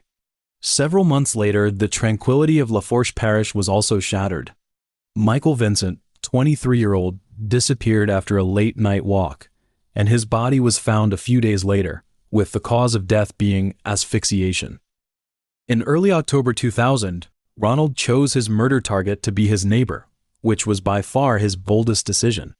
At that time, 20-year-old Kenneth Randolph Jr. lived in the trailer park near him. Ronald, taking advantage of his neighborly status, lured Kenneth into his trailer and carried out the assault and murder. Afterwards, he dumped Kenneth's body in a field outside the city. Initially, the local police conducted an investigation and even questioned Ronald. However, they never anticipated that this seemingly simple-minded man was the real culprit behind the multiple murders. Nevertheless, the police questioning still intimidated Ronald, causing him to refrain from committing further crimes for over a year. On February 10, 2002, Ronald was arrested by the police again. It was not because his crimes had been exposed, but because he had assaulted a woman. It was said that the reason for the assault was that he saw the woman driving dangerously in the parking lot and hitting a baby stroller. So he rushed over, argued with her, and punched her. Later, although Ronald was prosecuted, the case was dismissed because Ronald reached a settlement agreement with the woman. On October 12th of the same year, on the streets of Houma, 26-year-old Anoka Jones became Ronald's next victim. Like the previous victims, he was lured by Ronald, willingly bound, and then strangled to death. This was also the reason why Ronald was able to successfully kill so many men. 1 month later, Ronald and his sister moved to the rural, unincorporated community of Bayou Blue, where Ronald found a job inspecting the local power supply.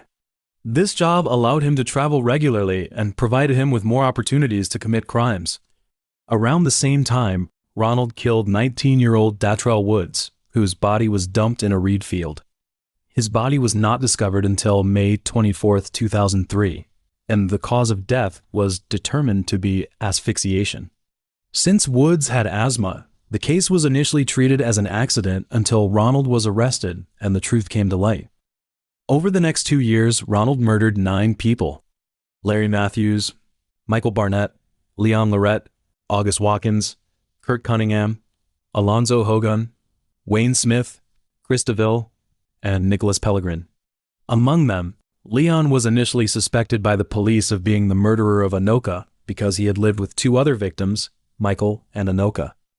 Ronald's last confirmed victim was 27-year-old Christopher Sutterfield. In the summer of 2006, Christopher met Ronald, and they began dating. However, on October 14th, just a few months later, while they were on a date in Iberville Parish, Ronald suddenly struck Christopher on the head with a blunt object, causing him to lose consciousness and die instantly.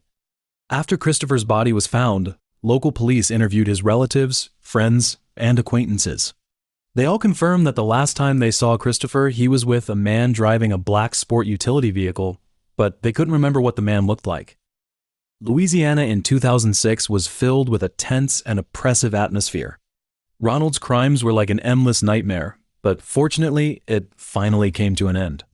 In November 2006, Ricky Wallace, a resident of Bayou Blue, reported his terrifying encounter with Ronald to the police. Wallace claimed that Ronald lured him into his trailer with the promise of sharing drugs and having sex with a girl. However, once inside Ronald's trailer, Ronald kept persuading him to tie himself up because the girl liked bondage play. Feeling strange, Wallace didn't agree to Ronald's proposal. He suggested leaving, and Ronald didn't stop him. Later, Wallace, thinking something was off, reported his experience to the police. His story was initially met with skepticism because there might really be a girl who liked that kind of play. But with 23 murders having occurred, the police couldn't afford to ignore any potentially useful leads. They decided to conduct a further investigation into Ronald. Later, Ronald was brought to the police station for questioning. During his detention, he agreed to donate blood for DNA testing. The following week, the results surprised all the investigators as the tests linked Ronald to multiple murders. The DNA evidence showed a perfect match between Ronald's and that left by the killer on the remains of Oliver and Manuel. December 1, 2006, Ronald was arrested at a homeless shelter. He appeared unusually calm, even somewhat relieved at the time of his arrest. He told the police that he had known he would be caught sooner or later and had moved out of his sister's house to avoid causing her any inconvenience. Upon arriving at the police station, Ronald unexpectedly expressed his willingness to cooperate with the investigation. He confessed to the 23 murders, though the details were known only to the police. Nevertheless, Ronald refused to admit to the assaults, He argued that many of the victims had willingly agreed to be bound, handcuffed, and treated in such a manner because they wanted money. He insisted that if the victims refused, he would let them go without harming them, and which also corroborated Wallace's experience. During the interrogation, Ronald revealed his motives for the murders. He claimed that he wanted to eliminate all witnesses because he did not want to go to prison again. He said that after his 1996 arrest for rape, he had been strongly affected, remaining in a negative emotional state, and even beginning to exhibit symptoms of mental disorders. "I was afraid of going back to prison," Ronald told the officer interrogating him. "I didn't want to go through that pain again." Why Ronald was not arrested for 10 years? The first reason was that multiple law enforcement jurisdictions did not coordinate their investigations, and their information was not shared. Secondly, although Ronald had been briefly incarcerated several times, his blood and fingerprints were never taken. On September 24, 2008, Ronald avoided the death penalty by pleading guilty to all charges and was sentenced to 8 consecutive life terms without the possibility of parole. He is currently serving his sentence in a Louisiana prison and will spend the rest of his life there. This world seems calm, but there are hidden stories of terrible crimes in many places. For instance, Ronald Dominique, also known as the Bayou Strangler. Although his introverted nature and short fat, he silently killed at least 23 young men. Another one is Joseph Vacher, the French Ripper, who haunted the rural areas of France like a ghost. He killed at least 11 people, employing brutal methods such as throat slitting, strangulation, and even evisceration, removing their internal organs, as if every victim had become part of his bloody game. Thomas Wayne Crump, he is another figure whose story is rarely known, yet his crimes are equally appalling. In a near maniacal manner, he took the lives of 7 people, even including his ex-wife. After being arrested, Thomas remained restless in prison, attempting to cause further trouble and nearly claiming another life. He was born in 1940 in Muncie, Indiana, to an average family. His childhood was a mix of the busy life in the small town and the calm moments, and later, a chance encounter during his teenage years changed the course of his life. 2 boys around his age, Larry Morris and William Wagner, joined him in forming a theft gang. In the mid-1950s, a time of turmoil, they stole one car after another. In 1958, when he was 18, Thomas committed a serious crime for the first time. After a woman had a dispute with his mother, he became angry and wanted revenge. He attempted to kill the woman, though his attack was unsuccessful. A year later, Thomas was accused of stealing 4 different cars within 48 hours. However, such brazen actions, he narrowly escaped imprisonment. In 1960, his life continued to hover on the edge of criminality. That year, he and an accomplice tried to rob a man in the public restroom of a hotel. Although he was arrested by the police for attempted robbery, Thomas cunningly argued that he had merely intended to steal the man's wallet and not commit robbery, so he shouldn't be arbitrarily labeled with such a charge. In the end, he was only convicted of a misdemeanor theft and sentenced to a month in jail. Soon after his release, however, he was convicted again, this time for burglary, and received a suspended jail sentence. In May 1961, an incident happened that demonstrated the extremity of his mental state.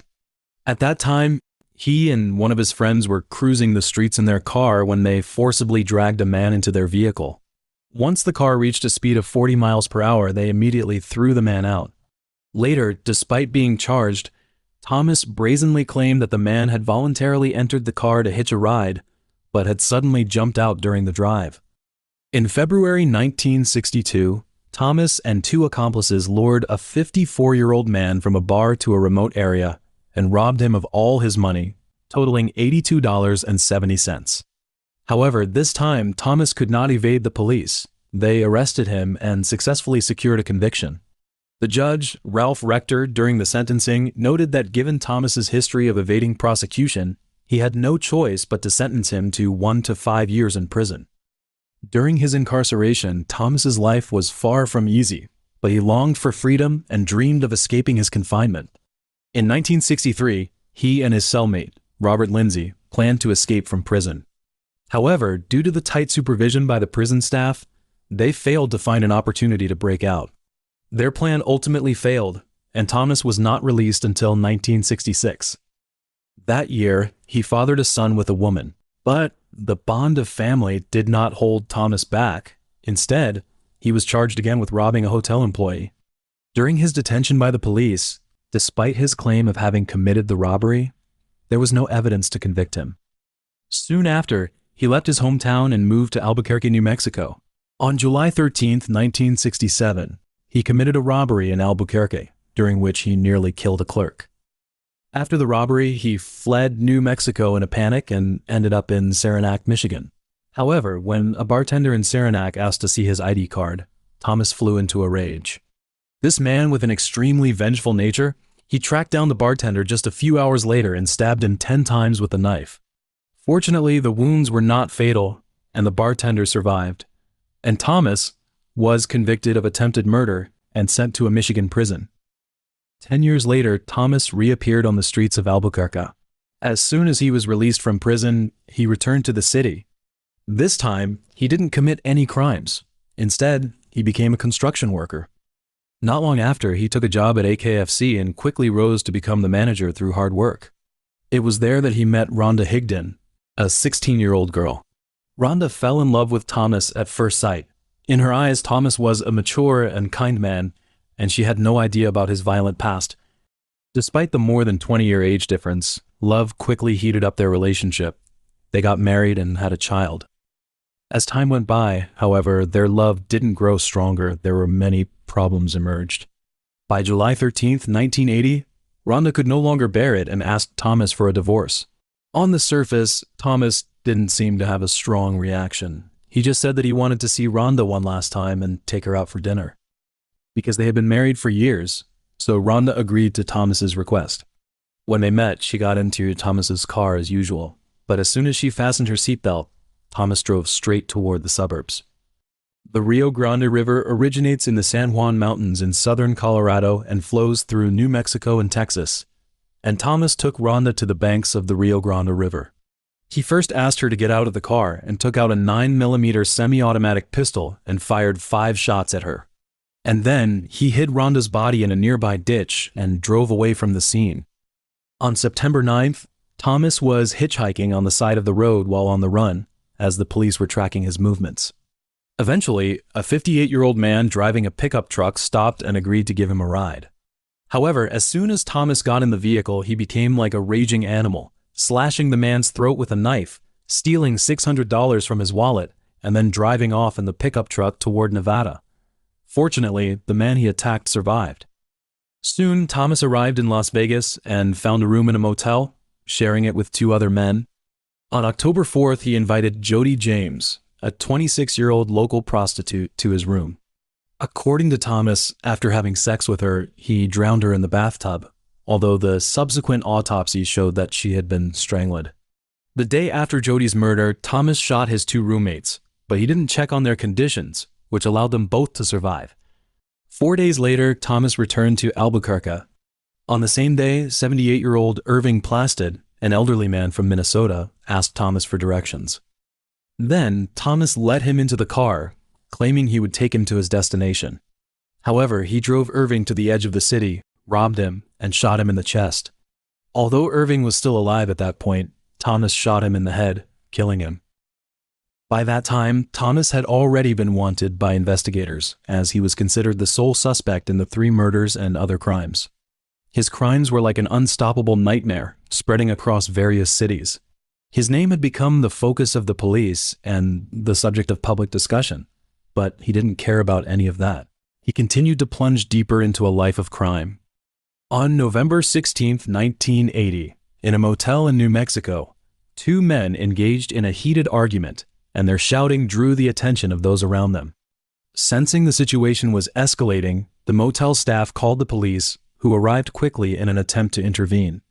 However, one of them was Thomas, the killer, so the police unexpectedly arrested him. During interrogation, he confessed to a series of crimes he had committed over the past 5 months. The following year, he was convicted of murdering Rhonda and sentenced to life imprisonment.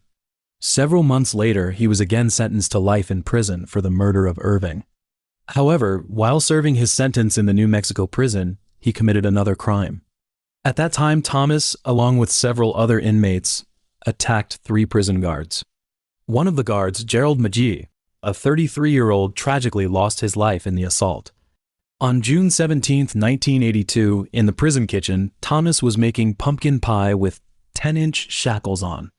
This was a routine activity in the prison aimed at teaching inmates some basic life skills. However, Thomas had other ideas in mind. While making the pumpkin pie, he took the opportunity to free himself from the shackles. Whether it was due to a lapse in prison management or a cruel twist of fate, he surprisingly managed to escape from prison. Not long after, Thomas reappeared on the streets of Albuquerque. The first thing he did upon arriving was to abandon the stolen car. Then, just as he had done before, he stood by the roadside and hailed a taxi. The driver was a young man, 22-year-old Steve Hewitt. However, as soon as Thomas got into the cab, he pulled out his gun and said to Steve, "I want you to know that I'm Thomas Wayne Crump." Before he could finish his sentence, he pulled the trigger and fired 2 shots. Miraculously, both bullets grazed Steve's skull without causing any significant harm. Hours later, Thomas hailed another taxi. This time, the driver was a 44-year-old man named Ian Smith. As soon as Thomas got into the car, the same thing happened as a few hours earlier. He pulled out his gun and announced, "I want you to know that I'm Thomas Wayne Crump." But Smith fought back, and a struggle ensued between the 2 men. During the fight, Thomas accidentally pulled the trigger and shot himself in the right shoulder. Despite the pain, he managed to fire at Smith, killing him. Weakened by his shoulder wound, Thomas staggered into a nearby motel and collapsed on the floor, crying in agony. Seeing his condition, the motel staff immediately called the police. Within minutes, local officers arrived at the scene and arrested him. Nearby, the police also found the taxi with Smith's life signs fading. Despite the police's attempts to provide first aid, he ultimately died from his gunshot wounds. Meanwhile, Thomas was taken to a hospital in Albuquerque, where he received emergency treatment. In April 1981, Thomas stood in the defendant's dock in the Albuquerque courtroom, facing charges of murder and attempted murder. He chose to plead guilty. In the end, the judge sentenced him to 62 years in prison, in addition to 2 life sentences. Soon after, he was extradited to Nevada, where he still had to stand trial for Jody's murder. During the trial, the prosecutor played a videotape. Thomas admitted to strangling Jody, saying that he was angry because someone had entered his room and taken his money. He said, "I lost control. I had nothing. I told Jody she could go to hell with that money." There's no justification for murder or violence, but in my mind, there is. She deserved it. I don't feel any remorse about it. I could have gotten my money without killing her, but I wanted to kill her. It was an eye for an eye. It was premeditated. I knew I was going to kill her, and I did. After the trial, Thomas was sentenced to death. In May 1984, he was sent to death row, where his life became monotonous and desperate. There, he admitted that he had killed 7 people in his lifetime, including a priest when he was 16. He was originally scheduled to be executed on November 14, 1986, but the execution was postponed. And in 1992, he was charged with attempting to murder another death row inmate, though the inmate survived. While on death row, Thomas repeatedly stated in interviews, he said, "I'm not making excuses. I have no sympathy for the victims or anything I've done. Ask me why. I don't know. I've been searching for that why for years." He also frequently expressed his desire to end his life through lethal injection, but he received multiple stays of execution. It wasn't until 5:15 a.m. on June 22, 2018, that he died in a medical facility at the Northern Nevada Correctional Facility. By that time, more than 30 years have passed since he was sentenced to death. In human society, there are 3 types of innocent and vulnerable groups: unborn fetuses, newborn infants, and adults who have been severely deprived of mental capacity. Among them, newborn infants are the most innocent and vulnerable. Their immune systems are the least developed, and they can't escape, appeal, or accuse any form of external harm, and their life or death is basically up to the decision of other adults. Looking back at the criminal history of the world, infants seem to rarely become targets of criminal attacks. However, this is not because they are exempt, but because they are seldom seen as independent victims. In reality, infants are not distant from violence, but distant from strangers' violence. According to stats from 2017, infants under 1 in England and Wales were more likely to be homicide victims than any other age group. Most of the time, the killers were their dads, moms, or legal guardians. Even when they die, people will explain their deaths as sudden infant death syndrome, accidents, or family tragedies. 40 years ago in New York State, there was a woman who became a notorious serial killer for murdering multiple infants. However, what is chilling is that of the 9 infants she murdered, 8 were her own biological children. It is well known, even tigresses do not harm their own cubs. The fiercest beasts will protect their young. So what exactly caused the woman to develop the idea of killing infants? And she never admitted her guilt. She said she was merely ending their suffering, but were those infants truly suffering? September 11, 1942, Marybeth Tinning was born in Duansburg, a small town in New York State. On that day, her father, Alton, was participating in World War II with his military unit, while her mother, Ruth, walked into the town's hospital alone and gave birth to her. Although the war did not reach Duansburg, it destroyed Marybeth's family. Alton was affected by the war and could not return home to care for his wife and his newborn daughter. Meanwhile, because Ruth had to care for Marybeth alone, she could not continue working, so she chose to send Marybeth to relatives for foster care. During her childhood, Marybeth was like an unlabeled suitcase, being passed around and temporarily placed in the homes of different relatives. Life living under someone else's roof was not easy. Without the company and care of her father and mother, she was completely emotionally neglected. Later, a hunchbacked great-aunt told Marybeth a cruel fact. She told her, "You were conceived by your parents by accident. Nobody wanted you. Nobody wanted to take care of you. You are a burden." These cruel words completely affected Marybeth, and because of them, this little girl was tormented for a lifetime. After Alton finished his military service and returned home, he worked at a nearby General Electric factory. However, her father's return brought no positive impact to Marybeth. On the contrary, he quickly had a son with Ruth and constantly doted on him, as if giving all the love he had owed to Marybeth to this son. Later, Marybeth said to her brother, "You were the one they wanted, not me." Moreover, after Marybeth was arrested, when the police interrogated her to learn about her family background, she specifically mentioned what her father, Alton, had done. She told the investigators that after her father was discharged from the military and came home, he often physically punished her, hitting her with a fly swatter and even locking her in a closet. But in court, she made excuses for him. She said, "My father hit me with a fly swatter because he had arthritis and couldn't make a strong fist. He locked me in the closet because he thought I deserved to be punished." In 1961, 19-year-old Marybeth graduated from the high school, but her grades were average and she had no particular skills.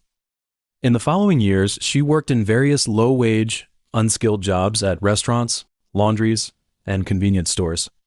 In the end, she found a job at Ellis Hospital in Schenectady, a nursing assistant, helping patients with their daily living activities and basic vital signs monitoring. During this time, in 1963, Marybeth met Joseph through an introduction, and they got married in 1965. On the surface, Marybeth seemed like a good match for marriage, with a formal job and a decent appearance.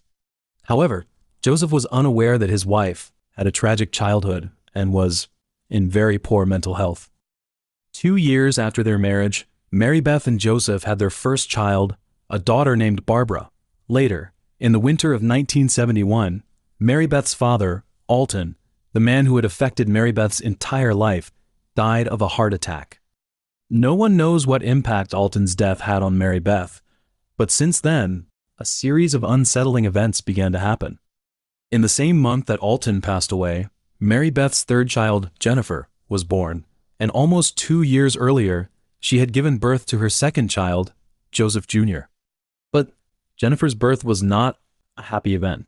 She had hemorrhagic meningitis and multiple brain abscesses, which had already formed in the womb. She lived for only 7 days. And then, 2 weeks later, 2-year-old Joseph Jr. was rushed to the emergency room. Marybeth claimed that Joseph Jr. had been having continuous convulsions, vomiting, and even experiencing symptoms of choking. Since the doctor was unable to determine the cause of the illness, Joseph Jr. was only observed in the hospital for a few days before being allowed to be discharged. However, on January 20th, 1972, just a few hours after the boy was discharged, Marybeth brought him to the emergency room again, and by the time he arrived at the hospital, he was already dead. On March 1st of the same year, Marybeth and Joseph's eldest daughter, Barbara, was admitted to the hospital. Marybeth said that Barbara had suddenly started convulsing, and the next day, Barbara, who was about to turn 5, was declared dead. The hospital attributed her death to Ray's syndrome, a rare but potentially fatal acute condition characterized by acute non-inflammatory encephalopathy and fatty liver failure. In 1973, Timothy was born, and 18 days later, he was found to be lifeless. His mom, Marybeth, she told the doctors that she had found the baby unresponsive in the crib, and then the cause of death was attributed to sudden infant death syndrome. Sudden infant death syndrome is not a single disease, but an exclusionary diagnosis. It refers to the sudden death of an apparently healthy infant under 1 year of age during sleep, which cannot be explained after a complete autopsy and scene investigation, and it is also known as crib death. In 1974, Joseph was rushed to the hospital due to barbiturate poisoning and nearly died. After being saved, he revealed the reason for his poisoning. At that time, he and Marybeth's marriage was in trouble and on the verge of breaking down because of the successive deaths of their children. However, one day, taking advantage of his unawareness, his wife, Marybeth, had put the barbiturate tablets she had obtained from the mother of an epileptic daughter into his grape juice, and he then drank the juice and was then taken to the hospital. However, even if he almost died, Joseph neither charged Marybeth nor chose to divorce her. In March 1975, Marybeth gave birth to the family's 5th child, Nathan. However, just a few months later, he died while out with Marybeth.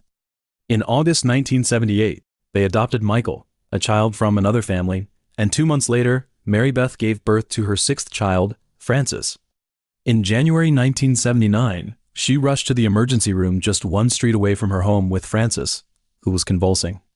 At that time, the doctors successfully resuscitated Francis. However, even though she was saved, the poor little girl was later taken to the emergency room again by her mother due to cardiac arrest. Although Francis was successfully resuscitated once more, the convulsions and cardiac arrest had already caused irreversible brain damage.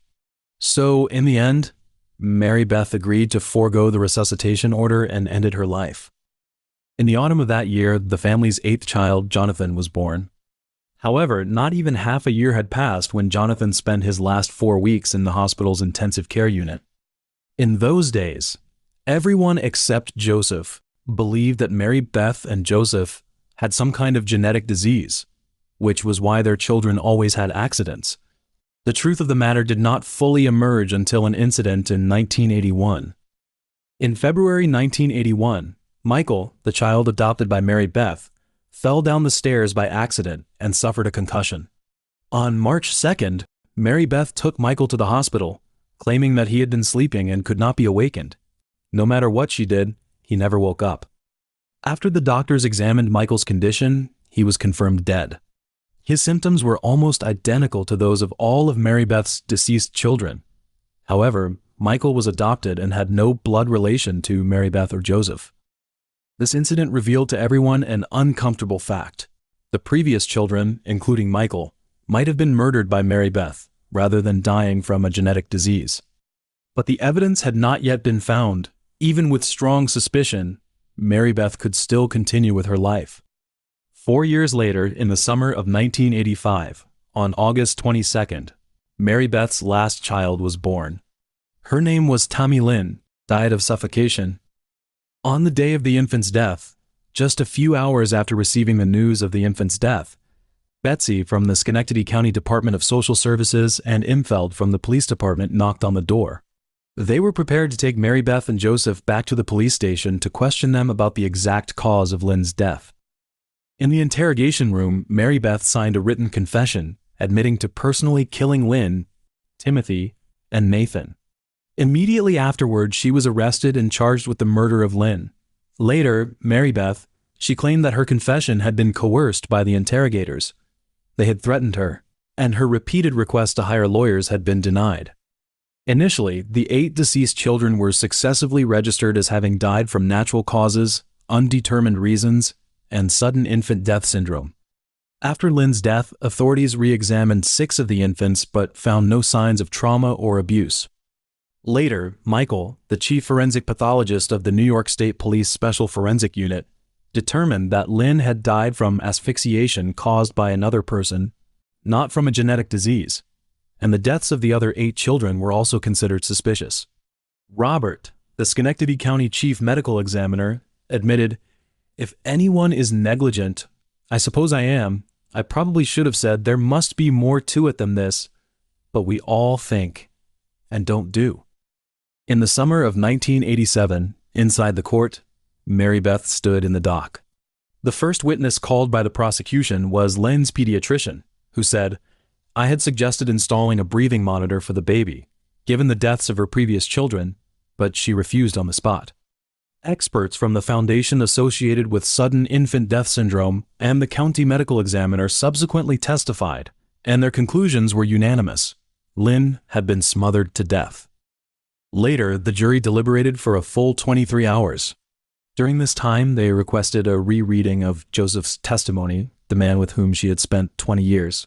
He recounted her confession to him, in which she admitted, "It was me who killed Lynn," and then, the jury unanimously concluded that Marybeth did not intentionally murder the infant, but her actions constituted second-degree murder due to extreme indifference to human life. At the time of sentencing, Marybeth covered her face with her hands and wept quietly, while Joseph still told the reporters, "I always believed she was innocent." Ultimately, Marybeth was sentenced to a term of imprisonment ranging from 20 years to life, and she was incarcerated at Bedford Hills Correctional Facility. In March 2007, at the age of 65, Marybeth sat before the parole board. She said, "I know my daughter is dead, and I live with that every day, but I have no memory of it and can't believe I would have hurt her." The members of the parole board had seen many criminals and heard countless excuses. But only when Marybeth spoke of her crime, it was as if she were describing someone else's nightmare. 2 years later, Marybeth appeared in the same room once again. This time, she said, "When I killed my daughter, I was at the lowest point in my life." This statement was extremely perfunctory and showed no remorse. The parole board wrote in their denial letter, "Her expression of remorse is, at best, superficial." In January 2011, at the age of 69, Marybeth made her 3rd application for parole. She said, "After the other children died, one after another, I completely fell apart. I became a broken, worthless shell. My youngest daughter was so young, and at that time, I just assumed she would die too. So I did it." In addition, the Georgetown University Law Center and her fellow inmates wrote letters on her behalf, describing her as the most loving, generous, and considerate person. However, these letters, along with her words, had no effect, and her 3rd parole application was still denied. In 2013, during her 4th parole hearing, when asked why she killed Lynn, Marybeth replied, "I just can't remember. I mean, I know I did it, but I can't say why. There's no explanation." This time, the parole board members realized that Marybeth was not evading the question, but was genuinely stuck in a deeper, almost philosophical confusion. In the end, they condemned her actions by saying, "This was an innocent, vulnerable infant who deserved a mother's care, yet you brutally betrayed that trust." On August 21, 2018, after her 5th and 6th parole applications were denied, she finally walked out of the women's prison gates. Her husband Joseph was there, waiting to take her home. Between 1992 and 1994, in Charlotte, North Carolina, 9 young black women were raped and murdered. The first murder took place on June 15, 1992. At that time, the killer only casually cleaned up the crime scene. However, as time went by, the brutality of the murders escalated, including but not limited to necrophilia and arson to burn the crime scene. In those days, this series of events sparked outrage among the local black community, especially since these murders happened in their place. The inability to crack the case was not due to the killer's sophisticated modus operandi, but rather because, at that time, Charlotte had a population of 400,000 residents, yet only 7 full-time investigators. Despite their dedication, determination, and professionalism in their work, because the killer's methods were so chaotic, these murders were not connected for a long period of time. It was not until the local police, under immense pressure, had no choice but to seek assistance from the FBI. On June 19, 1992, the manager of the Biangles contacted a woman named Kathy, claiming that her sister Carolyn had not shown up for work for several days and he hoped she could check on what had happened to her. Hearing this, Kathy rushed to her sister's apartment. However, upon entering the apartment, Carolyn was not home and there were no signs of violence in the room. So, Kathy left a note expressing the concerns of the manager and herself. In addition, Kathy contacted her sister's roommate, Sadie, to inquire about her whereabouts. But Sadie was also unaware of her location, and it was not until Kathy contacted her that she realized Carolyn had not been in touch for over 48 hours. So, Kathy and Sadie combined their information and together reported their suspicions to the police. The investigator who took on this case was named Anthony. He first located the manager and learned that the last time he had seen Carolyn was on the evening of June 15th, when she had just finished work and asked him if he could change a $10 bill into coins for her because she needed to do some laundry at the laundromat. The person who drove Carolyn home was her relative Robert, who stated that Carolyn had shown no strange behavior when he dropped her off. Later on, Anthony searched the apartment. As a detail-oriented investigator, contrary to Kathy's statements, he believed that the apartment appeared to have been the scene of a struggle. There were signs that the furniture had been rearranged, and Caroline's bedsheet was missing. It was neither in the laundry basket filled with clothes nor in any corner of the room. However, despite Anthony's continued search for Carolyn, all leads regarding her turned up empty. In the end, Carolyn Love was classified as a missing person, becoming one of the many cases of missing individuals. 8 months later, on February 19, 1993, Sylvia returned home from work to prepare dinner for herself and her teenage daughter, Sharon Nance. Strangely, Sharon was not home. She was supposed to have returned in the morning and her wallet and coat were still in the dining room. Normally, Sharon would never leave without her wallet, nor would she forget to wear her coat in the cold spring. So, Sylvia first called Sharon's boyfriend, Kirkpatrick, and learned that he had not seen Sharon all day. She then called the restaurant where Sharon worked part-time, but the staff informed her that Sharon was not on the schedule for that evening. The news that Sharon was neither with Kirkpatrick nor at her part-time job hit Sylvia like 2 hammers to the head, leaving her in a state of panic. Upon receiving Sylvia's call again, Kirkpatrick immediately drove to her house, trying to comfort her. After a few words of reassurance, Kirkpatrick began to search the house for clues, hoping to figure out where Sharon might have gone. He first walked into the downstairs bathroom, where the carpet was damp and the shower curtain was not properly closed. Through the translucent curtain, Kirkpatrick noticed what seemed to be a dark shape in the bathtub. He yanked the curtain open and let out a scream, because there was Sharon, lying naked in the bathtub with her head submerged underwater and her lifeless eyes staring upward. Later, Sharon was pronounced dead. After forensic examination, it was revealed that her skull had suffered lacerations and bruises from a blunt force trauma. However, this was not the cause of Sharon's death. There were ligature marks on her neck and small bleeding spots on her face, lips, and throat, indicating that she had been strangled to death. The instrument used was likely a rope or a belt. Despite the police's extensive efforts, the case remained unsolved. They questioned Sharon's colleagues, friends, and acquaintances, but failed to identify any suspects or determine a motive for the crime. Audrey Spain, a 24-year-old employee at Taco Bell, was known for her diligence. She rarely missed a workday. Therefore, when she failed to show up for 2 consecutive days on June 23rd and 24th, her manager became concerned that something had happened to her. In order to check if she was ill, he first called her but only got her voicemail. He then tried to contact her sister, but, again, there was no response.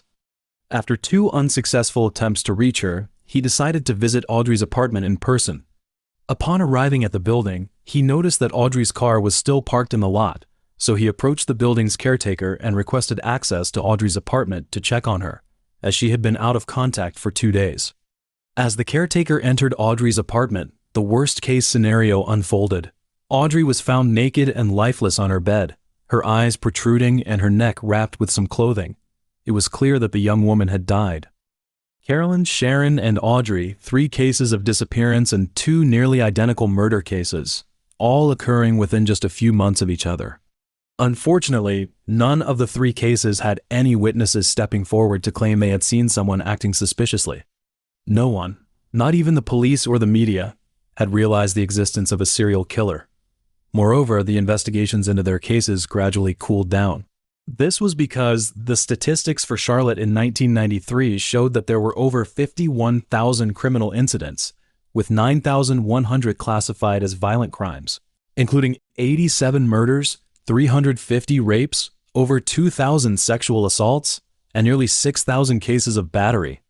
As a result, the local police had to focus on those cases that might be solvable, rather than the 3 seemingly unsolvable ones, especially since they had not been connected. Valencia Jumper, a 21-year-old female college student from South Carolina, worked part-time in a grocery store and a clothing store to pay for her tuition. In August 1993, her life completely vanished. On the evening of the 9th, Valencia's boyfriend, Douglas, smelled something burning when he arrived at Valencia's apartment. There were also wisps of black smoke seeping through the gaps in the door. Fearing that Valencia might be hurt, Douglas tried to open the door, but it was locked. So he immediately knocked on the door of the neighbor, asking them to call the fire department. After the firefighters arrived and chopped open Valencia's door with an axe, one of them saw a girl lying in one of the bedrooms, severely burned. The cause of the apartment fire was later attributed to a pot on the kitchen stove, and the girl was identified as Valencia, whose body had been charred. The coroner concluded that Valencia had died of burns, with no other external factors involved. In fact, the case was initially ruled as an accident until the killer was arrested and Valencia's body was re-examined. The coroner then revised his diagnosis and changed her cause of death to strangulation. The next victim was Michelle. Her manner of death had slight distinctions from the previous victims. While the earlier victims were strangled, Michelle was not only strangled but also stabbed multiple times, an ordinary kitchen knife piercing her back. Her body was discovered by her 2 young sons, aged 3 and 1, respectively. No one saw or heard the attacker. Perhaps the 2 children did see the attacker and were aware of his presence, but they could not describe his appearance or remember his voice. The coroner's autopsy revealed that the blade had penetrated the upper left side of Michelle's back, just below the shoulder blade, causing fatal injuries to the heart and lungs. Also, she had been sexually assaulted. The successive murders of black women, all occurring in the local minority community, incited extreme outrage among the black residents. They interpreted the police department's lack of progress as racial discrimination. They believed that the police failed to solve these murders because the victims were black and the perpetrator was white. They claimed that local politicians and police were indifferent to the plight of the black community. They also could not understand why the police could not compare the fingerprints found at the crime scenes with those of criminals on file. In response to these concerns, the police held an emergency press conference, promising to achieve results as soon as possible and stating that their investigation would not cease but would continue. Moreover, a black police officer named Gary was compelled to step forward to explain why they had not apprehended the killer. Evidently, Gary had no answers. He could not explain anything. He stated that, as a black man, he could not gain the understanding of his fellow community members. People in the community despised him, and he had become a scapegoat. February 20th, 1994, Vanessa's mother, Barbara, went to her daughter's residence as usual to pick up her grandson to play at her house. 25-year-old Vanessa was an employee at a medical center. Due to her job, she sometimes had to work overtime, so she often had to leave her child in the care of her mother. Normally, Vanessa would be waiting at the door before Barbara even reached the entrance of her house. But this time, although Vanessa's child was sleeping on the sofa, she herself had vanished. Barbara searched the entire house, the kitchen, bathroom, and living room. In the end, in the bedroom, she found a quilt on the bed, seemingly wrapped around something. When Barbara lifted the quilt, she discovered her daughter, Vanessa, lying on the bed in a contorted position, with a pillowcase tightly wrapped around her neck. In early 1994, the Charlotte police sought the assistance of the FBI to identify the killer they were looking for. Meanwhile, Gary, the black police officer, was working hard to connect the loose dots. He and his team interrogated local suspects who had a history of violence and could move about the black community without drawing attention. They also reconnected with the families and friends of all the victims because perhaps there truly was a single clue that connected all the victims, but they just hadn't found that crucial piece of evidence yet. In March 1994, the case finally saw a breakthrough. Between March 8th and 11th, 3 murders occurred. On March 9th, Betty, an employee at the restaurant where Carolyn had once worked, did not show up for work for 2 consecutive days. The restaurant manager, who had personally experienced Caroline's disappearance, became extremely cautious. He first called Betty, but there was no change in the outcome. Betty did not answer. So he immediately called the police. Subsequently, the police arrived at Betty's apartment and discovered her body. She was lying face down on the mattress, strangled with a towel, and had been dead for over 24 hours. However, this time, the killer left some clues. Unlike the previous victims, Betty's apartment had clearly been ransacked. Her television and VCR were missing, and her car, which had been parked in the lot, was also gone. In response, the investigators immediately notified other departments to check for cars on the road and to visit local pawn shops to see if anyone had pawned Betty's items. However, before anyone had time to feel sorrow and anger for Betty, a phone call came into the police. The caller was a man who claimed that his girlfriend, Brandy, was dead in her apartment.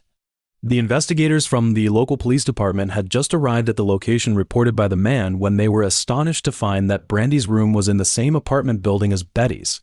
Moreover, the crime scene of this murder was even more chaotic because the killer had also attacked a baby. The man who called the police, Vinis, lived with Brandy in the same room. He had just finished his night shift and hurried home. However, as soon as he arrived, he found the room in disarray. His girlfriend was lying on the bed, strangled with a towel, and their 10-month-old child was also on the bed with a towel around its neck. Fortunately, the baby did not die on the spot. Meanwhile, the police obtained the most crucial clue. They put together all the statements from the families and friends of the victims they had interviewed and came up with a name that had connections to all the victims. Henry Louise Wallace. Sharon and Audrey had worked for the same manager, who was Henry. Valencia was a friend of Henry's sister. Michelle frequently dined at the restaurant where Henry worked. Vanessa was the sister of Henry's ex-girlfriend. Betty was a friend of Henry's current girlfriend. Vinis was also a friend of Henry. And the long-missing Carolyn had been the roommate of Henry's current girlfriend. Clearly, Henry was the only individual who had contact with all the victims. Reviewing all the murders, the victims had hardly any defenses. Their deaths occurred in their homes, with no obvious signs of forced entry. All these signs pointed to one thing. The attacker was someone they knew. Henry fit this condition perfectly. However, to arrest Henry, the police needed to find evidence of his guilt. Fortunately, soon after, Betty's car was found. Upon examination, investigators successfully discovered Henry's fingerprints in the trunk of the car. On the evening of March 11th, the police kept Henry's residence under surveillance in an attempt to arrest him. However, Henry seemed to sense something and did not go home. It was not until around 5 in the afternoon the next day that the police arrested him at a friend's house. The officers present at the time stated that Henry was sober when he was arrested. He was very calm and composed and did not offer any resistance. As Henry was taken into interrogation room, another body was discovered in Charlotte. Deborah, age 35, was found dead. She had been sexually assaulted, beaten, stabbed, and strangled. She was also a friend of Henry. During the interrogation, when asked by the police if he knew the reason for his arrest, Henry initially only mentioned his charges related to theft. After several hours of continuous questioning, he admitted to killing all 9 women. In addition, he confessed to killing a sex worker and hiding her body in a remote place not far from where he had disposed of Caroline's body. Henry also revealed the details and thoughts behind his murders of those women. He stated that although he had robbed most of the victims before killing them, his true motive was not robbery but sexual assault. He wanted to act out his fantasies of power and control, which is why he killed them. In the following weeks, the police verified Henry's statements and found evidence one by one. They also located the long-missing Carolyn. Finally, on April 4, 1994, Henry was formally charged with 9 counts of murder and a series of other offenses, including rape, sexual crimes, and assault. Henry, age 29, appeared to be an extremely amiable individual.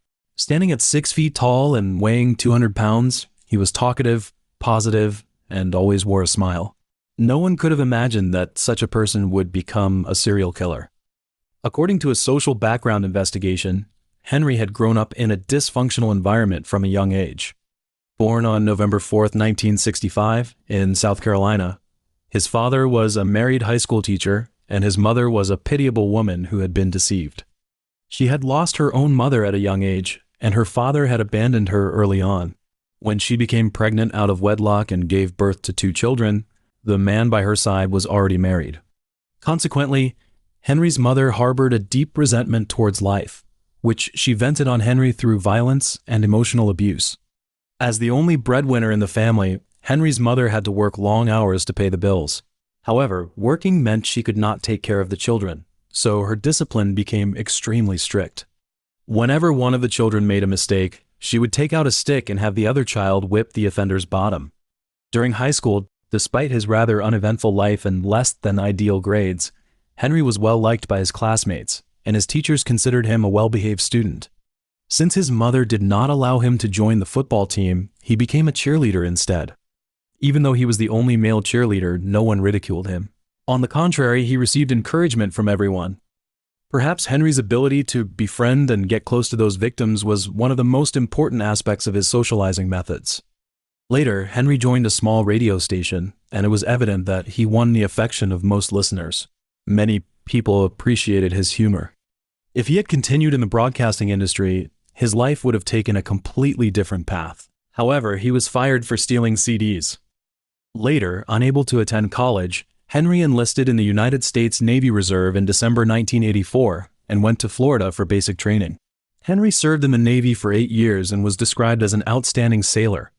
During his service, he married a girl named Marybeth, a girl he had been dating since sophomore year of high school. However, Marybeth already had a daughter before they got married. Although Henry could accept the existence of this daughter, he longed for a child of his own, but Marybeth refused to have more children. Over time, the rift in Henry and Marybeth's relationship grew larger, and they eventually ended their relationship in 1992. That year, Henry also concluded his naval career. Due to an incident of trespassing, he was asked to leave the military. Henry, who had lost both his marriage and job, moved to Charlotte, North Carolina, where his mother and sister lived. There, he dated other women and fathered a daughter. However, despite becoming a father, Henry still harbored feelings for his ex-wife, Marybeth. It is well known, once humans obtain something, they often yearn intensely for what they once had but lost. For example, a person who has earned a lot of money may no longer value it, and instead long for family bonds and love. In Henry's case, after having his own biological daughter, he began to yearn for his lost love. But his failed life had gradually broken his spirit. He had started using drugs at an early age. Initially, he could trade work for drugs, but as time went by, his drug habit worsened. He gave up his job and began robbing others to fund his drug use, which eventually led to his career as a killer. On January 7, 1997, Henry was convicted of 9 murders. 3 weeks later, he was sentenced to death. Later, Henry made a statement to the victims' families. These women, your daughters, mothers, sisters, or loved ones, did not deserve what they went through. They did nothing to make me think they deserved to die. However, after that, Henry continuously tried to overturn his death sentence, claiming that his confession was coerced. Nevertheless, his subsequent appeals were all rejected, and Henry remains on death row, awaiting his execution. 19th century was a really significant period in world history. There were some big changes in politics, the economy, society, and culture. These changes reshaped the world order back then and laid a solid foundation for the formation and development of modern society. But in that century, the history of crime also had a pretty shocking aspect. Countless serial killers emerged, and their existence was a reflection of the dark side of that era. Among these serial killers, there were those who became world famous for their mysterious identities, such as Jack the Ripper. At the same time, there were also those who were notorious for their brutal methods of committing crimes, such as the infamous shepherd's killer Joseph Vacher. His story is filled with cruelty. His methods of committing crimes included sexual assault, throat cutting, strangulation, disembowelment, evisceration. So, after his arrest, he was also known as the French Ripper, often compared with Jack the Ripper. And it was only because of his arrest that we had clear evidence and records of Joseph's crimes, with no made-up details, just cold, undeniable horror. In 1869, Joseph was born into an ordinary peasant family in Beaufort, France. He was the second of 16 children in his family. From a young age, he took on responsibilities for the family, herding on the farm. However, when he was around 7 or 8 years old, an accident happened. A sheepdog suffering from rabies bit him. Although Joseph was promptly administered the serum, from that day on, his personality became unpredictable and his temper uncontrollable. One time, a bunch of boys teased Joseph for getting bitten by the sheepdog. However, in a fit of anger and humiliation, Joseph grabbed his father's shotgun and fired at them. Another time, Joseph thought his younger brother was taking it easy while they were pushing a wheelbarrow. Then Joseph got so mad that he even tried to strangle his brother. In 1885, his family could not cope with looking after him anymore, so they sent him to a Marist Brothers school, hoping he would learn to be obedient and respectful towards God there. Back then, these schools were set up to provide education in rural areas, especially to address the lack of religious education. The people who started these schools really emphasized that to properly raise kids, you've got to love them and love them equally. However, after only about 2 years there, Joseph was expelled from the school for reasons including animal abuse and masturbation. Inability to control emotions, animal abuse, shooting at others with shotgun, and wanted to strangle his own brother. These behaviors are almost all precursors to committing violent crimes. Moreover, a year before Joseph was sent to the school, there was a murder case in the nearby town. A 10-year-old boy was raped and murdered in a barn. At the time, the crime was attributed to a vagrant, but perhaps 14-year-old Joseph was the real murderer. After leaving school, Joseph got a job as a waiter and moved to Marcolin to live with his sister and her husband. But unfortunately, during his stay with them, he caught syphilis because of his messy personal life and had to have surgery to remove his left testicle. On June 29, 1888, Joseph committed his first recorded crime. That day, he was on a farm and tried to rape a 12-year-old boy named Marcellin. Marcellin was in the barn on his own, tying up hay. However, Joseph pushed him to the ground from behind and attempting to sexually assault him. But as a boy who had worked on the farm for many years, although his strength was no match for the already adult Joseph, his resistance still bought him enough time. Several minutes later, his cries for help attracted the attention of others, and Joseph had to leg it out of there. In 1889, Joseph's brother-in-law kicked him out of the apartment. With no other options, Joseph decided to join the army. But from the start of his military service, his fellow soldiers couldn't stand him because of his thievery, bad temper, and aggressiveness. Even his first year on the job, he assaulted his superior officers at least twice. The first attack happened because Joseph was arrogant. He thought his superiors weren't giving him the attention he deserved and that he should be promoted a lot quicker than he actually was. So when a newly promoted corporal tried to calm him down, he suddenly pulled out a razor and tried to attack him. Luckily, Joseph didn't hurt anyone, but seeing that the assault had failed, he then tried to slit his own throat in a suicide attempt, which was his first known failed suicide attempt. The other assault was caused by a sergeant confiscating his brandy, so he wanted to stab him. Later on, Joseph was diagnosed with paranoid delusions and ended up in a mental hospital for a short while. But when he got back to the barracks, despite having assaulted his superiors twice, he was soon promoted to corporal, and by 1892, he was promoted to sergeant. However, his promotion did not stop his violent behavior. Because he was a sergeant, he could beat ordinary soldiers without batting an eyelid. For example, he once almost strangled a soldier to death. Matthew, one of the soldiers who testified, said that Joseph kicked him in the stomach and threatened him with a court-martial because he couldn't march at a steady pace. In the spring of 1893, Joseph was stationed in Besançon. This tranquil city witnessed the budding of his love.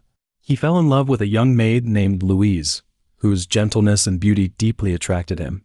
However, on the day of their first date, he even proposed to Louise, and his proposal was filled with threats. He said that if Louise betrayed him, he will kill Louise. Hearing this, the frightened Louise immediately rejected Joseph. But Joseph did not give up. On the contrary, his behavior became increasingly obsessive. He first tried to move in with Louise and her parents, and after being rejected, he began to follow and monitor Louise's life. Later, Louise gave Joseph a chance.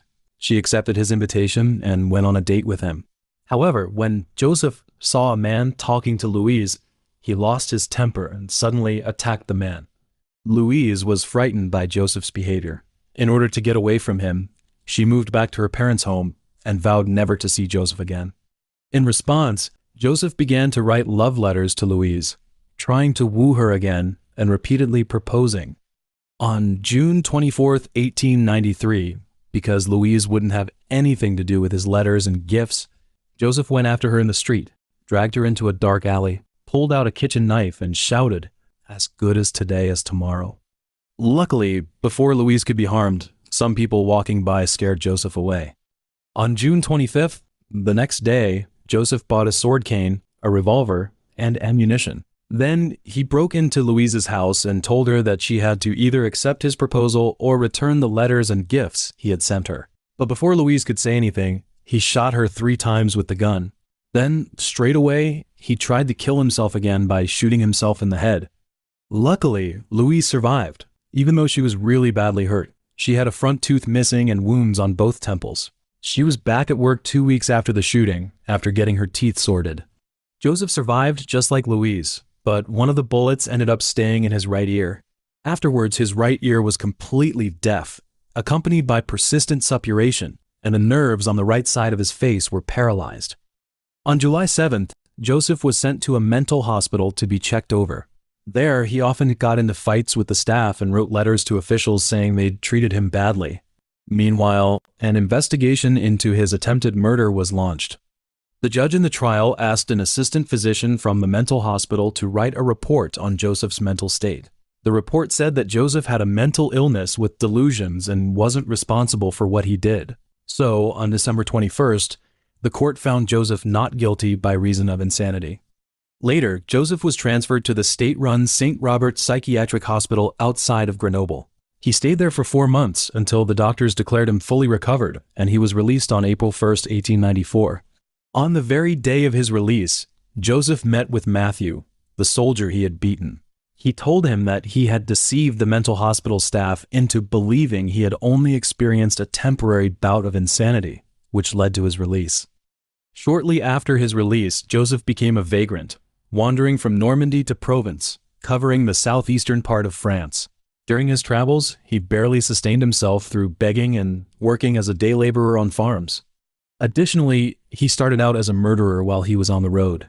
No one knows exactly how many people he killed. He only admitted to 11 murders, 1 woman, 6 young girls, and 4 boys.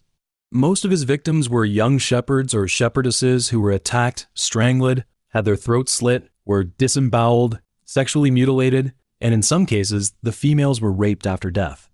On May 19, 1894, Joseph murdered and dismembered Eugenie Delham, age 21, in Isser. On November 20th, he slit the throat and dismembered Louise Marcel, age 30, in Vidauban. On May 12, 1895, he cut the throat of Augustin Morchereau, age 17, in Étals.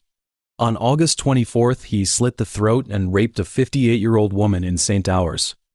One of the victims was Victor, who was only 16. On the 31st of August, 1895, around 3 in the afternoon in the city of Bernin, a 12-year-old shepherd called Robin, who was driving cattle in the fields, discovered that his companion Victor, who was supposed to be tending to the flock, had vanished. The flock stayed put, so Robin strolled up to it and shouted Victor's name as loudly as he could. However, Victor did not respond. So Robin tried to drive Victor's flock back to the farm. Then, he noticed a large pool of fresh blood in the field. Panicked, Robin immediately ran to the nearby farm, shouting for other shepherds, explaining the situation and asking them to call the village guards. And soon, the guards followed the blood trail and quickly found Victor next to a pine stump. Victor was dead, almost naked and covered in terrible wounds. The injuries were really bad. The murderer had slaughtered him like an animal. Victor's belly was totally opened up and all his insides were taken out. He had 3 wounds on his chest and neck, one of which was on his carotid artery. A vagrant was seen near the crime scene, so the local court got a search warrant with an accurate description of the suspect, who had a scar or swelling on his right eye, and this description was spot on for Joseph's appearance. On the morning of August 4th, 1897, sunlight bathed the fields of Champis, and the air was filled with the fresh scent of pine. Marybeth was collecting wood and pine cones for heating, unaware that danger was quietly approaching. Joseph, the vagrant, holding a pair of scissors in his hand, silently approached Marie. Fortunately, before Joseph could successfully attack Marie, her two children saw him and screamed in terror, alerting Marie to run. Marie's husband, Plantier, also rushed over upon hearing the commotion. Although Plantier was small in stature and unarmed, his courage and love for Marie drove him to charge at Joseph without hesitation. But he did not foolishly rush to Joseph's front, using his fists against scissors. Instead, he kept picking up stones from the ground and throwing them at Joseph. After a few minutes of back-and-forth tussling, several neighbors nearby heard the commotion. They were collecting coal slag at the time and immediately rushed to the scene to help Plantier upon hearing the cries for help. In the end, with the help of everyone, Joseph was successfully subdued. As Plantier and the others escorted him to the residential area, he said to another vagrant, "Hey, look, I wanted to have a quickie. They wouldn't let me." The residents first locked Joseph in a shed of a nearby inn, with the innkeeper, Charlin, and 4 neighbors guarding outside the shed. Meanwhile, Plantier and Marie hurried to the St. Pierre police station to report the incident. In 6 hours, Joseph kept cursing non-stop inside the shed. He hurled all sorts of obscenities at Charlin and the others, roaring that he had rights and wanted to exercise these rights over all women. When Charlin joked that Joseph should get married, Joseph seriously replied, "No, I have as many rights over all women as anyone else, and I want to use them." In other words, he meant that any man's wife or daughter was his sex slave in his mind. When Charlin asked Joseph why he didn't simply pay for sex women instead of indiscriminately attacking them, Joseph replied, "No, I respect myself more than you do. I don't want what you're talking about. I need young girls, such as shepherdesses or cowgirls." Charlin inquired further, asking why Joseph had attacked the older Marie if he wanted young girls. Joseph responded, "Oh, I would have preferred another young girl from a nearby farm. That's exactly what I wanted." When Plantier returned with 2 gendarmes, Joseph was playing the accordion. Upon seeing the gendarmes, he said, "If you were in my position, you would do the same. But you have women. I don't have." Initially, Joseph was charged with public indecency for attempted rape and sentenced to 3 months and 1 day in prison. However, several months earlier, despite the slow progress of the police investigation, they had already connected multiple murders that had occurred in the surrounding areas. At that time, the newly appointed local judge had studied these murder cases and reached a conclusion: the same person had committed these brutal murders. The victims in these cases had all been dismembered, and the victim groups shared similarities. They were shepherd boys and girls. Moreover, Joseph's appearance matched the description of the vagrant seen near the crime scene of Victor's murder. His right eye was severely swollen and continuously oozing pus. So the local police suspected that Joseph was the serial killer they had been searching for and sent him to St. Paul prison. Initially, although the authorities believed they had captured the murderer, there was almost no physical evidence to prove that Joseph was the perpetrator of the serial murders. Joseph also firmly denied any involvement during the interrogation. He attempted to evade responsibility for attacking Marie by claiming insanity, saying that he had been bitten by a rabid sheepdog, and the venom had seeped into his blood, driving him mad. As time went on, his defenses became increasingly absurd. He even claimed to be a messenger sent by God and compared himself to Joan of Arc, as if his actions were part of some divine mission. October 7th, Joseph suddenly confessed to the murder charges against him. Initially, he admitted to 8 killings, which later increased to 11. Joseph said, "Since I might be wrong, let me tell you the whole truth. Yes, all the crimes you accuse me of, I committed them, and it was in moments of anger. As I have already told the prison medical services doctor, I was bitten by a rabid sheepdog when I was 7 or 8, and I have always believed that it caused my madness." As the investigation went on, it turned out that Joseph had been bitten by a sheepdog, but it wasn't the sheepdog that had messed with his head. It may be the sheepdog's owner, the village's head of guards. Investigators reckon that the head of guards probably sexually abused Joseph when he was 6 or 7, which is why Joseph developed persecutory and suicidal thoughts. Joseph couldn't remember because his brain had automatically filtered out the painful memory. Whatever, after a long examination by a team of doctors, included the eminent Professor Alexander Latassani, Joseph was declared mentally sane. So this finding could not serve as a reason for him to evade legal punishment. In the end, Joseph was convicted of murdering Victor and sentenced to death. On the morning of December 30th, 1898, he was dragged to the guillotine by the executioner. In front of 3,500 spectators, he was executed by the guillotine. In 1992, a middle-aged man, in front of him was a camera from the Spanish national television. Even knowing that thousands of people would see this interview, the man remained relaxed, smoking one cigarette after another. He then said, "I am a very quiet person. I do not mess with anyone." If it were an interview with an ordinary person, such an answer would be quite ordinary. But this middle-aged man was named Manuel Delgado Villegas. Even after death, even after decades had passed, he remained the most notorious and active serial killer in Spain. From 1964 to 1971, Manuel killed at least 48 victims. His crimes could not be called murders, but rather voluntary manslaughter. He never killed with premeditation. He was driven by the desire to rob and by fits of anger. Sometimes, a simple trivial from the victim could be perceived as an insult by him, leading him to kill them with violence. So, quiet, its meaning had almost nothing to do with him. On January 25, 1943, Manuel was born in Seville, Spain. That was a terrible period. Spain had just emerged from the Civil War and millions of people were affected. Seville, in particular, was in a time of severe shortage. Manuel's childhood was filled with hunger, his father's corporal punishment, and the absence of motherly love. His mother died of childbirth complications when he was born, at the age of 24, so he never experienced the warmth of a mother's love. His father, Martin, though he took on the responsibility of caring for him, could never provide the affection he deserved. Martin was a traditional father. In order to make a living, he did the most menial jobs, relying on selling scrap metal and a kind of concentrated juice used for making desserts to barely cover the family's expenses. In those hard times, due to financial difficulties, Martin eventually sent the two children to live with their grandmother in Mataro. He gave up custody of his children and chose to remarry. Manuel's grandmother lived in the La Salela neighborhood, a community predominantly inhabited by Andalusians. There, after entering school, Manuel never acquired the ability to read and write, and his academic performance was also poor. So he began to avoid school, preferring to wander the streets and engage in fights. In addition, he was bisexual and had a certain reputation in the local homosexual and prostitute circles. That was not due to his sexual orientation, but because he suffered from anejaculation, meaning he was unable to ejaculate. This condition allowed him to last longer during sexual intercourse, enabling his partners to achieve multiple orgasms. Over time, promiscuity became a normal part of Manuel's life, and his personality became increasingly violent.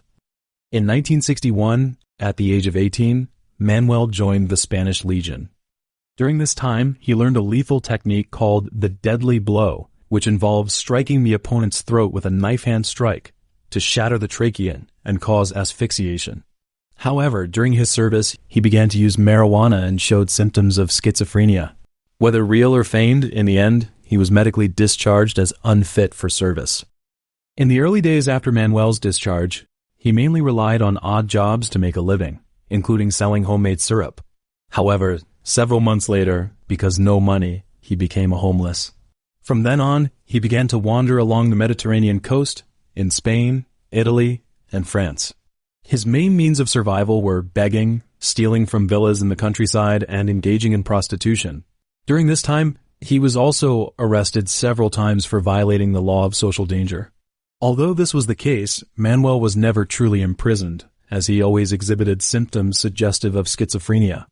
During his time as a wanderer that, starting in 1964 at the age of 20, he began his indiscriminate killing spree.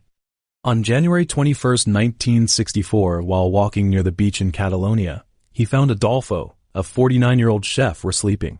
Without hesitation, he picked up a stone from the ground and smashed Adolfo's skull with a single blow before stealing his watch and wallet. Manuel's crimes primarily targeted isolated individuals who were vulnerable to opportunistic attacks. His modus operandi involved blunt force trauma, supplemented by the deadly blow he had learned in the Spanish Legion, or by manually strangling his victims to subdue and kill them. According to police reports and his own confessions, he never killed with premeditation.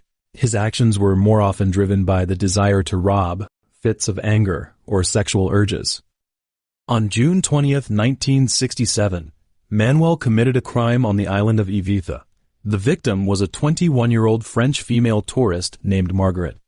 On the day of the crime, he infiltrated the resort where she was staying, suffocated her to death by covering her mouth and nose with a pillow. Because he had a necrophilia fetish, he sexually assaulted her corpse and then stole her belongings. July 20, 1968, Manuel killed an elderly man named Venancio in Madrid. On the day of the crime, he begged Venancio for food. The elderly man told him that he was still young and should find a job if he wanted to eat. But Manuel became furious. He beat Venancio, threw him into the Tajuna River, and held his head underwater until he drowned. On April 5, 1969, Manuel killed a man named Ramon in Barcelona. Ramon was the owner of a furniture company and had been a long-term client of Manuel's sexual services. On the day of the crime, the two were in Ramon's dealership, planning to engage in a sexual transaction. Manuel asked for about $10 as payment, and Ramon agreed. However, after the sexual service was over, Ramon only paid about $3. Overcome with anger, Manuel struck Ramon's neck and beat him with a broken armchair, eventually pushing him down the stairs. On November 23, 1969, in Catalonia, Manuel killed a 68-year-old woman named Anastasia. He struck her head violently with a brick and pushed her off a bridge, causing her death. And over the next 4 days, he repeatedly returned to the scene to violate her corpse. On December 3, 1970, Manuel killed Francisco, a 28-year-old electrician. On the day of the crime, he used the deadly blow to shatter Francisco's trachea and then threw his body into the Guadalquivir River. Later, the forensic pathologist who performed the autopsy informed the local police that Francisco's cause of death was not drowning, but very likely murder. This discovery brought Manuel's criminal activities to the attention of the police for the first time. On January 18, 1971, Manuel met with Antonia, a 38-year-old woman with mild intellectual disabilities, in Puerto de Santa Maria, Cadiz province, the same town where he had killed Francisco. Antonia, a well-known mentally disabled person in the area, had been in a relationship with Manuel for sexual purposes, and he had even introduced her to his father as his girlfriend. On the day of the crime, he rode a motorcycle with Antonia to a secluded spot in the countryside to have sex. There, he strangled her to death. For the next 3 nights, he repeatedly returned to the location where he had left her body and violated her corpse. Because of the close relationship between Antonia and Manuel, and because witnesses who had seen Manuel taking Antonia away on his motorcycle realized that she had not been seen for several days, they immediately contacted the police. Later, the 2 officers in charge of the case quickly identified Manuel as a suspect and brought him to the police station for questioning. At first, Manuel said he was at the cinema when it happened and showed a ticket stub as his alibi, but he couldn't even remember the movie's plot. On February 21st, after they found Antonia's body, Manuel had no choice but to confess his crime to the interrogators and admit to killing her. During his confession, Manuel said, "We tried various sexual positions as usual, but she suggested something that I found repulsive. When I refused, she insulted me, saying I wasn't a man, had been with other men. I punched her, but she still didn't shut up and continued to insult me. This poor woman didn't realize she was signing her own death warrant, so I took the one-piece bodysuit she had taken off and put it around her neck, strangling her while having sex." He also revealed his necrophilia fetish, saying, "I went to be with her on Monday, Tuesday, and Wednesday. If I hadn't been caught, I would have continued." In the following hours, Manuel confessed to an extra 47 cases. While verifying the cases, he was taken to different parts of Spain and became the first criminal in Spain to be escorted by a special plane to different locations nationwide to validate his shocking confessions. On the way to a crime scene, Manuel heard on the radio about the arrest of the Mexican-American serial killer Juan Corona, who was believed to have killed nearly 50 people at the time. Hearing this news, he became furious. He demanded that police release him for a few days, let he kill a few more people, claiming that he could not allow Mexicans to kill more people than Spaniards. Although Manuel claimed to have killed 48 people, the Spanish police only confirmed the authenticity of 22 cases. Among these, they have found evidence for only 7 murders. Later, due to Manuel's deteriorating mental state, no trial was held. Instead, in accordance with the criminal procedural law, a ruling of non-prosecution was issued, and his case was closed. He was later detained at the Carabanchel Penitentiary Psychiatric Hospital. Meanwhile, several Spanish newspapers extensively covered Manuel's case, and a bunch of doctors said they wanted to talk to him. After examination, although Manuel was labeled as a typical psychiatric patient, some doctors believed that he might suffer from a severe mental disorder that detached him from reality. For instance, when he led the police to the location where Anastasia's body was hidden, he described her as a beautiful 20-year-old girl, even though she was actually a 68-year-old woman. Experts who studied Manuel's case unanimously agreed that Manuel should not be released because he was a born criminal, a murderer who could cause great harm throughout his life. Due to genetic abnormalities, he lacked a conscience, a sense of guilt and remorse. He considered his actions normal, even when committing murder. Over time, Manuel's physical health took a turn for the worse. He gained weight, started losing his hair, walked with a shuffling gait, and began experiencing delusions, even though he was only in his 40s in 1985. While he was in prison, he smoked a lot of cigarettes, one after another, and got chronic obstructive pulmonary disease. On February 2, 1998, Manuel, Spain's most infamous serial killer, passed away from lung disease. His story came to a complete end. His family, father, sister never appeared again, not even at his funeral.